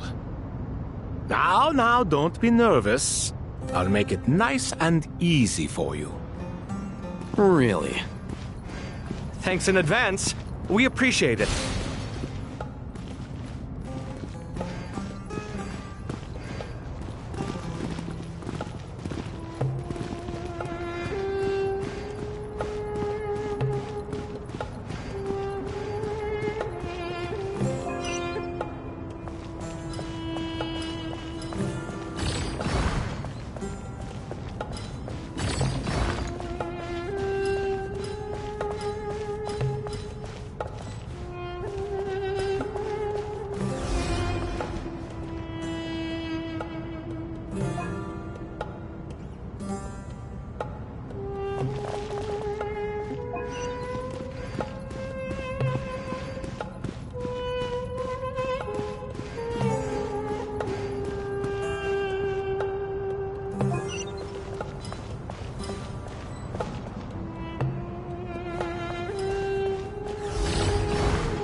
Strange time to catch up on sleep.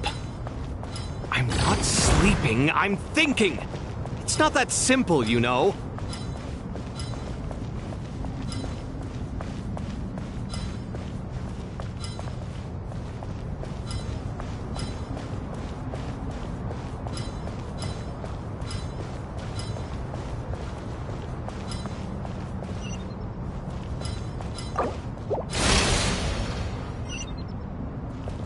Now is the time for my trial.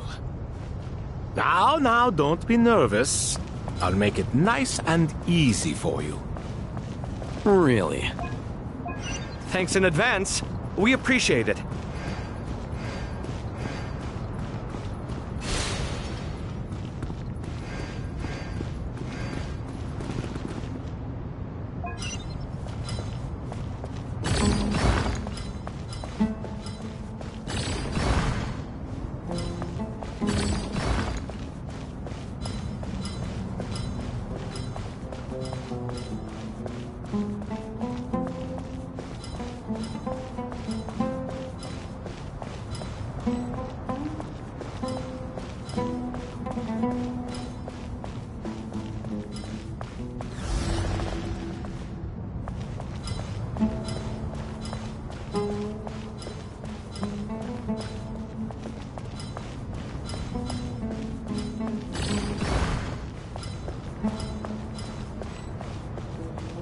Strange time to catch up on sleep. I'm not sleeping, I'm thinking! It's not that simple, you know.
Ibis King, don't you think this all rather inappropriate? You may as well be handing them victory on a silver platter. Do not expect me to follow your lead. Ha! Suit yourself.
Strange time to catch up on sleep.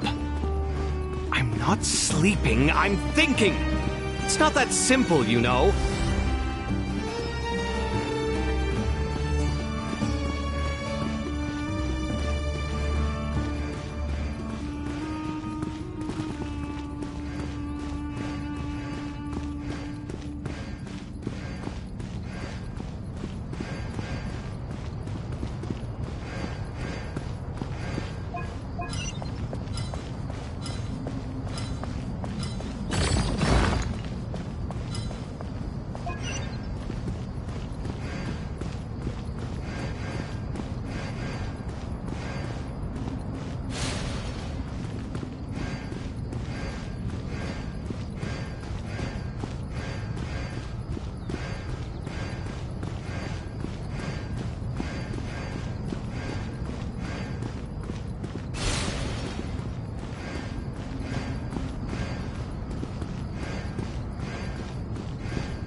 Strange time to catch up. Ibis King, don't you think this all rather inappropriate? You may as well be handing them victory on a silver platter. Do not expect me to follow your lead. Ha! Suit yourself.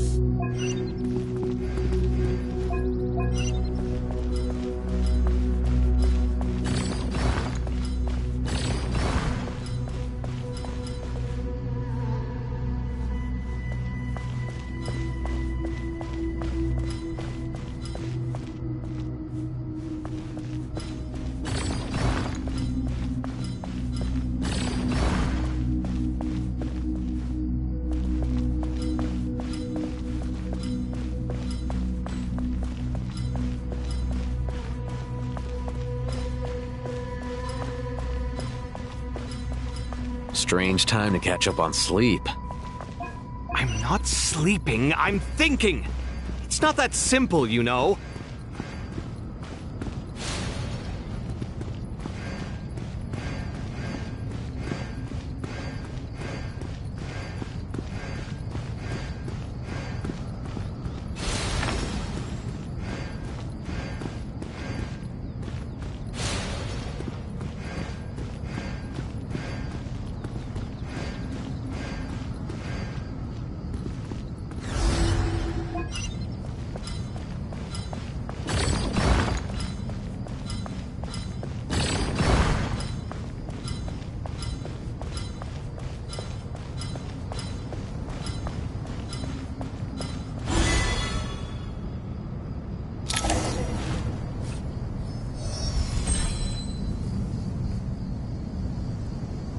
Done. Finally. It's over. But seriously, that was incredible! Standing on the chessboard felt completely different from standing on solid ground. And also... Oh, sorry. I'll save my thoughts for later. Thanks to the three of you for helping us out with this. Is it just me, or were you giving us quite a lot of guidance along the way? We made but a humble contribution. You lived up to our expectations. Bravo! Our aid was not given for naught. In addition to the existing functions, I'd like to ask you for another favor. Since Aru's interference shield can cover the entirety of the mausoleum, it should be possible to extend its range even further. Perhaps you can find a way. So, building upon the existing functions to... Ah, I'm with you! Imagine for a moment. What would the ideal outcome look like if this function were compatible with the devices? I agree. This is the best solution possible. Please, everyone, we beg you to help us. Me, oh my! Well, since you ask so very nicely, I suppose... Goti? Kroko? What do you say? Naturally.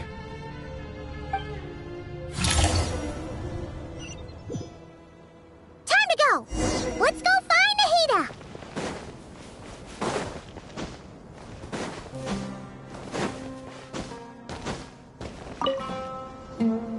There you are. Miss Nicole truly is an angel. She shows great wisdom in guiding others, and she has already sent word to Natlan on our behalf. She said that while the other members of the Hexen Circle are busy with important work, she is quite free, and she is more than willing to accompany the people of Sumeru for the entire journey. Oh, there's Nicole, all right. Always super patient and loves to help everyone out. She's the best. She is. So kind and enthusiastic.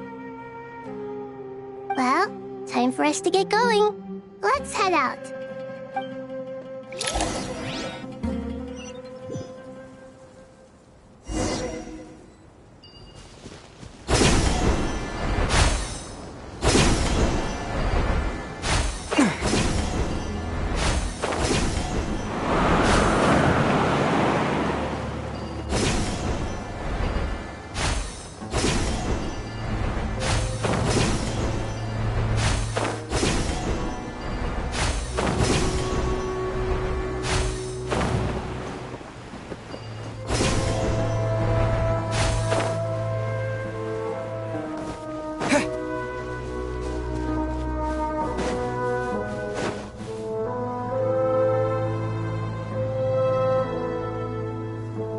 This should be one of the closest places to Natlan in all of Sumeru.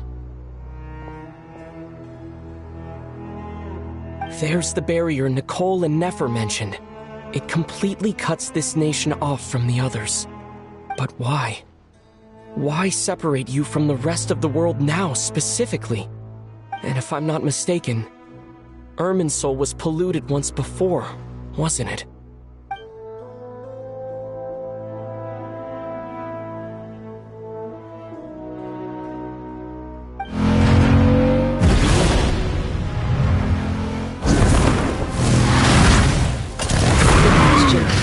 The same thing myself. That voice.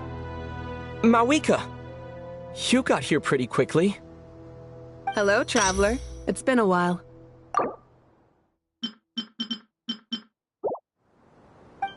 Hello there. Hello, Dendro Archon. Mawika, I apologize for asking you to meet at the border on such short notice. I also apologize for not being able to greet you in person. The form in which you see me now is one carried by the Traveler. The real me is inside the mausoleum of King Deshret, and I am reaching out to you with my mind from here. Irminsul has been infiltrated by the Doctor. We must be on our guard, as he can spy on information in the world from within the tree. Fortunately, there is no record of the Traveler in Irminsul, and you are still within Natlan's borders. My records will be preserved in the Night Kingdom, rather than the ley lines. As long as the Night Kingdom remains disconnected from the ley line cycle, the Doctor has no way of knowing my movements. Exactly. So by meeting each other in this way, the meeting essentially never happened. No wonder Paimon didn't come. You were concerned that her activity would be recorded by Irminsul. The Natlanese have heard about the situation in Sumeru. With the borders sealed off, merchants have been forced to stop their shipments. It's pretty serious, and you're the ones bearing the brunt of it. I'd like to address the question you raised at the beginning. I can offer a brief explanation, although it will sound rather cruel. I don't reach this conclusion gladly, but Irminsul predates the heavenly principles. It existed long ago, when the dragons of Natlan were at the height of their power. So even when the people of Sumeru became ill because of pollution, it was not a critical issue from the perspective of Irminsul itself. As long as it continues to function normally, the barrier will not be activated. But this time, the Doctor's invasion has directly affected the tree. That is what caused the barrier to deploy. The heavenly principles established a rule that when Irminsul is plunged into grave danger, a portion of power will be reserved to isolate Sumeru. That way, even if Sumeru is destroyed, the outside world at least has some time to catch its breath. We'd certainly need it. The heavenly principles created almost everything that exists in Teyvat today. To them, preserving the existence of the world and its inhabitants takes priority over protecting Sumeru. Meaning, protecting Sumeru now falls to you. Yes.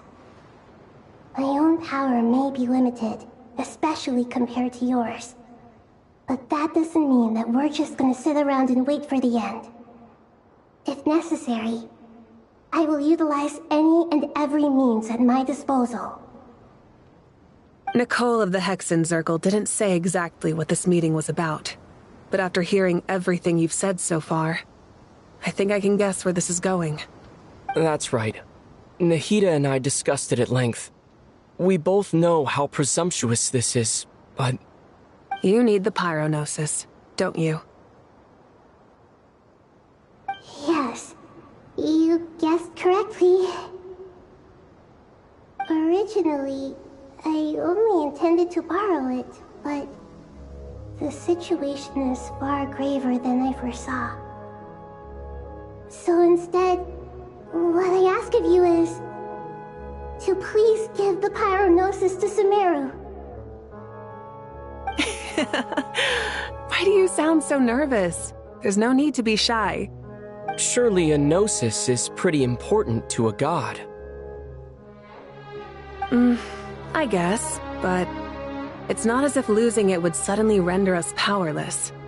But I'm sure you don't need me to tell you that. With all the nations you've traveled to, and all the gods you've met, you must have realized that by now. As far as I'm concerned, a gnosis is basically an elemental energy enhancer. But I don't usually use it. You know me. I like to think I'm pretty strong without it. Yeah, not about to dispute that. So you see, you don't need to sweat it. Here, take the Pyronosis. Huh? Just like that? Uh-huh, just like that. To tell the truth, I've always toyed with the idea of giving it to someone who needs it more than I do. I know you accompanied Nahida here to try and increase the chance of success. It's a good thing you did, because your involvement is one of the main reasons you've managed to persuade me. Are you sure about this? Handing over your gnosis just because of me? I won't try to quantify it, but trust me. Handing over the gnosis to Tumaini is far from the craziest idea I could think of. Besides, even if you hadn't come here personally, I think I still would have agreed to Nahida's request. Irminsul doesn't just affect Sumeru. It impacts all of Teyvat.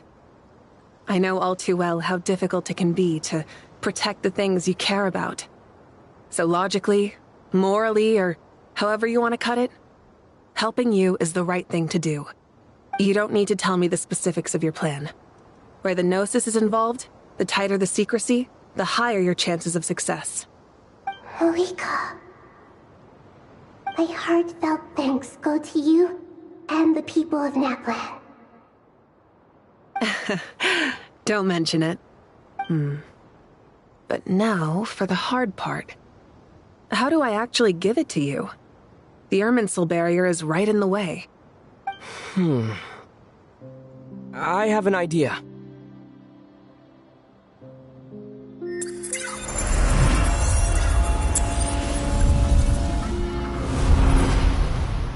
Just as I thought. Incredible. What did you do? Just made a lucky guess. This seems to happen quite a lot. Things that apply to everyone else don't seem to apply to me. I figured the same might be true here. Irminsul usually produces effects based on the records it holds. Since the Traveler is a Descender, Irminsul contains no records of him, and thus has no way to impede him. Is that right? You really are full of surprises. Catch. Whoa! Thank you, Mawika. Thank you for trusting us with something so important. All right. No need to get so formal. It's not like we're strangers. Besides, there's still one problem. You might be able to pass through the barrier, but I don't know about the Gnosis. Any other surprises for us, Traveler? Let me try something. I have the Pyronosis in my hand. It feels strangely ordinary. Not particularly heavy, and yet this tiny thing symbolizes the mighty authority of a god. I need to think hard about my memories of Pyro. My memories of journeying through Natlan. All those important experiences I've had. The Gnosis disappeared. Traveler, are you alright? I'm fine.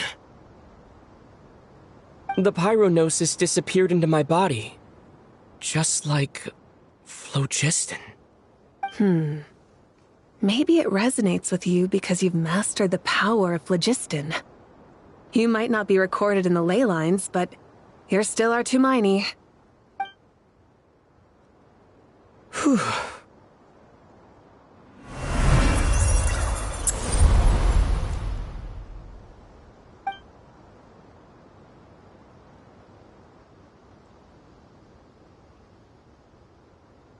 Please allow me to express my gratitude once again, Malika. Pleasure. Well, I've given you all the help I can. The rest is up to you. Good luck. We won't let you down. Yeah, we aren't about to lose.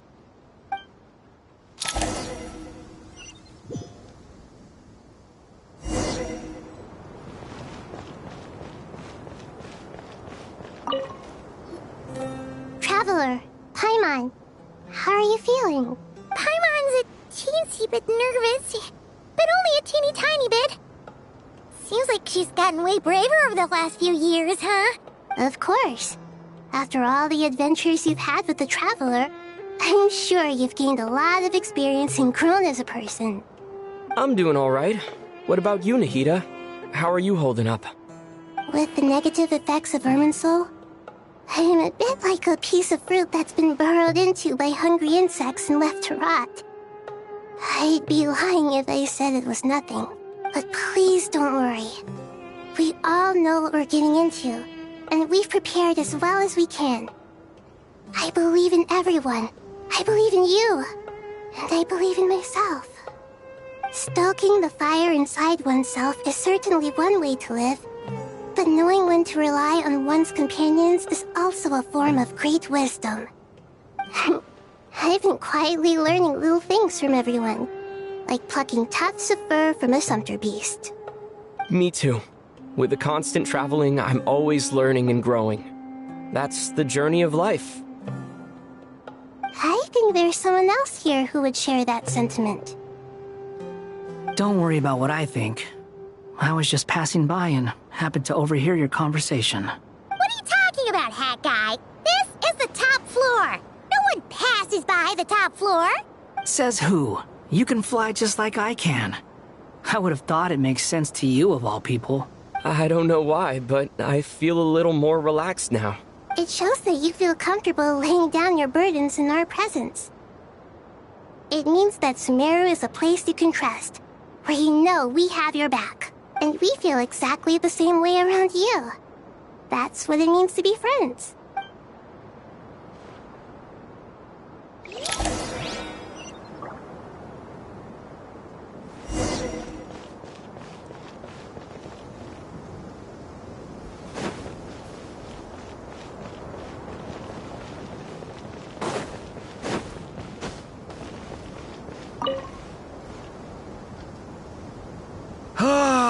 it's finally done. Ugh, but I have a nagging feeling that there's something I've forgotten. Oh, there you are. Everything wrapped up on your end?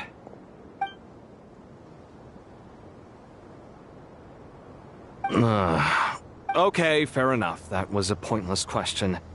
We were working in tandem, after all. You must really be exhausted. Well, it's been a busy day for both of us. When work ends, you clock out. No looking back. Yeah, we're definitely due a break. Probably a little late to start drinking now, though. I'll stick with water. Here, this one's for you. Thanks. You want a bite to eat? I can grab us something. Or wait, I think there's a stove nearby. Let me take a look.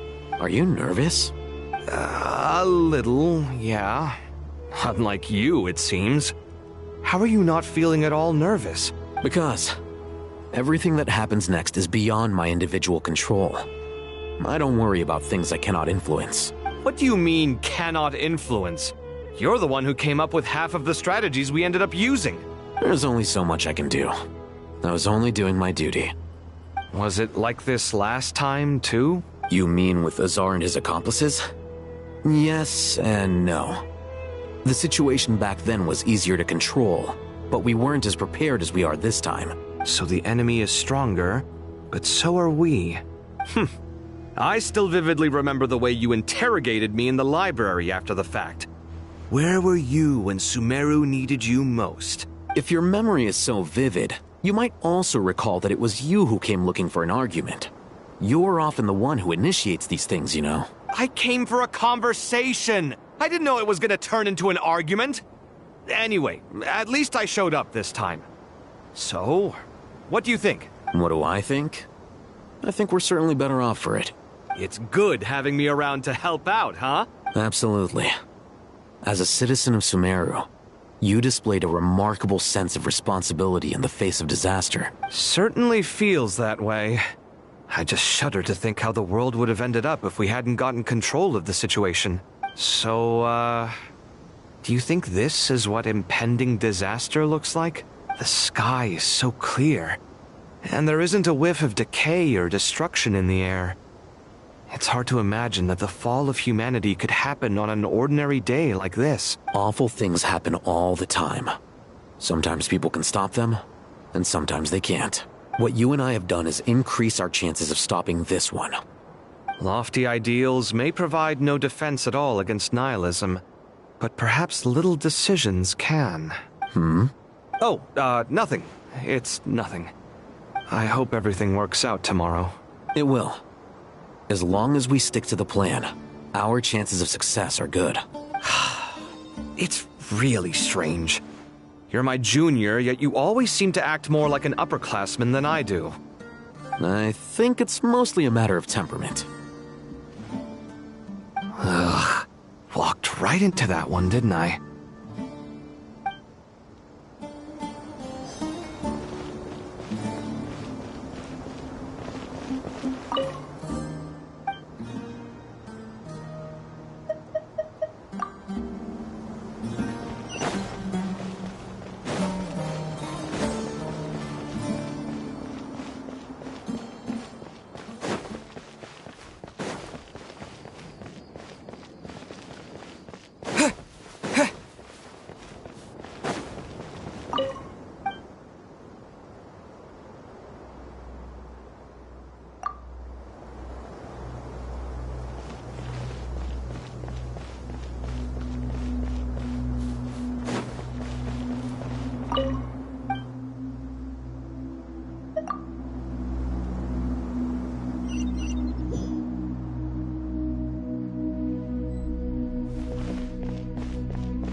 We'll make our move after sunrise tomorrow. Good. Is everything ready? As much as possible. That'll be enough. Don't let the pressure get to you. We'll take things one step at a time. That's how we've always done it. Master Tainari! Mr. Sino! So this is where you were. I brought some juice and some water. Would you like some? I know how easily you get dehydrated in the desert, so you should definitely have some water. In which case, I'll have the juice. I gotta ask, though. Who's on juice-making duty at a time like this? Madame Farazan said she was feeling a little nervous, so I told her about the automatic juicer my friend invented. She took it right off me and started making carton after carton of juice. A juicer? Did Sucrose send that to you? Yeah, I hadn't had the chance to try it out before this incident occurred, but I couldn't bear to leave it behind in Gandharvaville. The juice is very sweet. I think so too. Kale, how are you feeling? Physically, I'm okay, but it just still feels strange to me. Why would a great power like this come to someone like me? I know the feeling well. That same question ran through my mind every day as a kid. At least now, you have someone who can relate to you.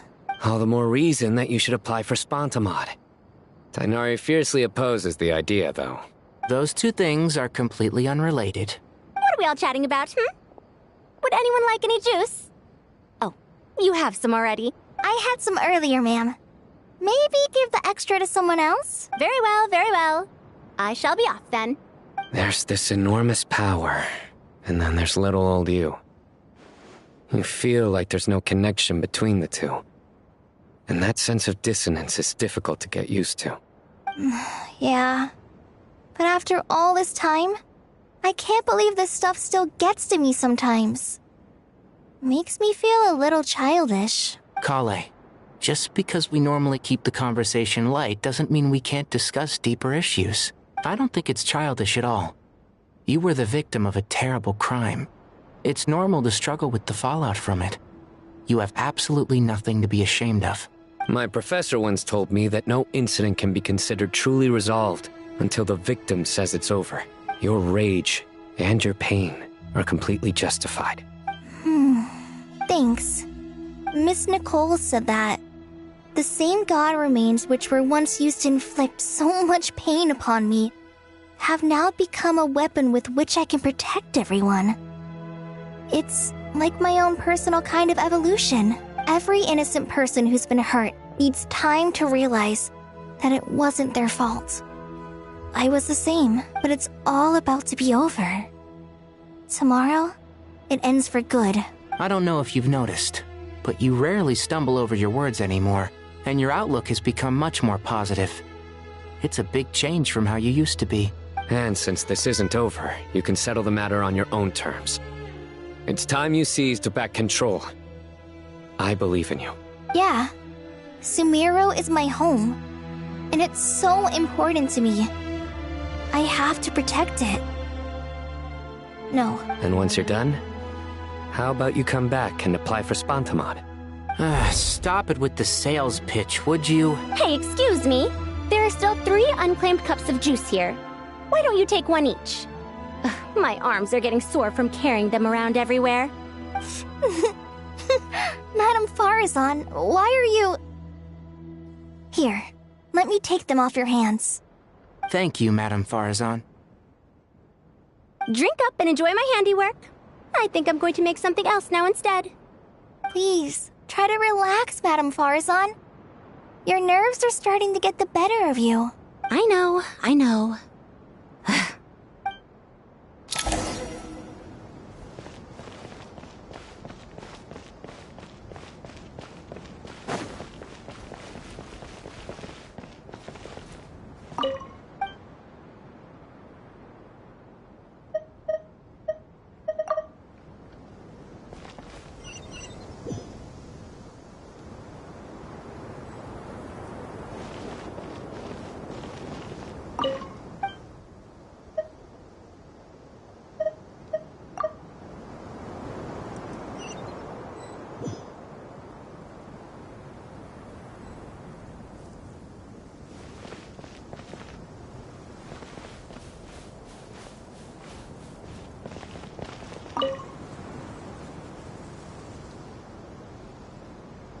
Something on your mind, Miss Nefer?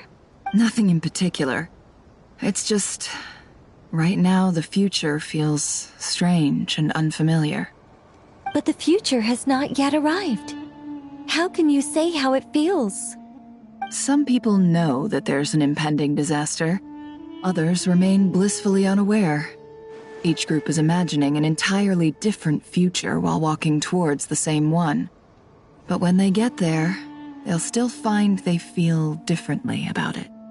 People are shaped by their circumstances. Different circumstances create people with different perspectives. I've always found the perspective of the Vahumana Darshan to be a particularly incisive one. Even at the height of the crisis in Nodcry, people held diverging opinions. But things are different this time. Indeed. Regardless of faith, gender, wealth, skin color, or eye color, everyone in Sumeru knows what will happen tomorrow. The world has never been an especially fair place. Yet now, against all odds, a moment of unprecedented unity and equality is about to take place. It's fascinating. If only my father could have lived to see this era. Era. To me, that term represents a much greater span of time. It can be an unsettling word.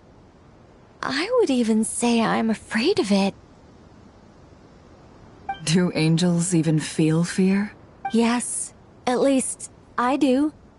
I fear the gap that grows wider with each passing day, and the never-ending flow of time. Time renders all memories insignificant, and reduces all splendor to nothing.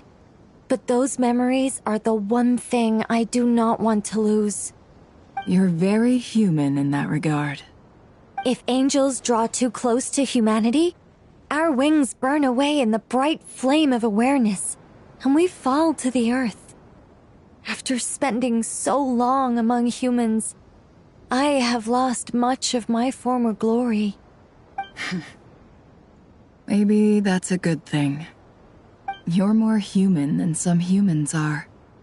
I've been talking to Kale a lot in recent days. We seem to be in completely opposite situations. I suppose that makes us good case studies for comparison. Case studies for who? Myself, I suppose. After comparing the two of us, I suddenly discovered that I desired more than before. It was a gentle, pleasant sensation. Just as most people pursue glory and miracles, I too am pursuing miracles of my own, guiding humans to make the miracles in their hearts a reality. That is my miracle. It doesn't sound so bad, does it?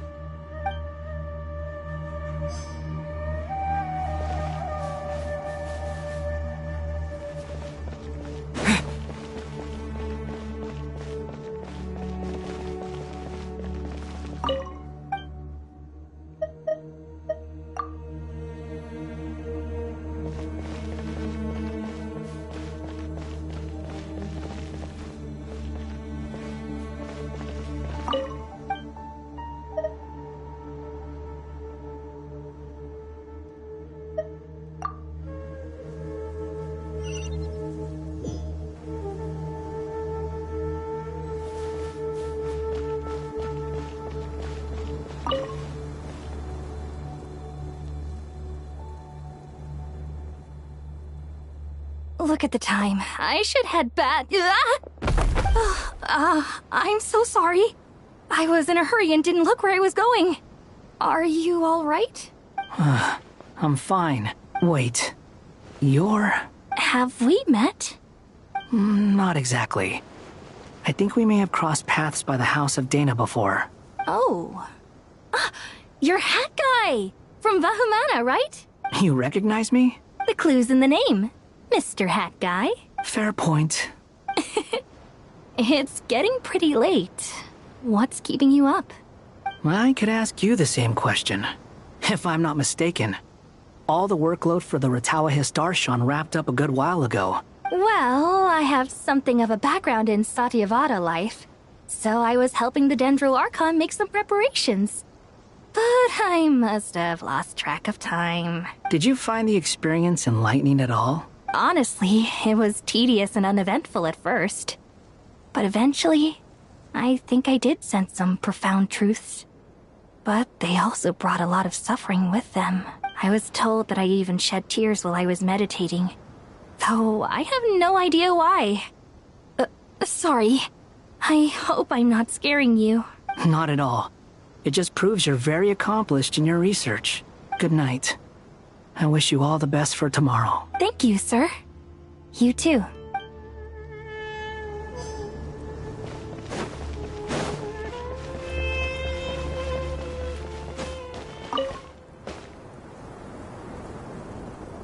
Too bad we've got a fight tomorrow.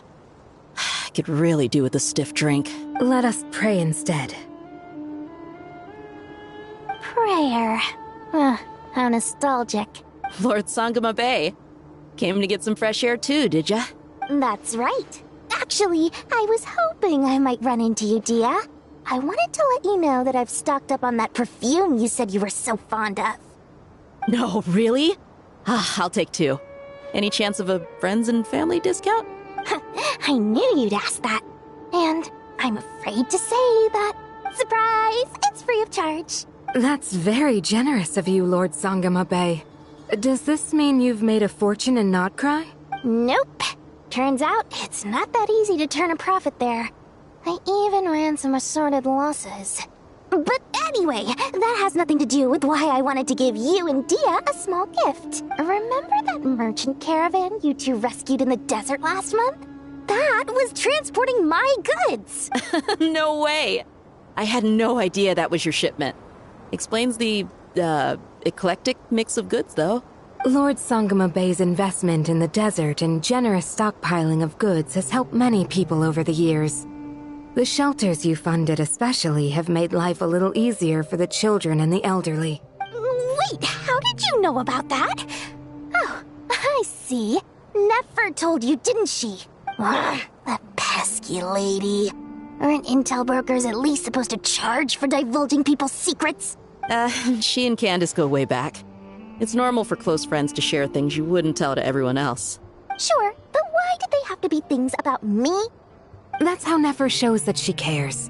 She wishes for all of us to know what a generous person you truly are. It must be hard trying to make a living far away from home. Just because we can tell what kind of person you are doesn't mean everyone else can. Well, maybe her intentions were partly good, but I don't think that's the full story. I'm sure she enjoyed knowing how much it would annoy me. I'm telling you, Nefer's got a mean streak. Definitely with you on that. Does praying help you stay calm? Defending one's home is a just cause. My heart is filled with a mix of anger and hope. Anger. You know, being able to get angry is a good thing. It shows that you're in touch with the real world, and that you have the passion to pursue something you believe in. My lady, what are you doing out here? Just taking a walk to clear my head. And look where I ended up. Were you praying just now? Yes, Miss Dunyarzad. Would you like to join us? Come on, it's fine. She won't mind who you pray to. Oh, then sure. I remember you, Miss Dunyarzad. You visited my shop before. If I recall correctly, the god you worship is the Dendro Archon, correct? That's right. She is such a gentle and kind god. But to me, she is more than just a god I worship. I see her more as a friend. And so do many others. She's not some almighty god who reigns on high, but a genuine friend. Agreed. She's a wise teacher and a good friend. I spoke with several people during the evacuation. Everyone's aware that tomorrow's battle is one that ordinary people can join too. A battle to fight for our friends and our homeland. Oh, it makes me glad. I can finally do something for those who protected me. You've grown so much since we first met. Oh, a compliment? Ooh, more please. Thank you. My lady, you've always been a remarkably strong and ambitious person. It's indisputable. And that's not just a compliment. It's a statement of fact. What are you praying for? Our beliefs may not be entirely the same, but we both wish for the same thing. I pray that everyone will rise to the challenges ahead and return safe and sound. I pray for the safe return of all my companions.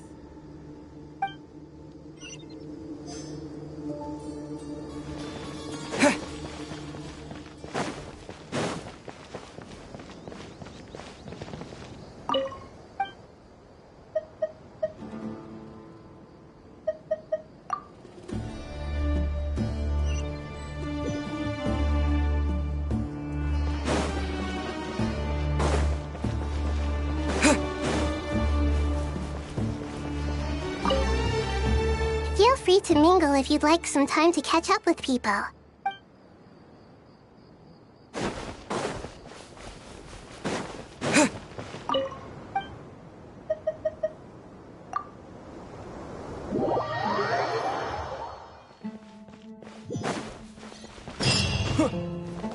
Time to go! Let's meet the others at the mausoleum of King Deshret!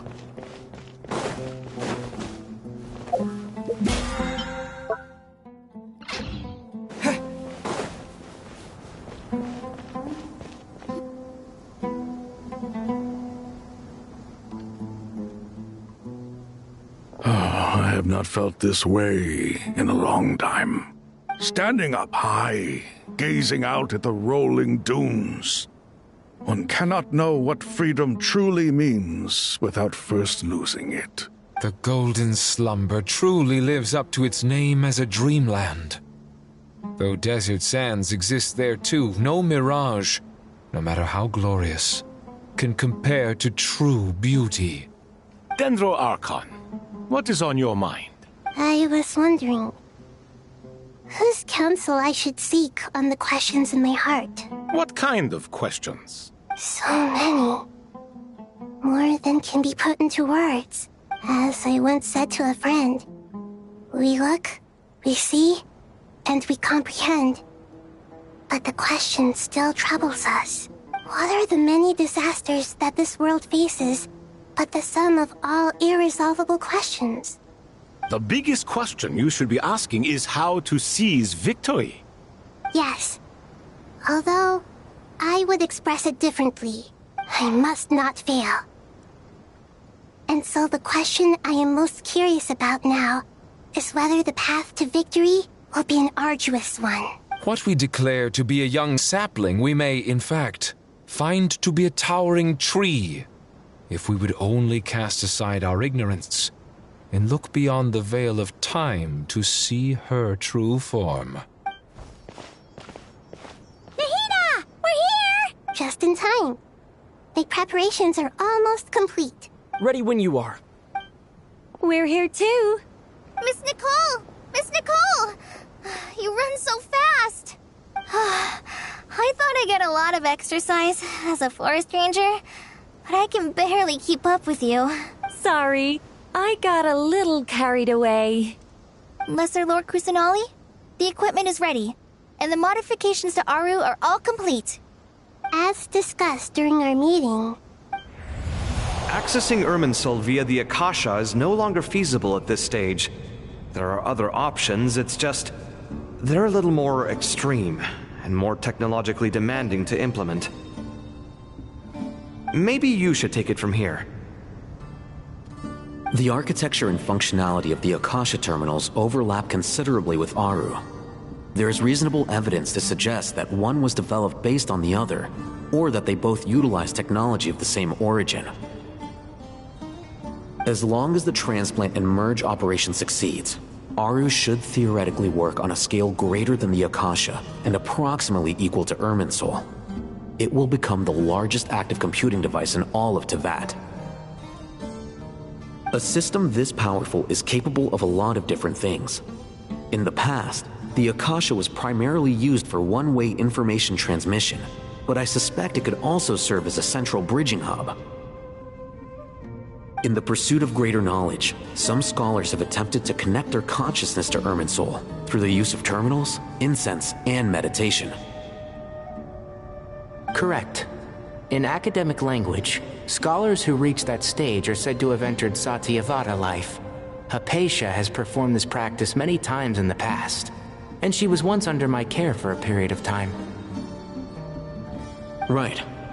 And this at least proves that there is a zone within Irminsul that can be connected to. That's right. Providing wisdom to the people is one of the very reasons for Irminsul's existence. I think I understand where you're going. Please, continue. In that case, I'll skip to the conclusion then. We need to further modify Aru, merge it with the Akasha, manufacture terminals, and distribute them to every single person we can reach. Every person? Even the desert folk? Yes, everyone. I've already calculated the amount of raw materials we need. So you mean we're going to get new Akasha terminals? Yes, but this time the people of Sumeru won't be using them to acquire knowledge, just to connect to Irminsul. That's the key. When we evacuated the city, we brought all the important assets from the House of Dana, in case we ended up needing them. Fortunately, this included the Akasha system's main terminal. We've checked all the relevant records, and one thing is certain. Nothing like this has ever been done on this scale before, so... Everyone in Sumeru is part of the plan. Whoever controls the people controls the situation. Since this function of Irminsul was introduced, it has only ever been made available to scholars, who don't constitute a particularly large group of people. But by expanding the scale to include all the people of Sumeru, all the individual connections will stack up to create a significant load on the system. Under normal circumstances, Irminsul would be able to cope with the additional load. But with it already being under strain from other activities, its remaining capacity is limited. Thus, it might be possible to shut it down completely by overloading it.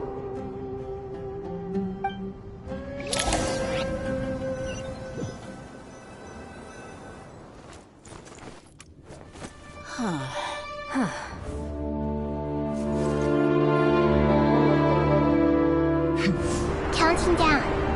3, 2, 1. Are you ready? Ready!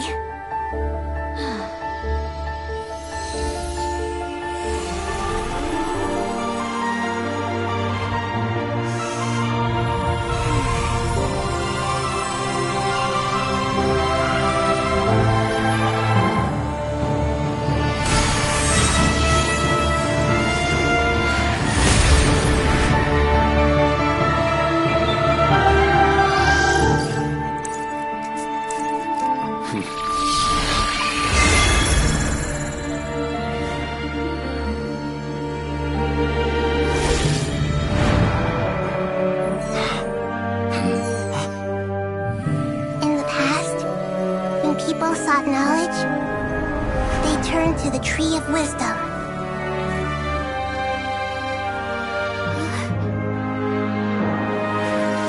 Today, we use it to save Sumeru and the whole world.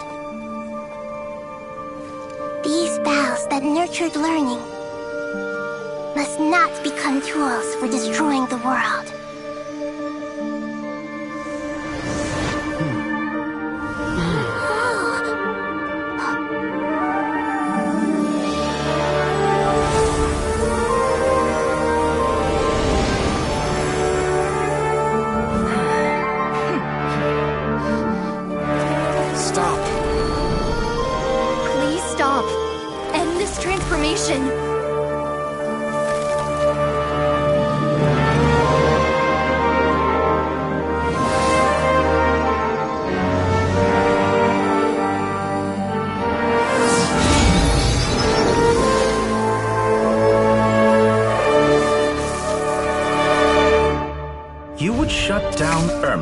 Just to stop me? You fools. I have all the time in the world.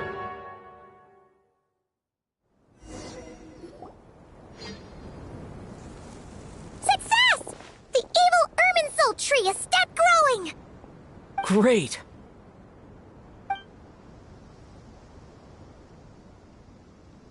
What a display of true courage! The courage to think and the courage to act! I never thought I would witness the shutdown of Irminsul with my own eyes. Perhaps this is human wisdom in action? Indeed, only humans could do such a thing. Gods are few and far between. What was once created for spreading knowledge is now used for another purpose. A rather ingenious plan. I am grateful to you three for your help. Only thanks to you were we able to extend Aru's interference capabilities to cover all terminals. Now, nobody who wears a terminal will have their activity accurately tracked by Irminsul. No matter how many eyes Dottore possesses, he will not be able to see us clearly. Now for the next step. I will need the help of your supreme powers once again. How might we be of service, Lord of Dendro? I need to reach the Eternal Oasis immediately. Right now? In that case, Ibis King, would you agree that this is a fine opportunity to dust off our old tricks? Never. I assume you have that chess set with you? You mean the one you gave to me as a gift? Asking for it back, are you? How could I? You misjudge me. I just wanted to show you another way you can use it. Connect to Safei Shatranj.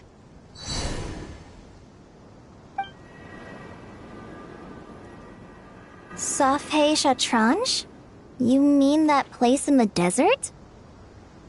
Thoth's chess set gains its power from the chessboard laid out in the desert by King Deshret and ourselves. All ceremonies conducted using the chess set must be activated via Safei Shatranj. In other words, the chess set is an extension of the chessboard. In the past, moving a chess piece was a sacred and momentous act. Transfer initiated. Entering live combat mode.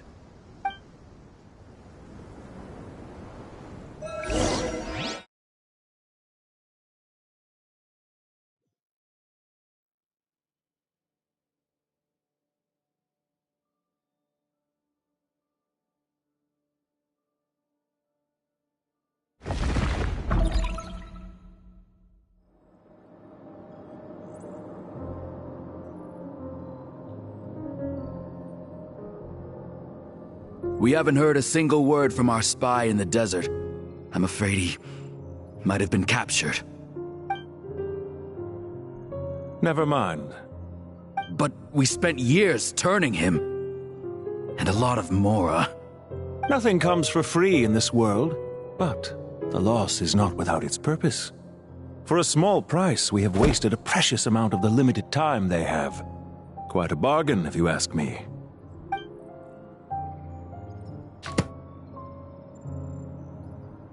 Understood. Weighing profit against loss is a necessary part of life. But to tell the truth, I have been operating at a loss since this all began. Since many centuries ago, in fact. For instance, why would a banker act as the executor of a will? If you hadn't deposited your personal belongings at Northland Bank, I would have no reason to be here right now.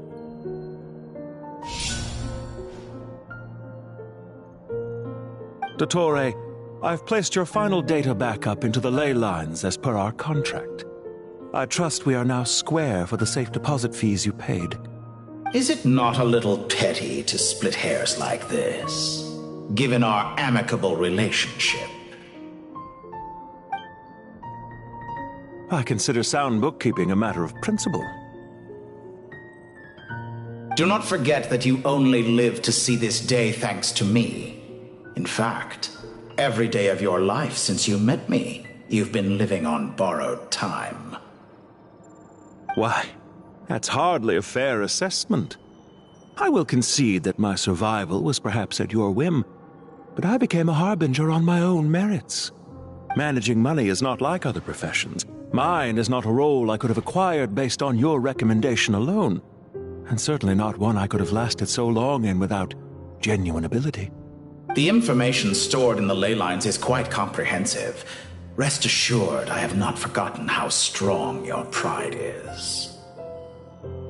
Well, I presume you have no sense of fragmentation while talking with me.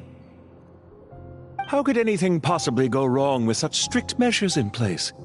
The remainder of your soul was split in two, with one half sent to Nodcry and the other stored in the most secure vault of the Northland Bank. Though I must say, your disdain for the other segments is quite amusing. Zandik is you, and you are Zandik. Zandik created the segments, yet you, a segment yourself, reject him.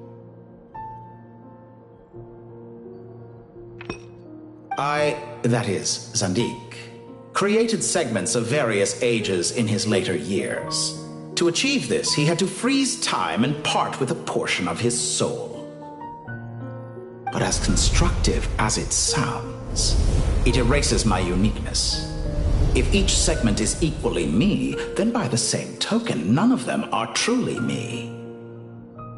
A soul living forever in the past inevitably holds different views than he did in his later years. The same thing that completes me also restricts me. You too might ask yourself which stage of your life you want to be preserved at. The day your business failed? Or the day you were framed by a gang and sold off to a medical lab as a test subject? We needn't dredge up the past. This undesirable plan was eventually scrapped. Lesser Lord Kusanali was quite right. I needed an opportunity to eliminate myself. And after that, I concluded that there was no more effective plan than directly splitting the soul. Once the soul is transferred out, you will find that creating a physical body is far simpler than creating a puppet. The other half of your soul suffered a crushing defeat in Nodcry, you know. And yet in the process, I obtained the information I always wanted, did I not? Because now we finally know where the best testing ground truly lies. I once thought your ultimate goal was to ascend to godhood. But as it turns out, that was merely one of your experiments. Experiments take many forms. Most people are too eager for success, too fixated on the end goal. They forget that the experimental process itself is just as important. A suspiciously vacant seat, a new face. I trust you can put two and two together. The reason it doesn't exist is because someone tampered with the record. What can I say? After all your efforts, you really did uncover the world's secrets. So, is the new world you promised a lie? No, it never was. I am glad to be able to control Irmin's soul from within. Now I shall attempt to create a new world inside the existing one. Almost everyone faces the prospect of death, but not a single person has ever been able to experiment unrestrained in the afterlife through sheer force of will. I am the only one to have overcome this enormous challenge. Would I not be letting the world down if I didn't make the most of the opportunity to experiment? Clearly, the dividing of your soul did not affect the magnitude of your ego. Out of all the versions of you that have ever existed, this you is the most insane and the most radical. Is that why you chose to work with me? Which was it then? My insanity? Or my radicalism? Could I call myself a venture capitalist without a suitably ambitious plan to invest in? Yours happened to fit the bill quite perfectly.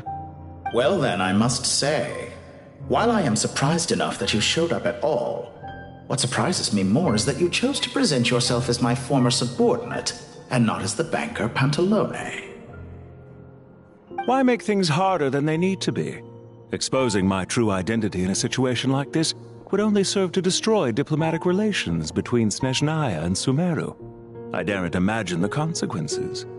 Showing up in the name of the original antagonist gives you the recognition you rightly deserve, while also being sensitive to Snezhnaya's predicament. It was an easy win. As for why I'm here, If you're suggesting that your credit is in the negative, I won't argue with that. Many people say that about you. I'd argue that a significant factor in your willingness to cooperate is the fact that you have but a few years of life left after my death. Living and dying together has a way of binding two parties together rather closely. Is it not true that a relationship should be judged by both the positive and negative returns it yields? So some of what I said actually made it into your head after all. It's true that I hope you don't die too soon, but don't you find that a strange thing for me to say? After all, you've already had quite a long life, especially for a human being. Let's not pretend that you're any more innocent than I am. Are we not the same in this regard? We both despise the existing laws of this world, and neither of us enjoy being under anyone else's control.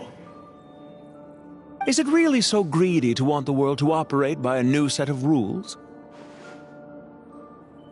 Of course not, my dear friend. And as I've said before, mutual interest is the foundation for the most reliable of relationships.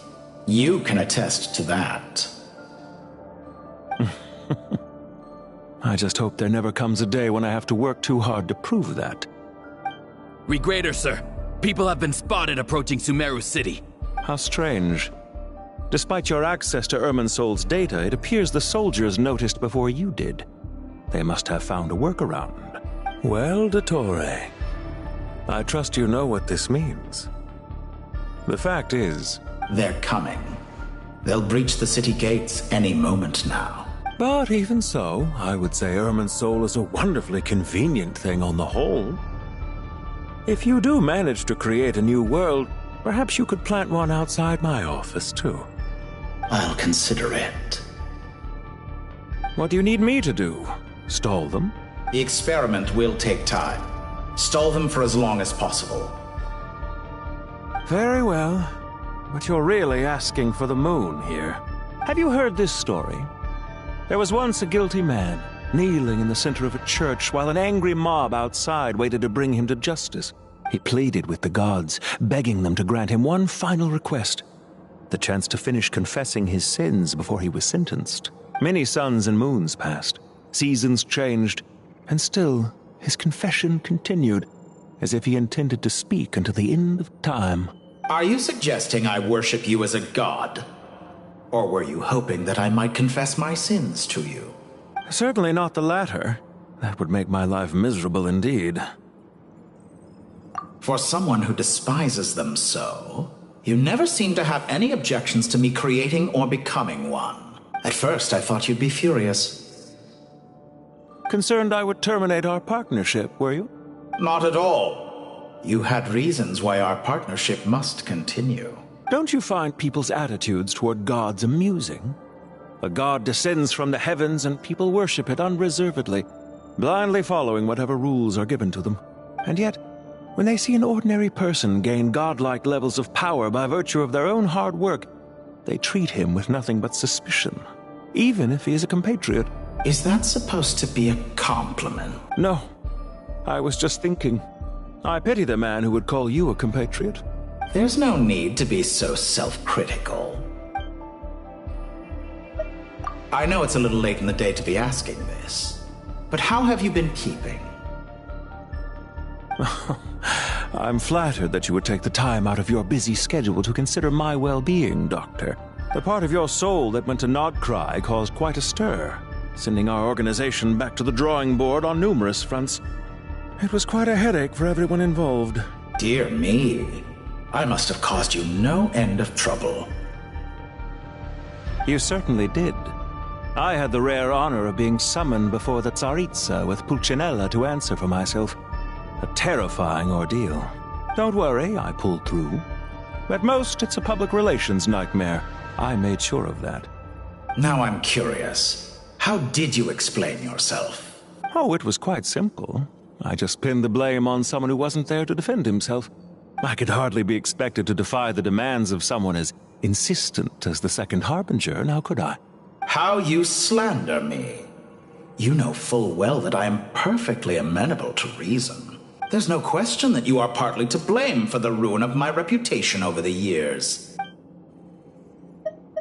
Do you have anything lined up for when this is all over? Hard to say. Field work always takes quite a toll on me, as you know. Once I'm back at Snezhnaya, I'll start with a well-earned cigarette. Why are you so eager to ruin your lungs after I went to the trouble of replacing them for you? If you have an issue with it, feel free to try to stop me. What's on your mind? The limits of humanity. It's a pity.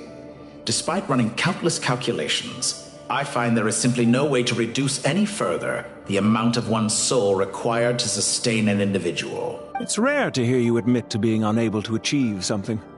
I beg to differ. For instance, as I've told you before, the original me was prone to motion sickness and couldn't make long train rides. Ah, yes, of course. One of the reasons you often sent yourself out on errands. What are you thinking about now? A new experiment.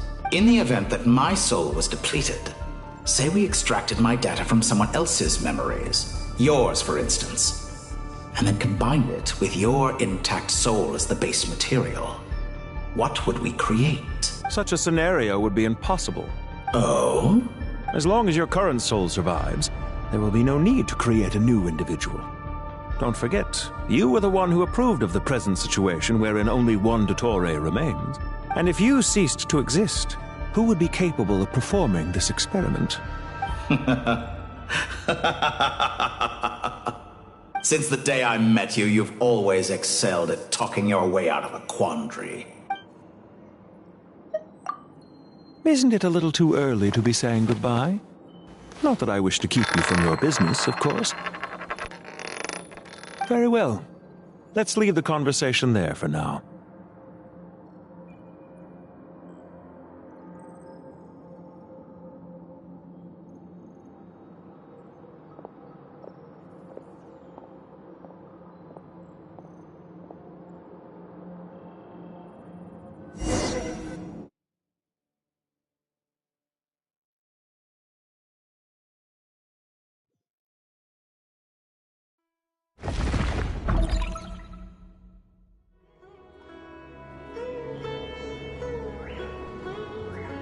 The power of King Deshret's 7 pillars is truly remarkable. With just a chessboard, you can move an entire unit across the material plane. Yeah, sets us up for a much easier fight. Really makes my day. The last time we stormed the city, it involved a lot more running around.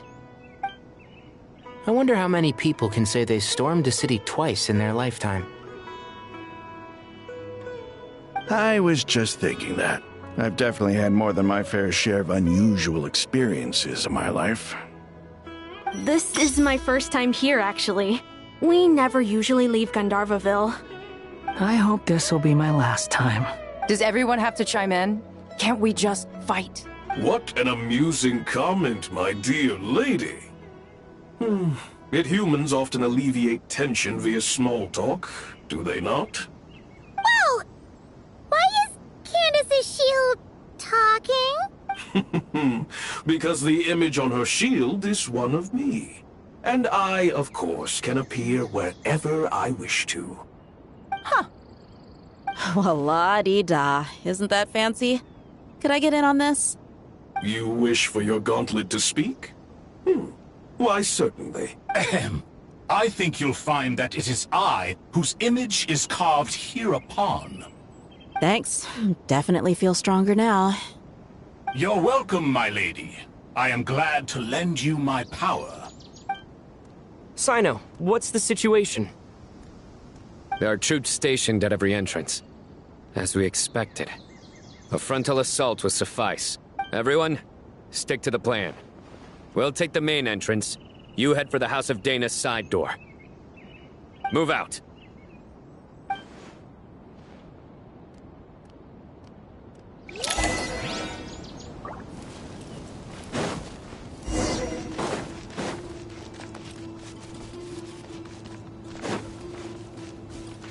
Out of my way!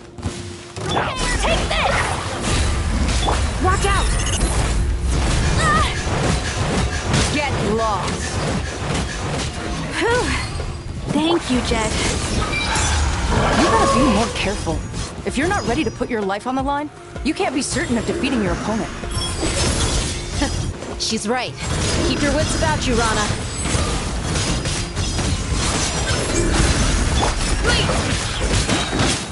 We shall prevail! So soon. Can't run from death. Take them out and secure the harbor. Reinforcements will arrive by water. Consider it done. Show no mercy. Guilty! Flows through me! In this body. Do your worst! Grant us your blessing! Collect some quiet.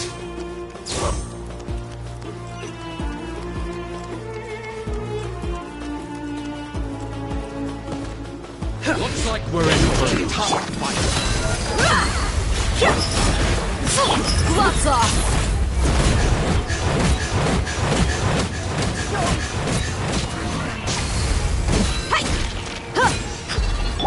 Surrender! Through me, justice is served! Can't run from death.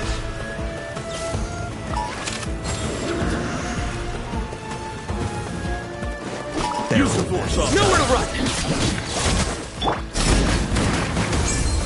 You're exposed! We shall prevail! Look alive! Ha! Surrender!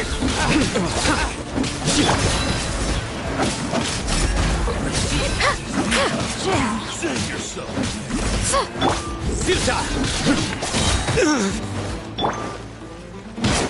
You asked for it! Intel!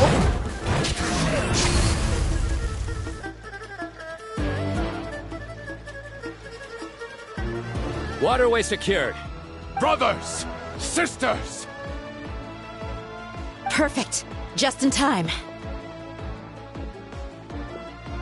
Welcome. Once we've linked up, we'll continue the advance. The team has arrived at the north entrance, as planned. Good. Press on.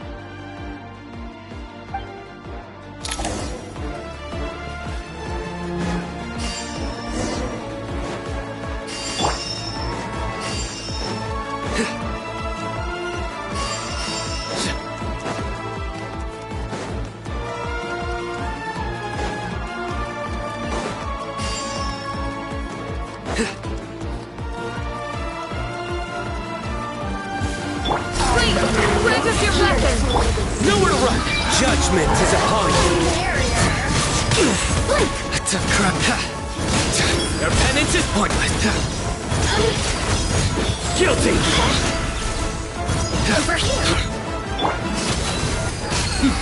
Let me use my Do your work! Surrender!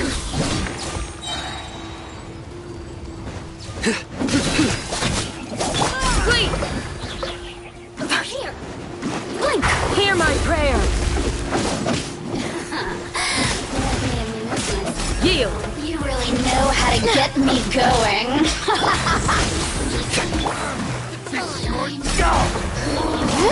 You're dead meat!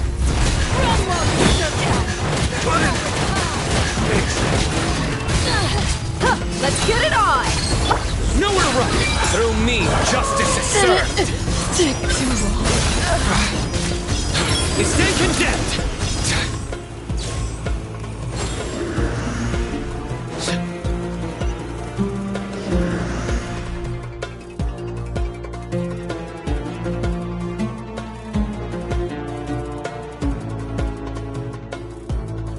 Look out! It's an ambush!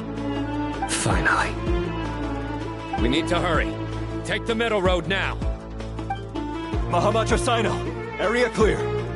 Don't relax just yet. More Fatui approaching from the right.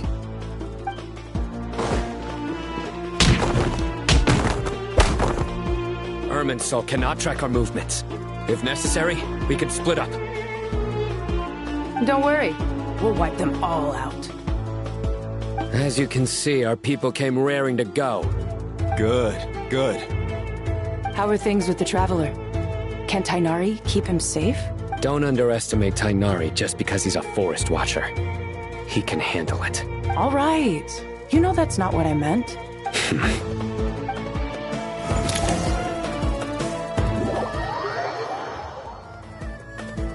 Sino and the reinforcements have drawn the Fatui's fire away. It's that by using a cluster leaf of cultivation, we can pass through certain terrain silently. Good luck with that. We'll just fly up there. Huh? Oh, yeah. Paimon forgot she could fly. Ready? Ready!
Fatui soldiers up ahead.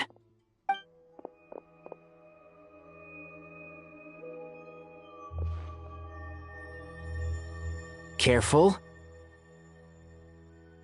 Prepare for battle. Hey! There's people over there. You have some nerve showing your faces here in the center of Sumeru City.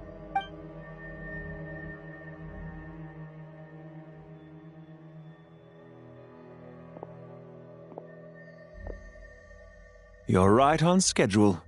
Well, this guy sure as heck isn't your average Fatui sergeant. They've stationed quite a few people nearby. It definitely looks like they were waiting for us. But something feels off. Everything about this guy feels too deliberate. I highly doubt he's just a subordinate of Dottores. And he's no mere sergeant. Whatever his rank is, it's high. Much higher than we thought. So you've been waiting for us. But it looks like you're geared up for a conversation, rather than a battle. Very clever, General Mahamatra Sino. I know you're the one in charge of this siege, and I look forward to making a deal with you. A siege? Sumeru City belongs to us! Historically, yes. But things can always change. We have quite a sizable force with us, you know. For instance... There's a Fatui ambush at the north gate. Can you handle him? We can for now. Yes, I'm quite sure both sides can hold their ground for the time being. The battle has not yet reached its climax. But what happens next? Do you enjoy watching bloodshed? Surely some of those here are people you count as friends. Once a war begins, some people must die. I doubt you wish that fate upon anyone you know. Wait a second. It's a trick. He's not even there. Silence! He disappeared. What was that? A ghost? Curses. He was never there to begin with. That was just a shadow projected there to lure us in. Enough talk. Attack! I apologize for being unable to accompany you at this crucial moment, but I am compelled to leave for reasons beyond my control. Please excuse me. Sumeru's General Mahamatra is quite ruthless. It's a good thing I wasn't there in person. Your illusion held them up for a time just fine. But now that they have seen through it, they will realize you were just a decoy. Decoy or not, what matters now is that they will be heading your way imminently. Not imminently. They are already here.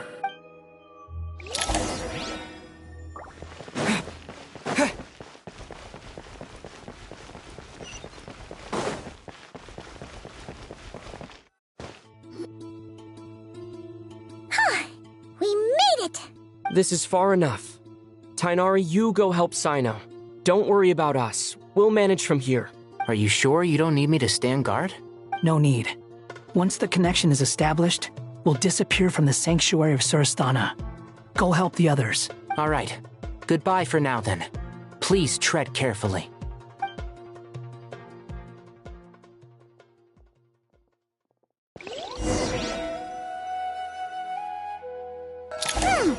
Now where's the interface Nahida mentioned? Come on, where's it hiding? Found it. It's over here.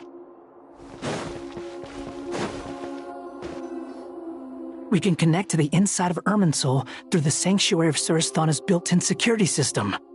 You should be pretty familiar with the process. Is it the same route as last time? For the most part. We don't need to adjust any of the parameters. Then I should be fine. And Paimon? Once you're both ready, we'll set off. Wait! The stakes are way higher this time, right? Maybe Paimon should stay outside and help the others. Then, you can focus on the fight without having to worry about Paimon! Huh?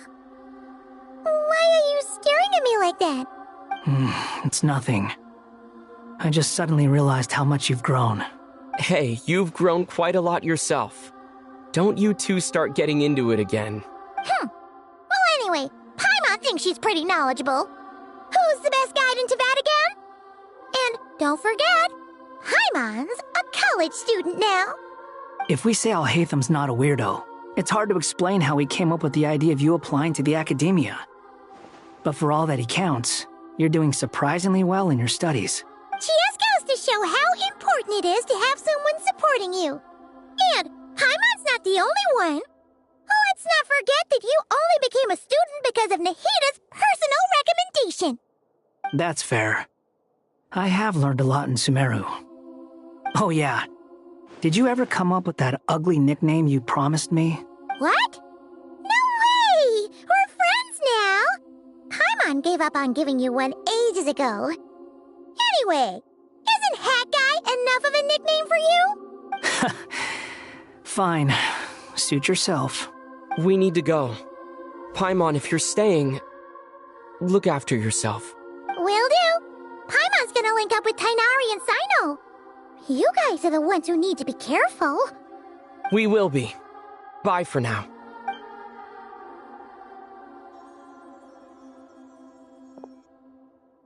Initiating connection.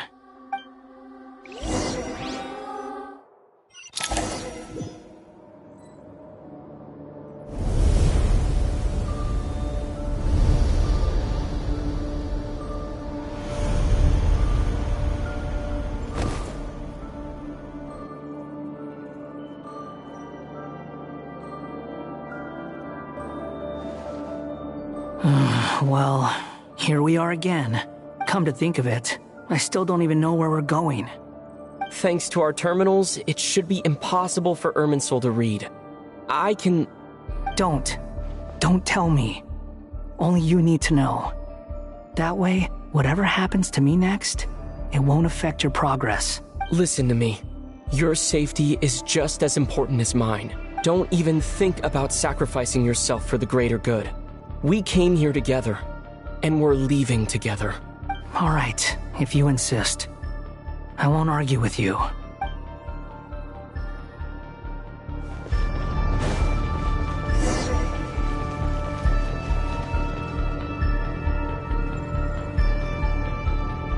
This place looks so different from how I remember.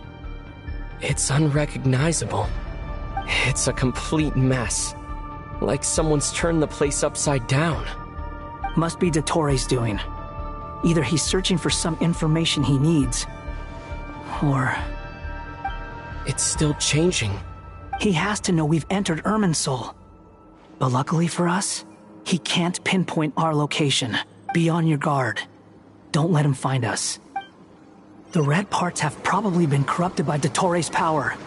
Don't touch them, or you might alert him.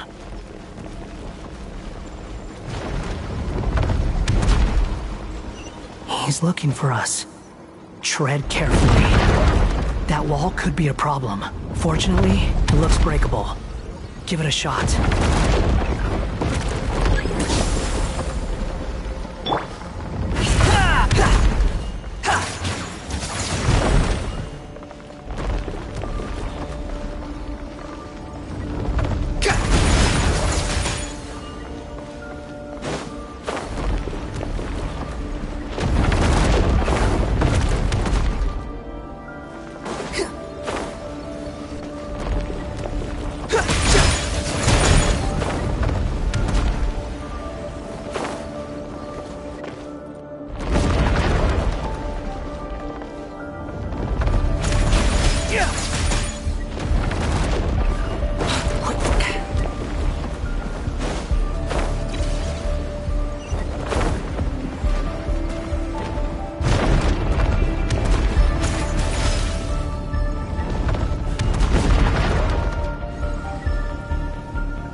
Rises.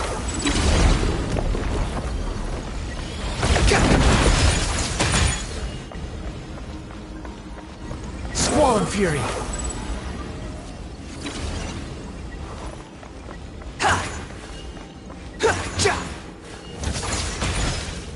The wind rises.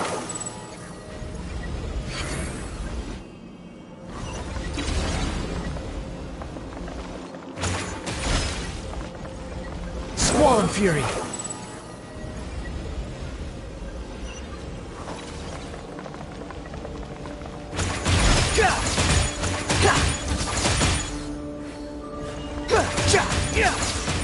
Behold!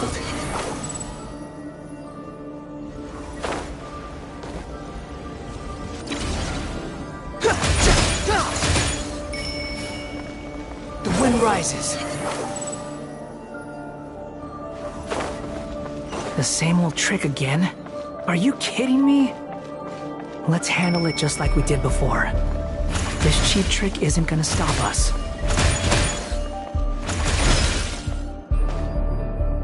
Oh no, it's a trap.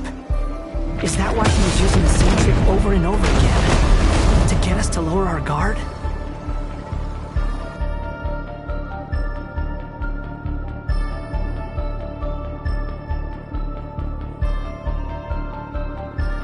I'm trapped!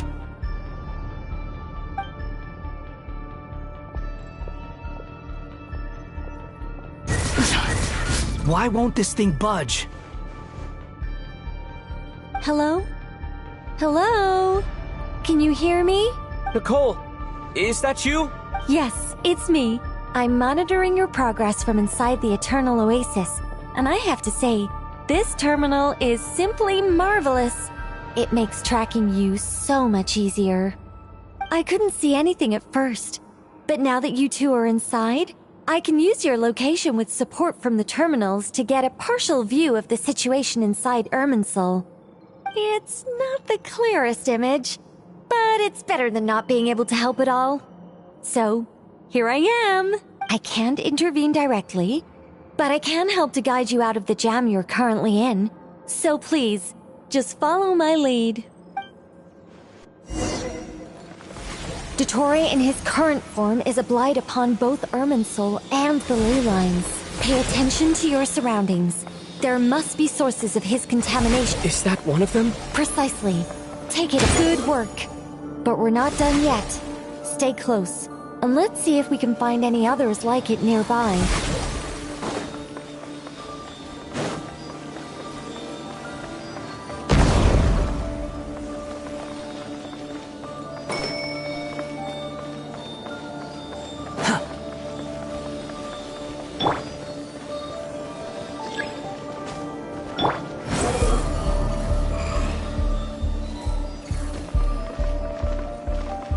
This must be another one.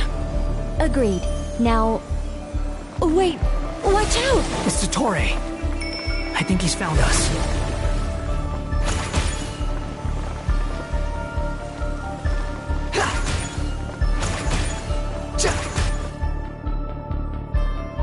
The seal is broken. Quick! Get out of there! And where exactly do you think you can run to? Wait, what is that? Pursuers! That's gotta be it! Run! Don't let that thing touch you! Dodge that attack!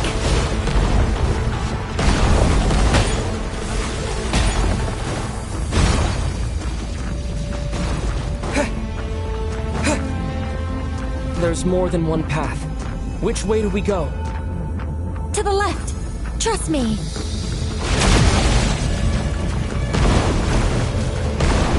Fleeing like vermin. What a pathetic sight.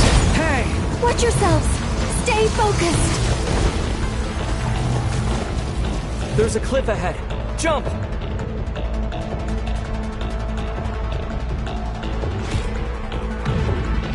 More of those corruption sources. Destroy them as you did before, and open the exit as quickly as possible. They're relentless. Is he trying to wear us down? You'll just have to destroy these too.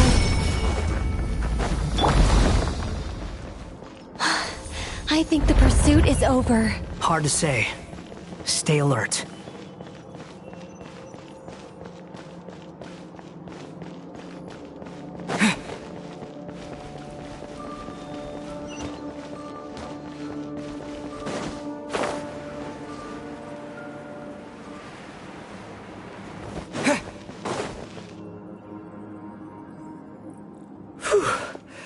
I think we've made it to relative safety.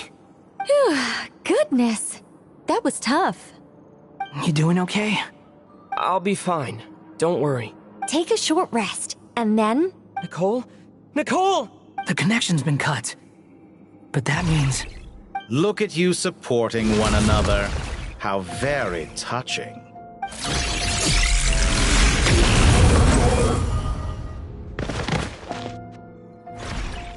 Dottore!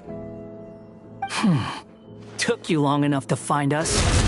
You're more useless than I thought. Oh, really? I think I deserve a little more credit for my methods than that.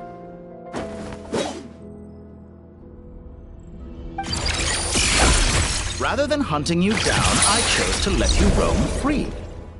I indulged your presumption that I was unable to track your movements. Played along with your clever little plan. Fleeing is for animals, but I rather enjoy watching you flee. Some things lose the will to run altogether as soon as you put them in a cage. If that's true, then why did you come looking for us? Because I wanted to observe you up close, of course. Don't misunderstand me, I'm not here for a fight. Is it so unusual that I wish to greet my old acquaintances in person? After all, it's been a while. Scaramouche.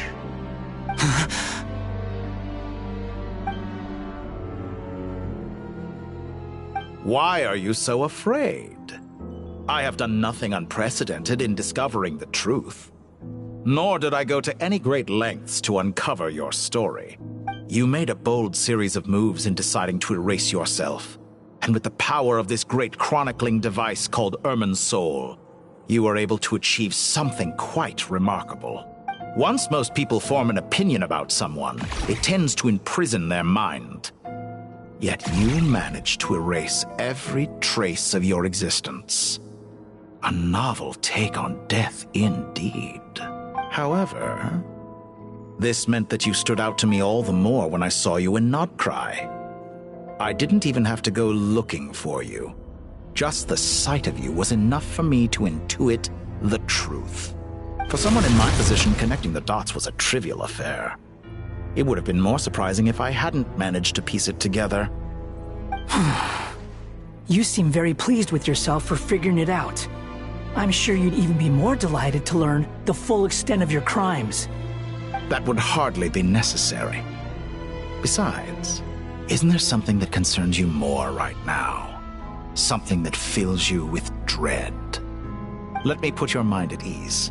I have no intention whatsoever of restoring any of the records you deleted. For one thing, it would be exceptionally difficult. But more to the point, I doubt that the prospect of losing your current life is all that frightening to you. Because in your case, the cruelest twist of fate is that you'll never again have the chance to make up for any of your mistakes. Isn't it? Dottore?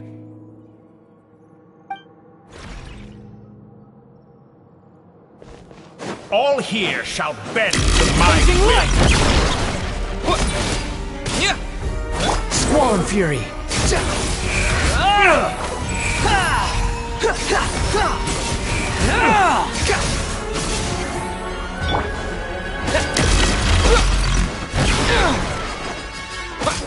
Time to ignite! I'm afraid you'll need to do better than that to take me down. I expected you to have grown stronger. Ah, how foolish of me. I forgot that you lack any means to increase your power. You will pay for everything you've done! Oh, will I now?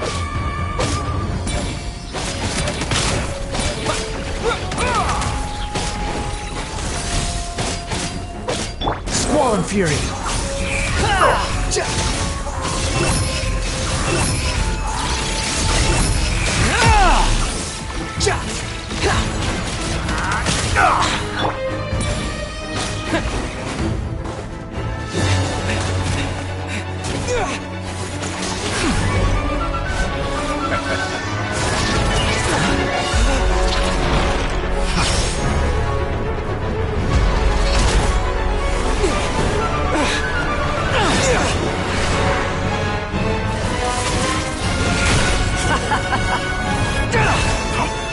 Does the prospect of death amuse you? I could ask you the same question! I'll distract Dottore. You focus on the mission. Got it!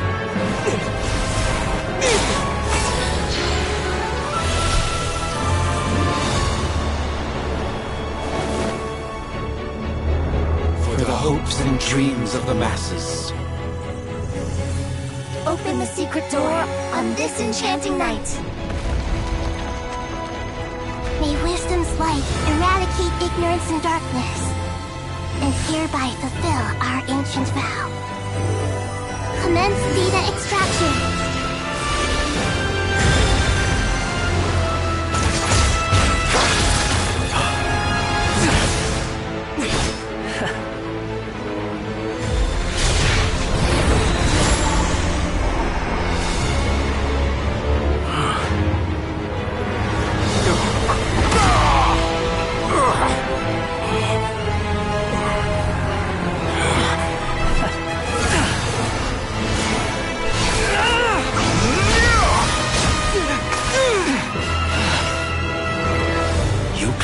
Outdated ideals and stand in the way of progress. You will pay for interfering with the grandest experiment of all time.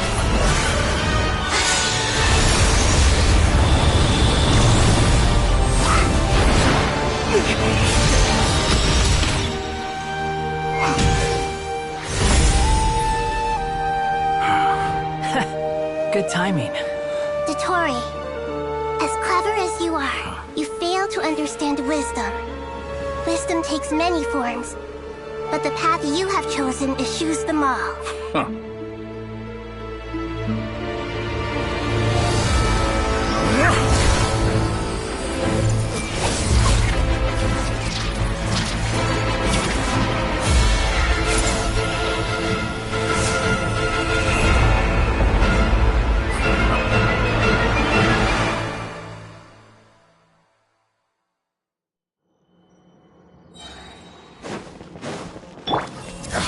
My strength is fading!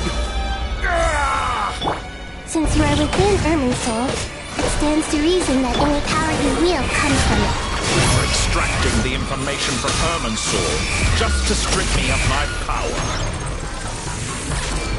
I will find his weakness.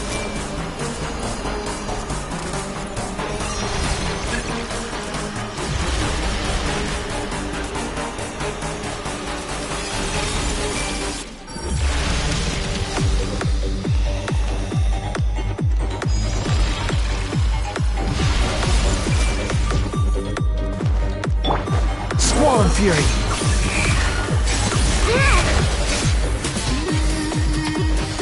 I admire your attempt to introduce a new variant, but it's nowhere near enough! Bow your head! I'm used to this. Time to ignite! A petty trick! Wind rises.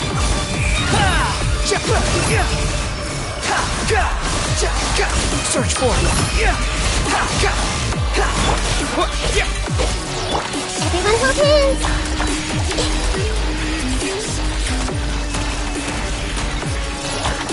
Behold!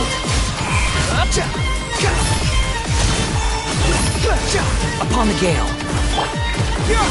Let's try this! Muso no Hitokachi!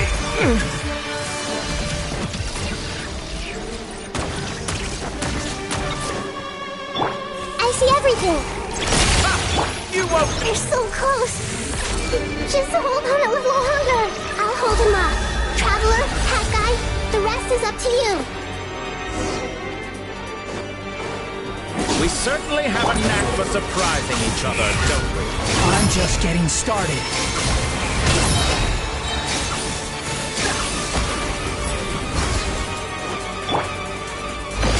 It's time.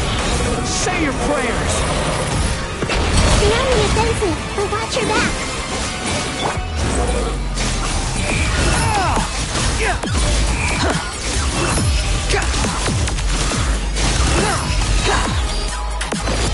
It's time. Say your prayers. Time to ignite! The wind rises.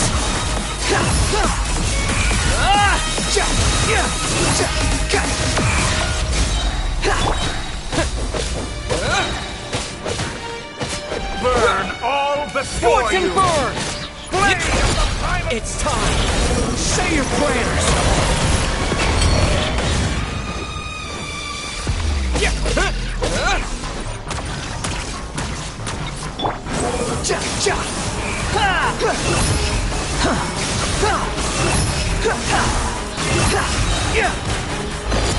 It's time. Say your prayers.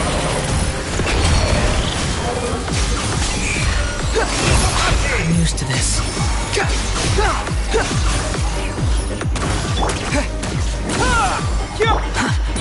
Finally. Time for you to die. Excited? Time. It's time.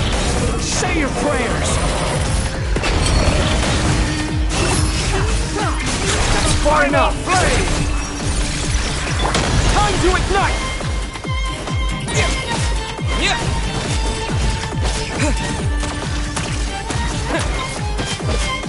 Squall and Fury. It's time. Say your prayers.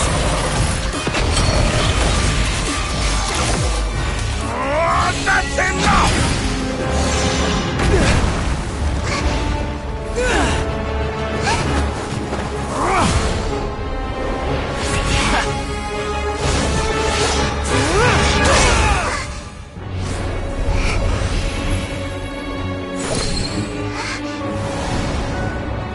It's all yours. Do with it as you see fit.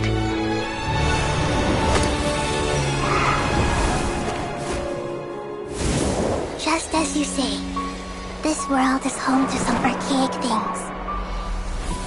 And as you suppose, you are a formidable opponent. You have long coveted the secrets of wisdom. So now, I will demonstrate true wisdom in action. I invoke my supreme authority as the keeper of Irminsul. Commend me or condemn me. But give your verdict now!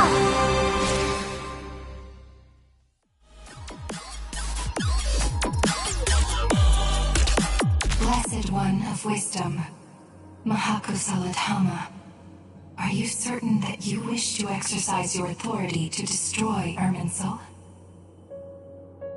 It represents both your roots and your finest accomplishments. You truly intend to abandon the very thing you have always fought for? This is my decision.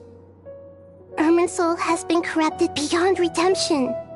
Irminsul is the original tree of Teyvat. It is the means by which the heavenly principles maintains fate itself.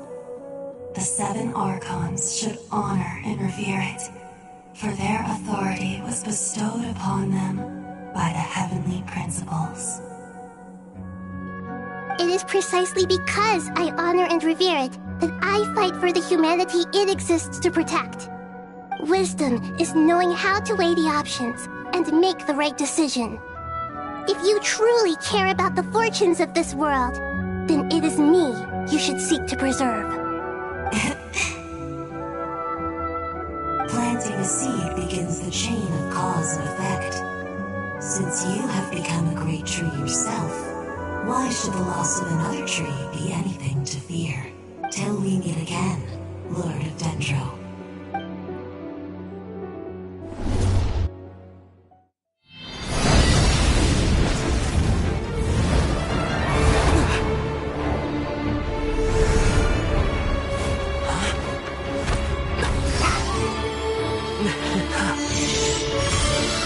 The first flame. The pure, cleansing fire.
Shall we?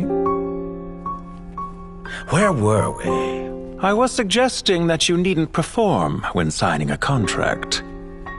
You're only sitting here because your bank demanded an evaluation of the trustee. So you told a story about a young scholar from a merchant family in Sumeru? I told a compelling tale, didn't I? The post-expulsion story is far more captivating. The human experiments or the elixir of immortality? The part where you die. Ah, yes. My favorite part. The 35-year-old Segment thought of himself as Dottore, reserving the name Zondique for the original specimen. Of all the Segments, he was the most selfish. After his expulsion, Dottore searched for a new direction. He joined the Fatui, studied Elazar in great depth, secured resources. He was rather fortunate in his career. Zondique turned to Conrian technology and successfully created his Segments. But this was not immortality. Even with backup segments, his body would still age. Still, thanks to Snezhnaya, Zandik found the ideal base for his experiments. Then a perfect partnership materialized at a crucial moment. The year that both parties realized they needed more time. Fortunately, Zandik succeeded. In a miraculous turn of events, he gained the extra time he needed. I seem to recall it differently. All right, it's true. No matter how much elixir he took, Zandik remained human and continued to age. Then, on the morning he turned 85... Help me up! Call for help! Surely he would be rescued, Zandik thought. But to his surprise, no one helped him. Zandik was too selfish for that. Don't forget, you're one of us. Yes, and we're all waiting. Waiting for me to die. Pantalone arrived for a meeting and happened to witness what followed. He found it unsettling. I never said that. But the Zandiks were unfazed. It was a rare opportunity for self-dissection.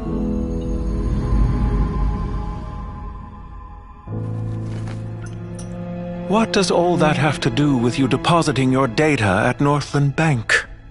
It has made me cherish my time in this world all the more.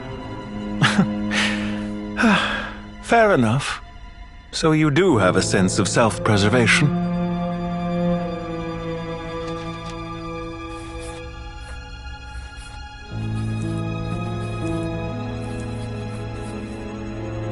What do you mean? You're hardly normal, and you don't cherish life. You just don't want to admit defeat in the limited time you have. Even so, don't I deserve an interesting ending? I'm counting on it.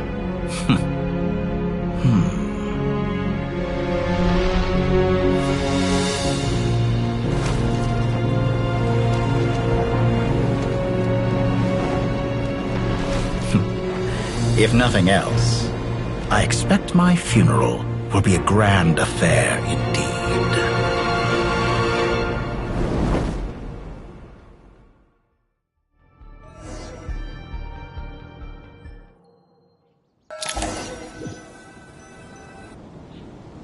What a magnificent fire. In Snezhnaya, we light fires to ward off the cold. Fire, it seems, is antithetical to ideas such as cold, frozen, and unchanging. Perhaps it has always been that way. From the beginning, fire has been used to drive away wild beasts and warm the body and mind. You could say it's a form of treatment. One that cures the human heart of mortal fear. Mortal fear? Something you haven't been acquainted with in a long time, by the sounds of it. Whereas you, I'm sure, must know the feeling quite well indeed. I remember when we first discussed the elixir of immortality, you claimed that extending your lifespan was about buying more time. But was that really the truth? You fear the prospect of dying a wretched end in this world, don't you? Of course I do. I'm only human, after all. And while you may have forgotten it, you cannot deny that you too were once human, Dottore. I do not believe that there is no such fear in your heart. Perhaps you are right. But I abandoned it long ago and devoted myself to my experiments. I have felt no fear since. From the very beginning, I never thought you could win this game. But still you came. Contract in hand. To honor our agreement. Because I am a reputable partner. And as we have discussed, experiments are about more than results alone. The process is equally important. I have come here and completed my creation, and I do not regret my decision. I'm afraid your journey ends here. After I die, there will be no one to make the elixir of immortality. And your remaining stock will only last a few more years. How then will you prove that you didn't perish in this incident alongside everyone else? When I feel optimistic about market environments, I never forcibly adjust them. They have their own direction. And I myself am one such environment. I have been quite particular about many things in my life. But where the manner of my death is concerned, I choose not to be. You make yourself sound so magnanimous. Oh, but I am. And I hope you will be too. It may have been a long time since anyone told you this, Dottore, but I recognize that you are a truly rare talent. Ha! I can see it. The experiment in blasphemy that I've been performing all this time. It has been a long process, and I do not care about the results as much as people might imagine. If the very goal of your experiment was to explore infinite possibilities, then there was never any reason for it to end. Indeed. Yet now, the experiment has officially drawn to a close. What should I call you? Zandik? Or do you prefer Dottore? Suit yourself. Goodbye, Feofan. This time, that's what it truly is. And don't I know it? Goodbye, Zandik.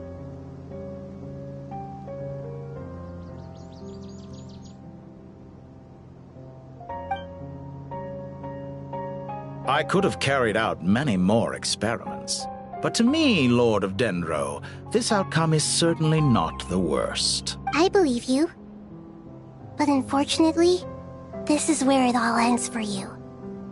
This experiment does not belong to you, nor do any of the results.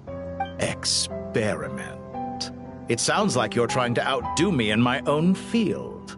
Wisdom is conveying information in terms that people can clearly understand. You know exactly what I mean. Indeed. I can see no further outcomes. Ha! You have a formidable mind, and you are braver than I thought. Setting fire to the very thing your survival depends on.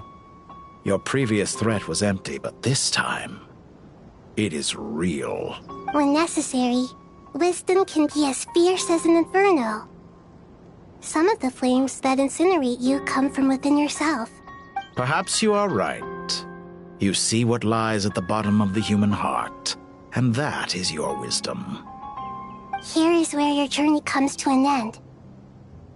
All that is yet unknown belongs to those of us who will carry on living. It seems I have unwittingly been your arch-enemy all along. But now, it's all over. I do not deny your intelligence.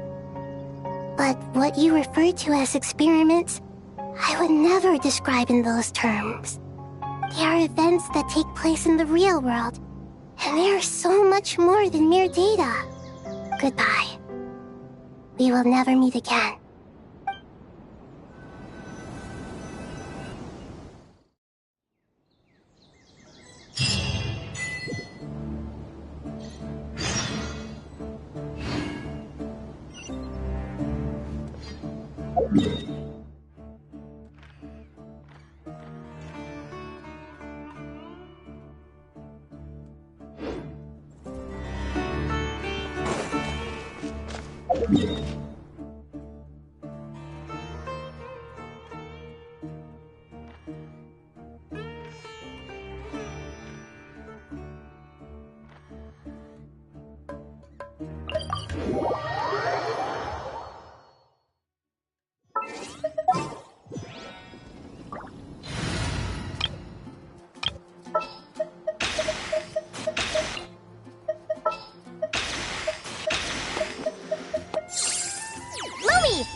Add Astro.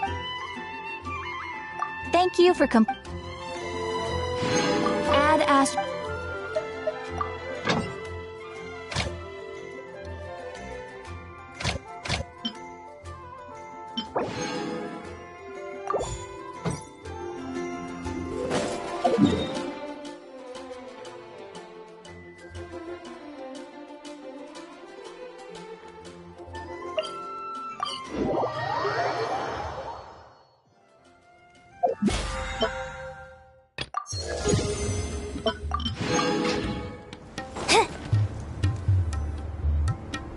Well, that's the last of them.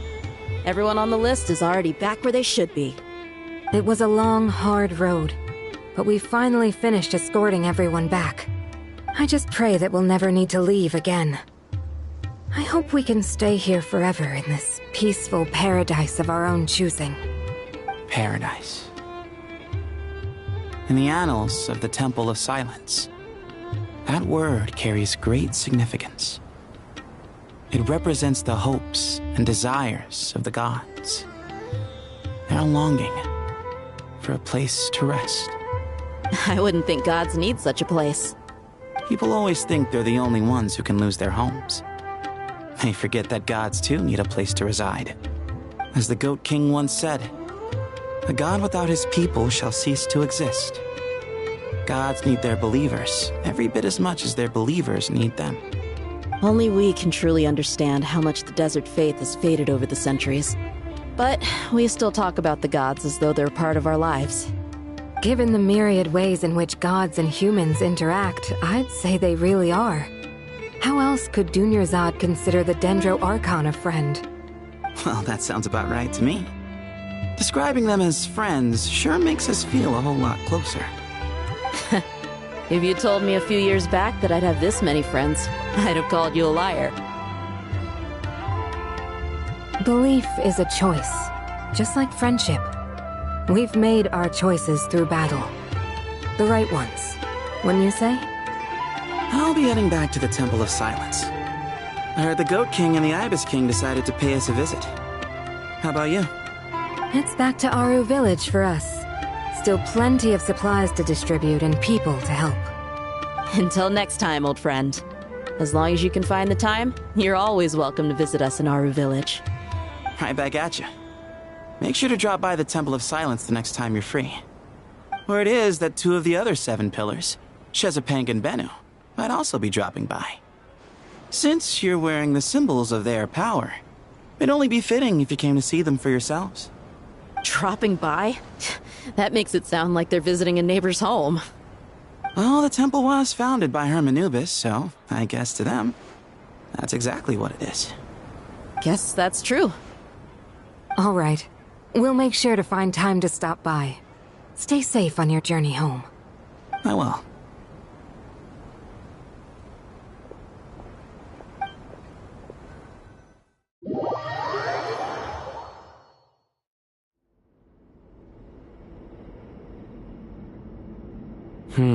You do have a point. See? Retirement has always been a problem, especially for old-timers like us who've been locked away all these years. You finally step out into the light, and bam! You're face to face with a whole different world. Naturally. What do you think, Layla? Huh? Why would you think to ask me? How could I possibly be qualified to decide where the servants of King Deshret should live? Sorry if my question was unclear. Do you think their statues will stand out too much if we place them here? Hey, I never agreed to this. How could we possibly allow our statues to be left in Hermanubis' home? That would be like breaking into someone's house, then pretending it belonged to you in the first place. Different beliefs can coexist. We still need to respect one another. By which you mean, you two plan to stay at the Temple of Silence, for a while at least, but you have no intention of relocating your statues here. So, you see this as sort of a family visit? Is that correct? Family. You could say that. In a sense, Hermanubis would view this as his home. Just look at this place. Magnificent, is it not? The sad truth is, in the past, all 3 of us invested so much into misguided ventures. We failed to build what we should have, and wasted so much time instead. And what do you mean by that? I mean that for the most part, time spent associating with the likes of Sobek, and, let's say, Thoth, might reasonably be considered wasted. Why does that not surprise me? Go on. Anyway, given how much time we'll all be spending together, I'd say that the bonds we built will end up proving to have been a sound investment. Once Sethos, the current leader of the Temple of Silence, returns, you can discuss the matter of staying here with him. But judging by the expressions of everyone here, I imagine you'll receive a very warm welcome. This sacred ground houses untold knowledge, after all. What better place for the servants of King Deshret to appear in the mortal world? How about we share a meal together first? I imagine it's been many years since you last tasted fresh food. Oh, that sounds wonderful! After so many hundreds of years, I can only surmise that desert cuisine has become a lot more varied. Are we having a get-together? If you'd like, I can help prepare some food. After all, Lord Thoth, you helped me so much in the desert, and I still haven't properly thanked you. Oh, my, that would be wonderful. I'm touched that you still remember. How the times have changed. To the people of today, it seems the Ibis King has become a kind and passionate god. And you, Mr. Herreshoff? What kind of god do you wish to be? To be honest, I haven't given it much thought. How about you, Dendro Archon? Do you have any hopes for your future? Me? I'm very happy with my current life. Forgive my bluntness, but you do not seem to derive your authority from majesty and might, like Lord Al-Ahmar. Clearly your approach has its advantages, but also its dangers, don't you think? I do, but projecting a majestic front doesn't really suit me. Besides, my relationship with others isn't simply one of a god and her people. Not putting on airs might earn you more adoration. Exactly. Besides, I really like parties where everyone brings their own food, and we all come together to share. You should join us. I'm sure you'll find it fun. Last time when we got together for a picnic near the Avidia Forest, it was quite the occasion. Seeing as you're already here, how about we hold the next one in the desert? Can we do that? Wouldn't Tainari have to transport a ton of drinking water? Don't worry, I can help out. Layla, would you like to join us next time? Me? Sure. The more the merrier. That way we... Don't take this the wrong way. I just think you should know. When it comes to passing the time, chess is more our thing. In that case, Dendro Archon, what do you say? If I were to compete against you, I can't say with certainty I'd win, but I certainly wouldn't mind giving it a shot. Where's Sobek? I'm sure he'd be good for a few rounds. Cards, cards, cards! I'll always prefer chess. I wonder what variant of chess we're talking here. Mr. Thoth, is there some sort of astrological significance to this game? Oh, I'm glad you brought that up. As long as the leader of the Temple of Silence agrees, we can search Hermanubis' place for books to teach you how to play.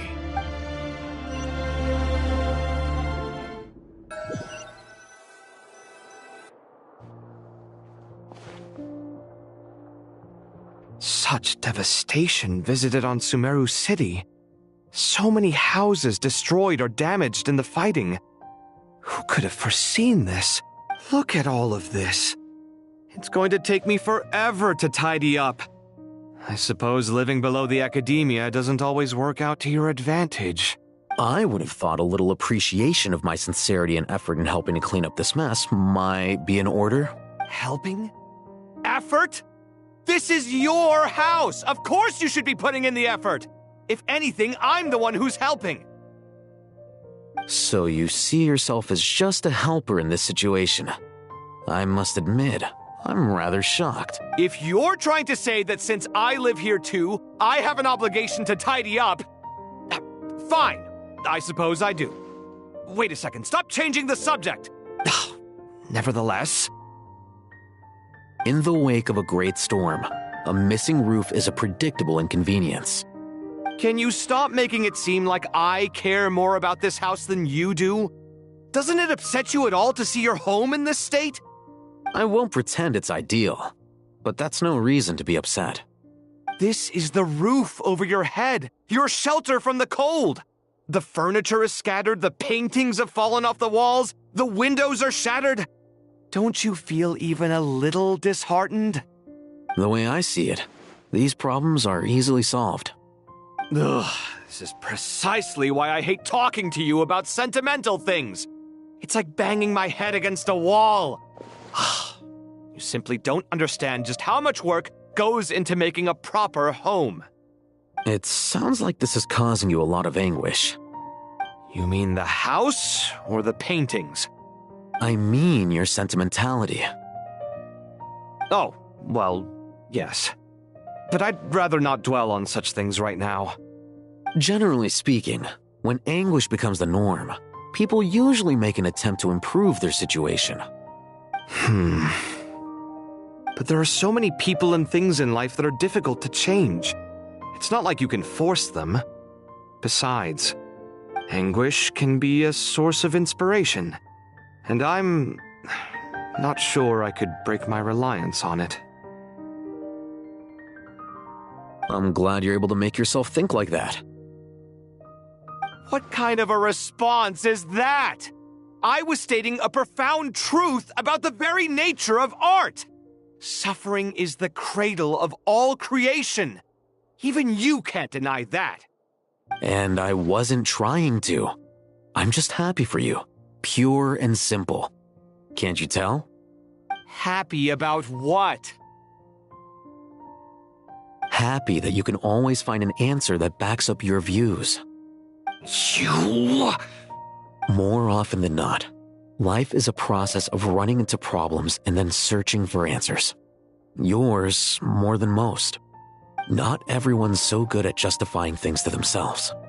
It's something that you've been steadily mastering. Huh. What about you, then? What skills have you been mastering lately? Pass me that box. Huh? Okay. You may consider this my progress on the path to mastery. What? Wait a second. Isn't that box mine? Hey, it is! It must have fallen off that shelf. I'll hate them. Those are my paints and inks. Would you like me to put it in your bedroom for you? Huh? I mean, sure, if you don't mind. What kind of progress is this? Does he think he can bribe me? Not that giving me back my own things is much of a bribe. These books on the floor, they're a complete mess. And this one, didn't he say it was an out-of-print collectible?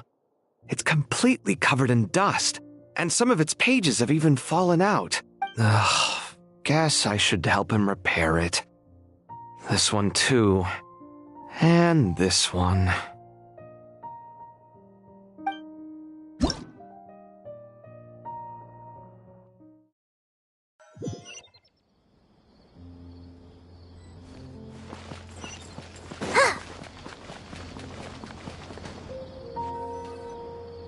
Local sumpter beasts, imported goods, such a bright future ahead. I can picture the Mora just rolling in.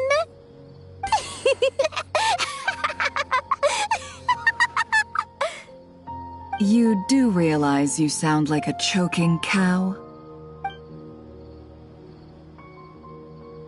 It's called being imposing. Can't you feel it? Are you not intimidated? Oh, I'm positively shaking in my sandals. What commands do you have for me, oh mighty Lord Sangamabe? You've got a lot of nerve, Nefer. You went and told Candace and the others everything, didn't you? Seriously, do you have any idea how differently they see me now? Surely that's a good thing. I presume they're more disposed to actually like you now, maybe even view you as a friend. You traded my secret for sympathy! Thanks to you, I've lost every last shred of my mercantile majesty. How am I supposed to make anyone think I'm a big, scary investor now? The dark days of Lord Sangamabe are behind you. Why not take this chance to make a few honest friends? Speaking of friends, since when did the notorious Lady Nefer gain such an admiration for holier-than-thou types? A moon chanter here, an angel there? Who'd have thought it? A coming together of fates, nothing more. No need to throw around accusations of admiration. Forget it. You're right about one thing at least. Making friends is never a bad thing for a merchant. So, I really took a loss this time.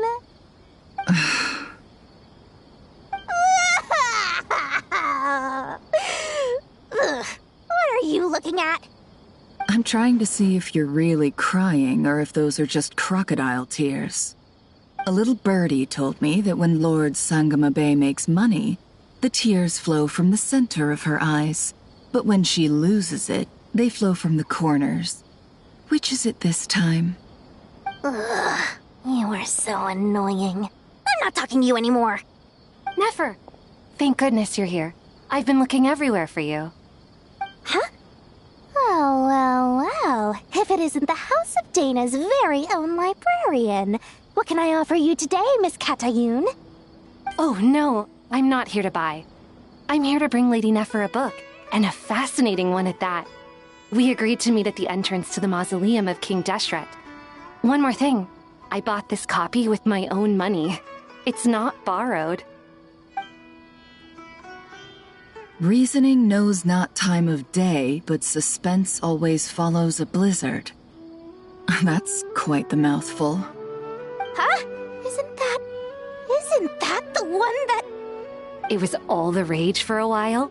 People throughout the city were clamoring to get their hands on a copy. The names inside were all circled. Everyone thought it was a riddle.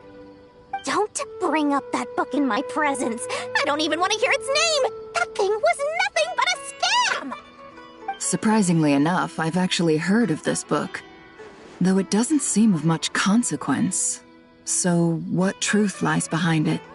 You're from the Vahumana and you're asking me what the truth is? I'd say the actual truth was about the least important part of the whole episode. I brought you this book because it probably has the most interesting backstory of any in the House of Dana's collection, at least in recent years. As for its quality, well, you can judge that for yourself. Don't tell me it's actually any good. You may not know this, Lord Sangamabe, but Lady Nefer has a fondness for books with... how should I put this? Mixed reviews? No eye for good literature, huh?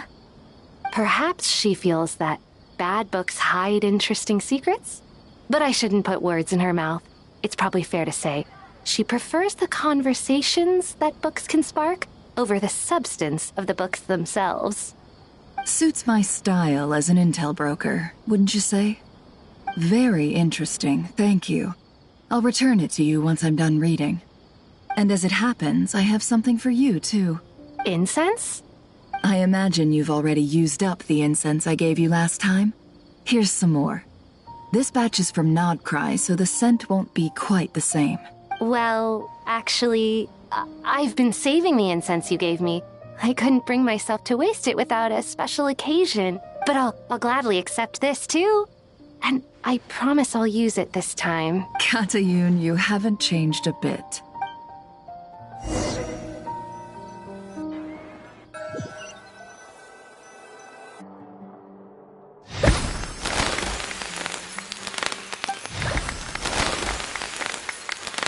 Congratulations, Kale. Well done, Kale. After studying for so long, you've finally become a full-fledged ranger. Sure hasn't been easy for you, huh?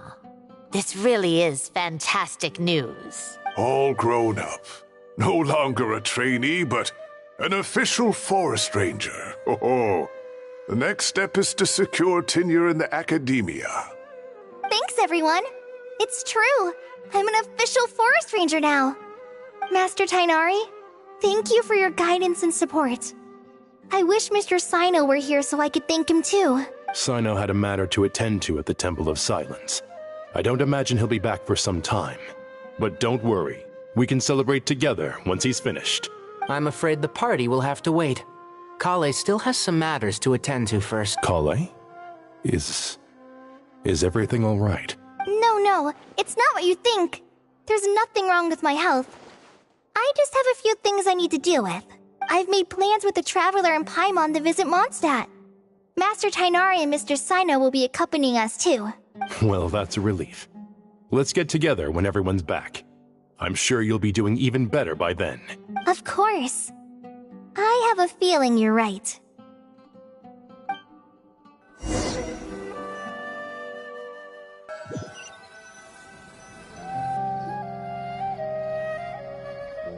Phew! After all that catching up on sleep and food, Paimon's feeling full of vim and vigor again. For someone who spends so much time resting, your recovery routine is surprisingly simple. Hey! Paimon's been working her butt off too, you know. She flew all over the city helping everyone out. Don't worry, I saw how hard you worked. Alright, we all know you're the most hardworking person in Tavad. As long as you're rested and full, that's what really matters. Paimon's been looking around the place, and it seems like the city's already on the mend. But Paimon's been wondering how Nahida's doing. We should check in on her.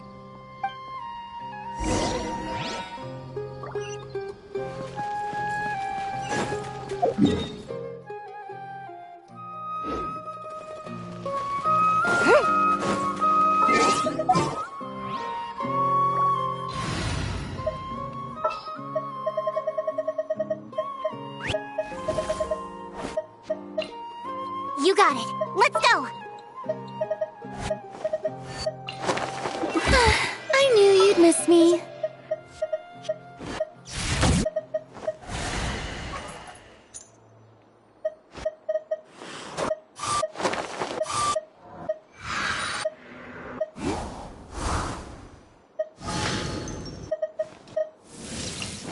What is the situation? A pleasure to fight by your side.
What's going on here? Nothing much. Nahida was just expressing concern for my physical and mental well-being.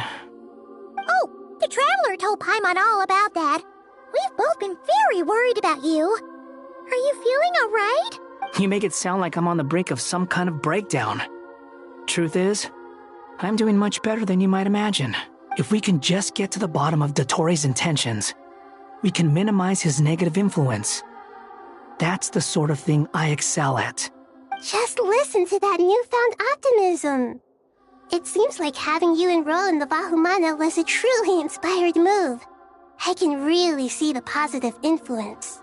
Observe, a classic Sumeru specialty. Chalking everything up to education and learning. To be honest, even I can sense the change in you. Everything Dottore said to you was a way to manipulate your mind. Fortunately, you're no longer under his sway. Can someone as old as me really continue to grow? If it helps, just think of yourself as a late bloomer. It's all a matter of phrasing, and it comes down to what standards you measure yourself by. For a puppet, developing at such an age is perfectly normal. But if you choose to call yourself a late bloomer, it sounds more like you consider yourself human. However you see yourself, well done. Alright, I see what you mean. Anyway, what's your next step? What else can I do but complete my current courses? Everything else can wait. Anyway, that's enough chit-chat. There are still things in the city I need to help out with. I'll be heading there now.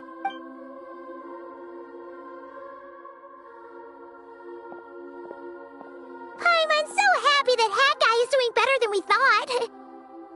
But what about you, Nahida? How are you holding up? The pyronosis burned down the corrupted Irminsul. The flames blazed for 7 days and 7 nights before they finally subsided. All that was left were the parts underground. Now, Aru shoulders the responsibilities that once belonged to Irminsul. The situation was contained before it got out of hand, so Tevat's most vital information has largely been preserved. Irminsul has a strong influence over you, doesn't it?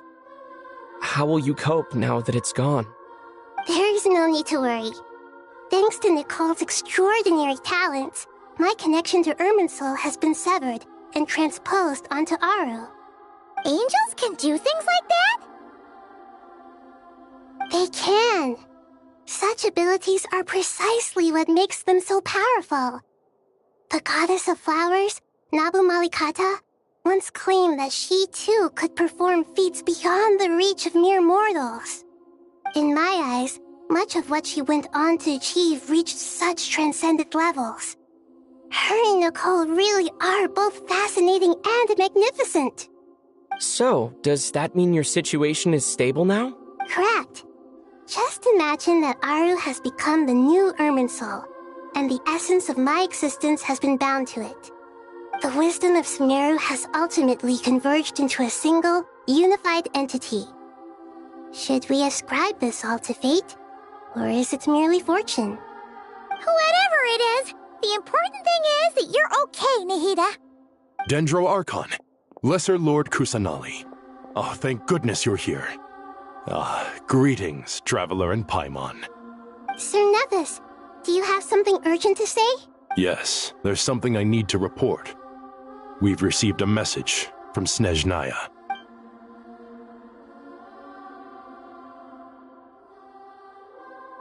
The Fatui Harbinger, the Rooster, sends us his sympathies, along with all the usual pleasantries.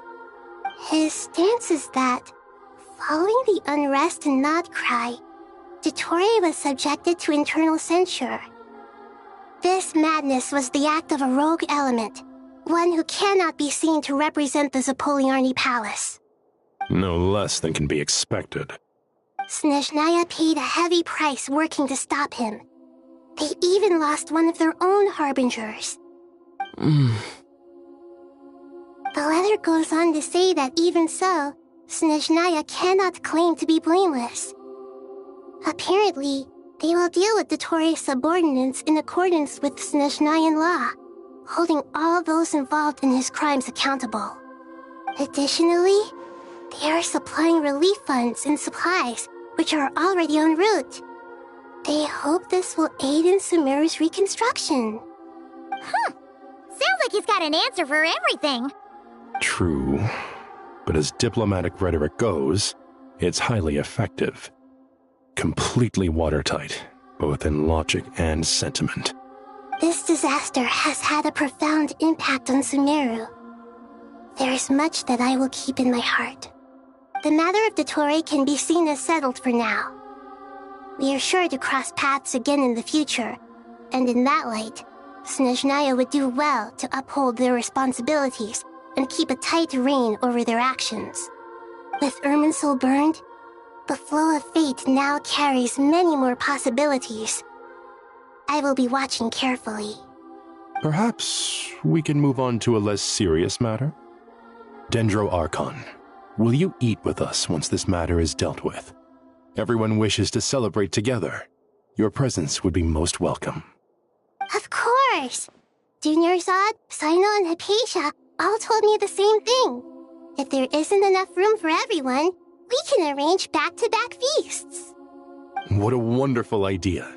That just leaves the question of what we should eat. Not more tomatoes, surely. More? Dendro Archon, what do you mean by more tomatoes? Those good friends of yours are always talking about tomatoes. Sometimes when I'm walking through the city, I can even hear them arguing in the fields.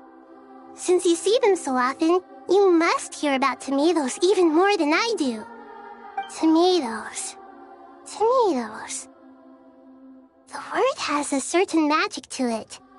Like the autumn fur of a sumpter beast swirling in the wind, sometimes flying up my nose. Tomatoes. What can we make with tomatoes? Wait, why tomatoes? Take your time, there's no need to rush. The Traveler, Paimon, and I still have somewhere we need to visit. You'll have plenty of time to think it over before I return. Does this mean you're going to Natlan? Meeting them there in person. It will require a long journey. I know. But this is necessary. I must go myself. Traveler, Paimon, we'll set off as soon as you're ready. Is that all right? Sure. We'll be ready whenever you are. You'll hear no objections from Paimon. We should grab some snacks along the way, though. It'll be just like going on a long holiday. Wonderful. I'm looking forward to this so much.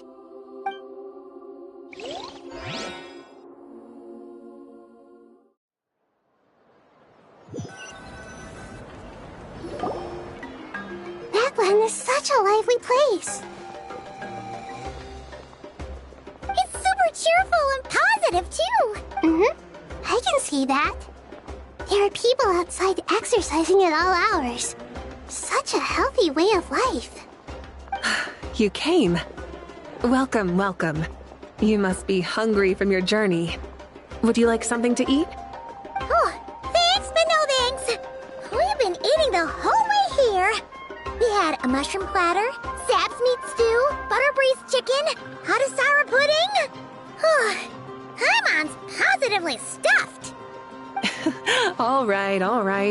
No need for all that detail. I'm starting to get hungry myself. Maybe later then. We can wait till everyone's got an appetite, then I'll head out for a meal together. Sounds like a plan. Let's find somewhere to sit down.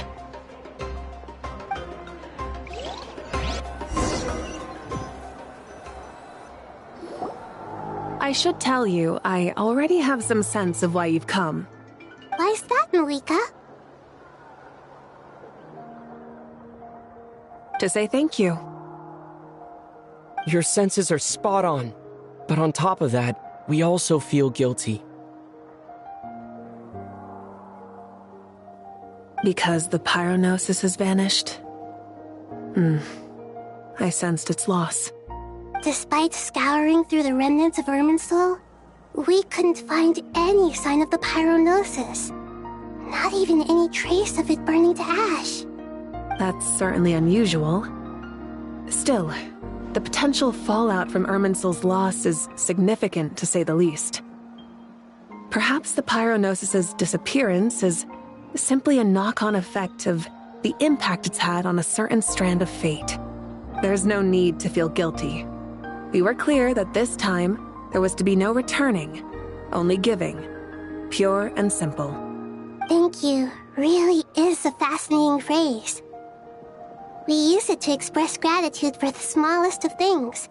Yet, when faced with a kindness too immense to describe, we use exactly the same words. It's not that we lack other means of expression. It's that when we truly need to express our feelings, the simplest and purest words are always the most powerful. You're right. In Natlan, we prefer simple expressions too. Companionship, friendship, support. They might not sound fancy, but the sentiment behind them is sincere. That's wonderful to hear. Sincere feelings are often a vehicle for the deepest wisdom of all. Irminsul's destruction doesn't seem to have done you much harm. I'm glad to see you're doing well.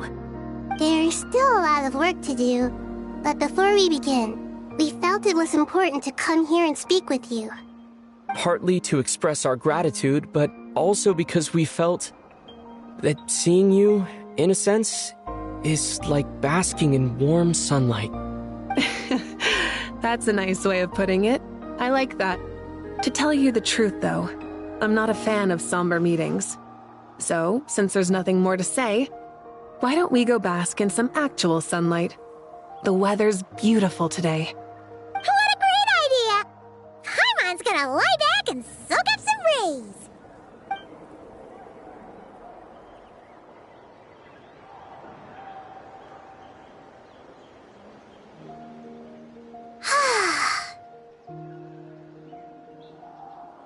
In that case, I think I'll lie down for a bit too before we head to our next stop. And where might that be? Mondstadt. Paimon and I are gonna head back there with Kale and the gang. Long ago, I sensed that the god remains inside Kale had come from the goddess of flowers, but I kept it a secret. Those remains weren't hurting Kale, not as she is now. They simply exist. Besides,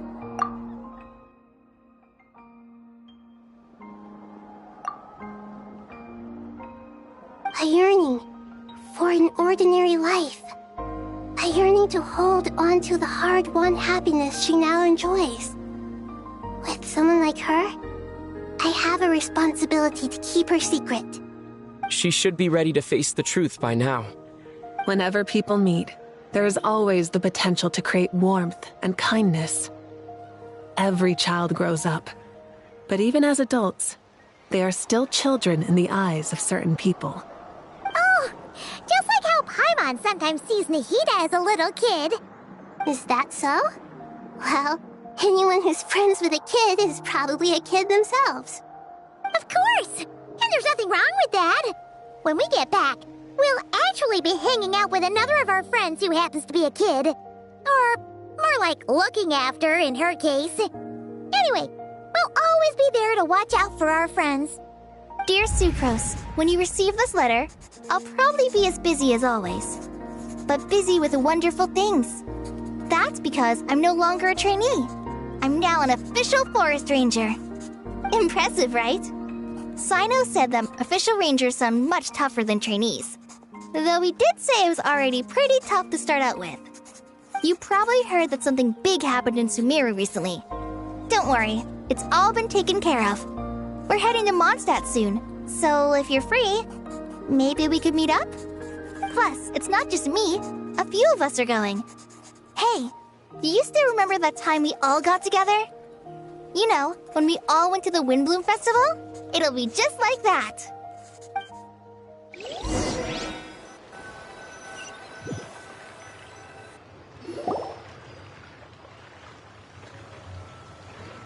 Tainari, is that...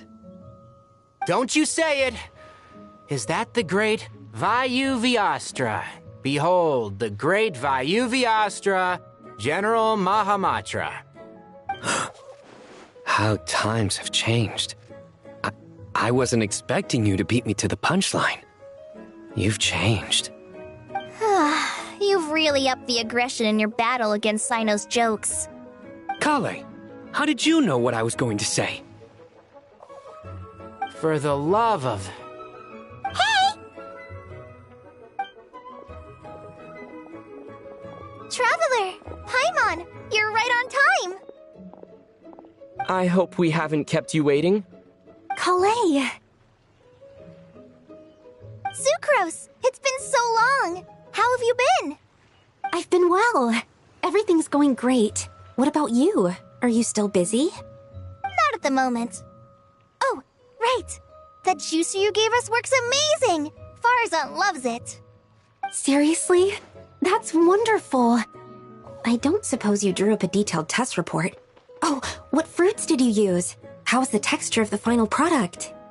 Sucrose, you might want to try asking your questions one at a time. Albedo! Paimon didn't see you there! It's been a while since all of us were together like this. How about we follow the same plan as last time? Good idea, my friend.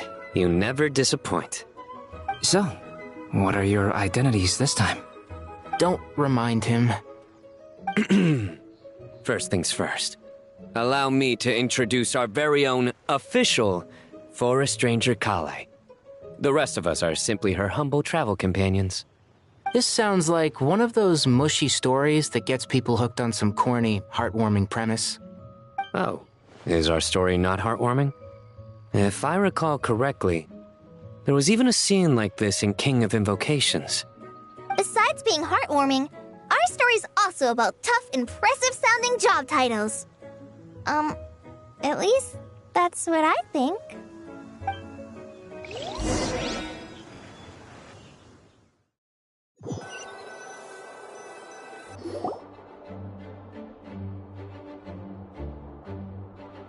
Oh, you're here already? I'm still giving Dodeko a little trim. I won't be a moment. A trim? Does Dodoko need haircuts too? Of course. It's important to know how to take loving care of the apples of your eye. All of these trivial matters get left to me. It's because I'm an angel, and angels are, in a way, the guardians of all Teyvat. Oh, right! Well, that's definitely an impressive-sounding job title. What are you writing? I'm just brainstorming some cool-sounding lines. Oh, write them on these card backs. Of course. Clearly, my lines are pretty amazing, wouldn't you say? Miss Nicole. Kale? You seem a little nervous. I was just wondering, who was the person you mentioned who needed their wish fulfilled? Wish? What do you mean? Miss Nicole asked if we could meet up in Mondstadt once everything was over. She said a friend of hers had a wish that needed my help to come true. Well, you never mentioned that before. All we knew was that you'd arranged to meet in Mondstadt. But we thought it had something to do with the god remains. To be fair, everything I told you was true. Anyway, my friend is waiting. Come on, let's pay her a visit.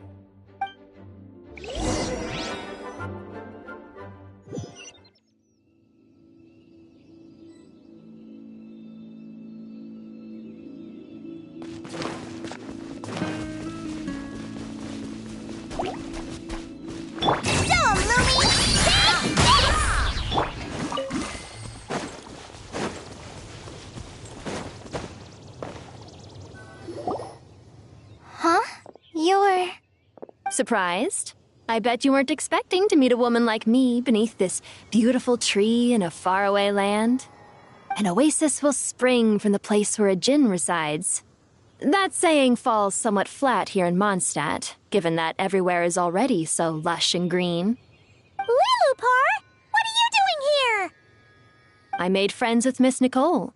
I asked her to bring me here and then invite Kale to come. The prologue to this story is that I have a wish. It has stirred within my heart for centuries. Millennia, even. Originally, it was merely Al-Ahmar's lie, but now it has become reality. Could this be... Related to the goddess of flowers? My dear young lady, my mistress left her final trace in this world upon you. I can't tell you how glad I am to see you here. And now I have seen you, and peered into your heart. You have experienced hardships and suffered setbacks. The torment an ordinary person might expect to face has befallen you threefold. This is the source of your resilience. But, beneath all this, I have witnessed the seeds of desire. You yearn to return to the simple life you once knew, do you not? I do. I want to throw away everything that isn't mine. But how do you decide what is yours? The scars that others carve into your flesh? The kindness and love they inscribe? Are these things not yours as well? They are. This is something I've talked about with Miss Nicole. Miss Nicole said I should learn how to adjust my standards. I just want to live as an ordinary human. Anything beyond that isn't mine. Don't you want anything from the remains of the goddess of flowers? She gave me a revelation once. I think that's already more than enough. In the past, you would not have possessed such a rich heart. Your brief life has taught you to hold on to everything good, to home in on kindness. How fascinating. You're nothing like Nabu Malikata, and you're certainly not her. Of course not. I'm not some great and powerful being, Miss Lilopar. Yet I am a Jinn. We exist because of the Lord of Flowers. We revere and love her. My wish is to see her one last time, to give everything for her. Kale, can you do this for me? But her remains won't be easy to remove. Are you sure this is what you want? That's beside the point. First, I need to know. Are you willing to do something for the soul of this lonely, wandering woman? I'm willing. But look, you know nothing about me. Even if you have heard the stories about me, all you would know is that I was rightly punished for the many evil deeds I committed. Ah, so you do know. Your lips are quivering, your eyes trembling, and still you're willing to do something for me. Life has been cruel to you, and yet you've learned to be kind. My dear young lady, to repay your kindness, I too must play my part. Are you sure about this, Lilopar? I yearn to see my mistress. For this moment, the world can burn to ashes, the universe be engulfed in flame. I care about nothing else. And you, Kale, I can give you a gift. You'll become just another ordinary human. But Miss Lilopar, what will happen to you? My wish will be fulfilled, and I can die happy. Why would you wish for that? A long, unending life might seem desirable for one who has never possessed it, yet it brings torment to one who has. My remains are scattered across the yellow sands, but my soul can find no peace. Since you've promised to grant my wish, give me that release. Allow the dying to die, and let the dead rest in peace. You have my thanks. Kale, there's no pressure on you. What she said, it's all true. A wish is a genuine desire, after all. It's as if you want to use the last of your life to give me a better future. Nothing so selfless. We'll be using our futures to fulfill each other's wishes. This is a noble act, a beautiful and secret transaction between two women. I understand. Miss Lilopar, I'm ready.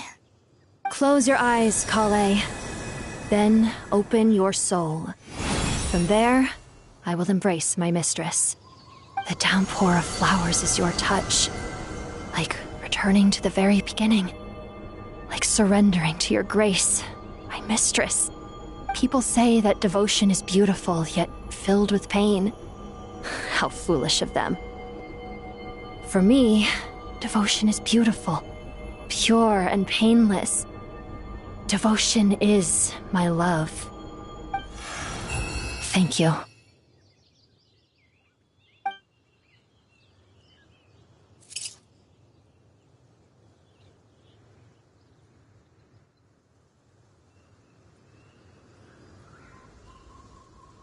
Lillipore! She disappeared? She left, carrying the blessing of flowers. Kale, are you alright? I'm fine. Now that the remains are gone, I don't actually feel any different at all. Those remains weren't hurting Kale. Not as she is now. They simply exist. Besides, I could sense a deep yearning within her. Kale must have already received what she was yearning for. I'm doing fine. I feel relaxed. There's really no need to worry. Then my wish has come true, too. To become ordinary? That's just one of my wishes. Actually, I have a few more. For instance, I want to protect the people I meet and help them find happiness. That sort of thing. So between Miss Lillipore and me, you fulfilled 2 wishes already, and protected 2 people. Wonderful, isn't it? I feel so fantastically happy. I guess that settles things here. So what's next? What do you want to do when we get back to town? Clay, look who I've brought to see you.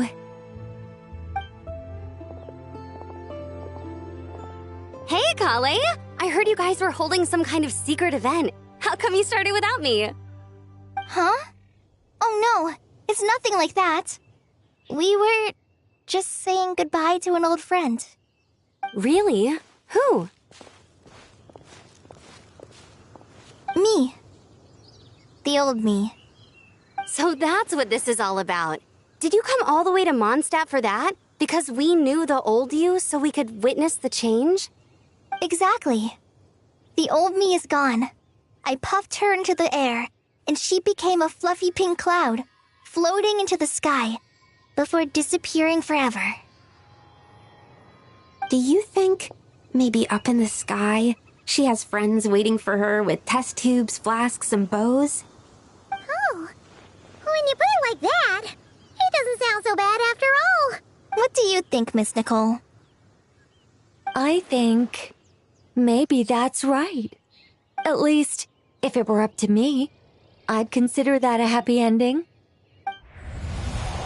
Dear Sucrose, even though my childhood ended long ago, these past few days have really felt like growing up again. I've become stronger, and I feel like I can finally accomplish things by myself.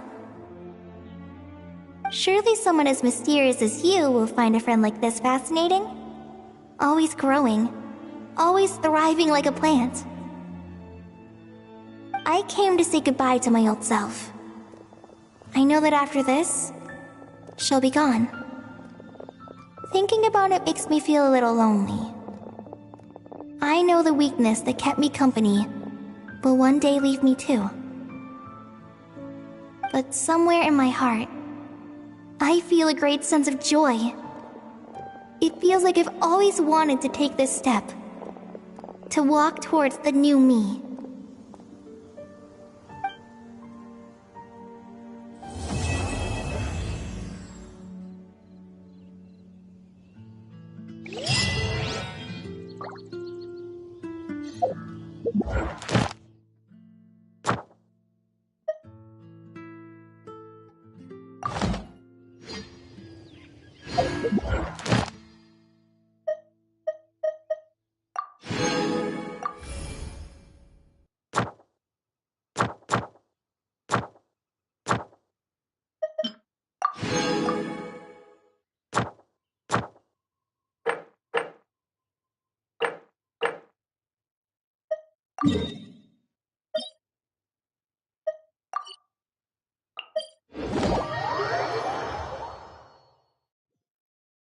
He who wishes.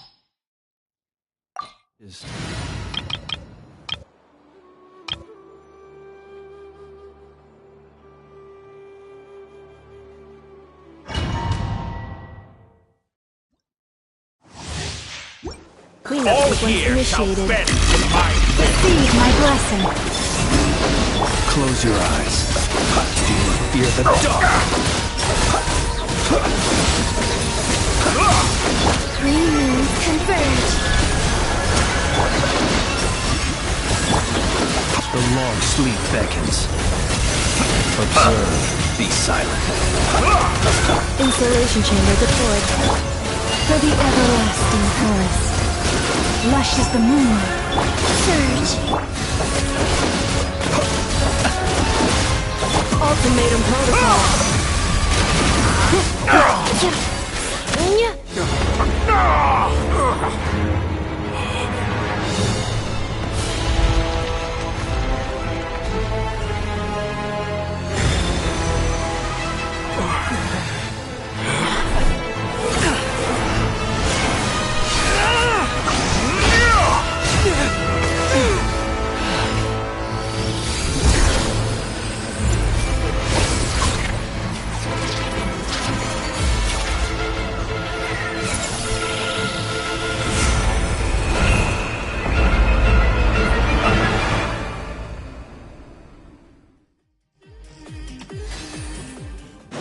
Accelerating.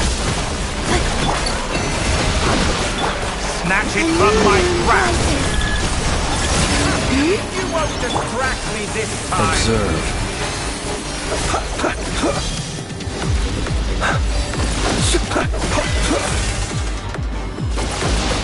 Be silent.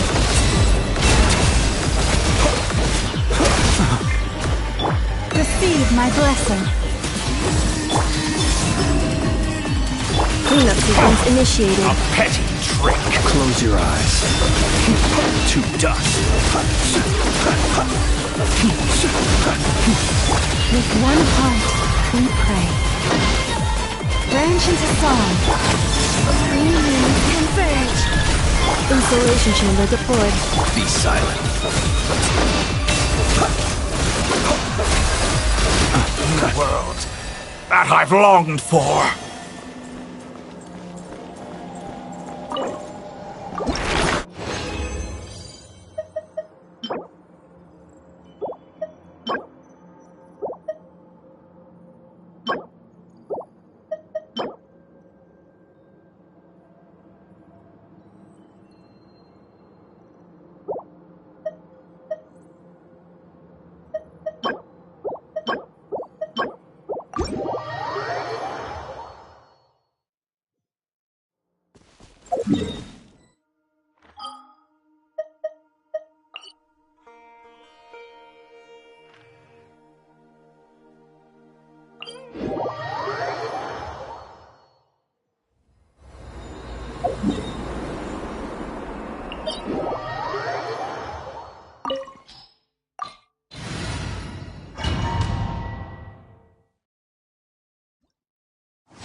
With the marrow of the three moons in my hand, behold the false moon's fall!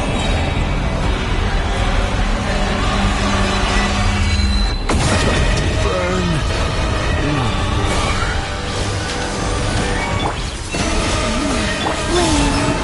Defensive mode engaged.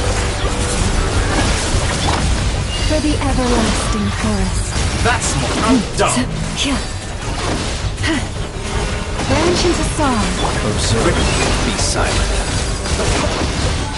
Night falls. Observe. Blaze, cold resolve! Entropy!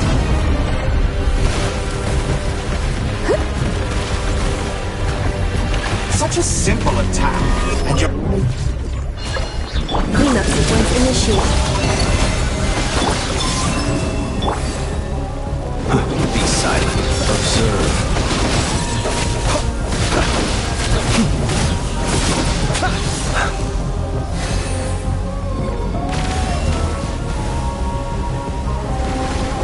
The night cometh. Close your eyes. Be silent. Reverse. By the frost moon of old. Lush is the moonlight. Close your eyes. Defensive mode Engage. Preparing for dust up. Would you rather wallow in this rotten, decaying world?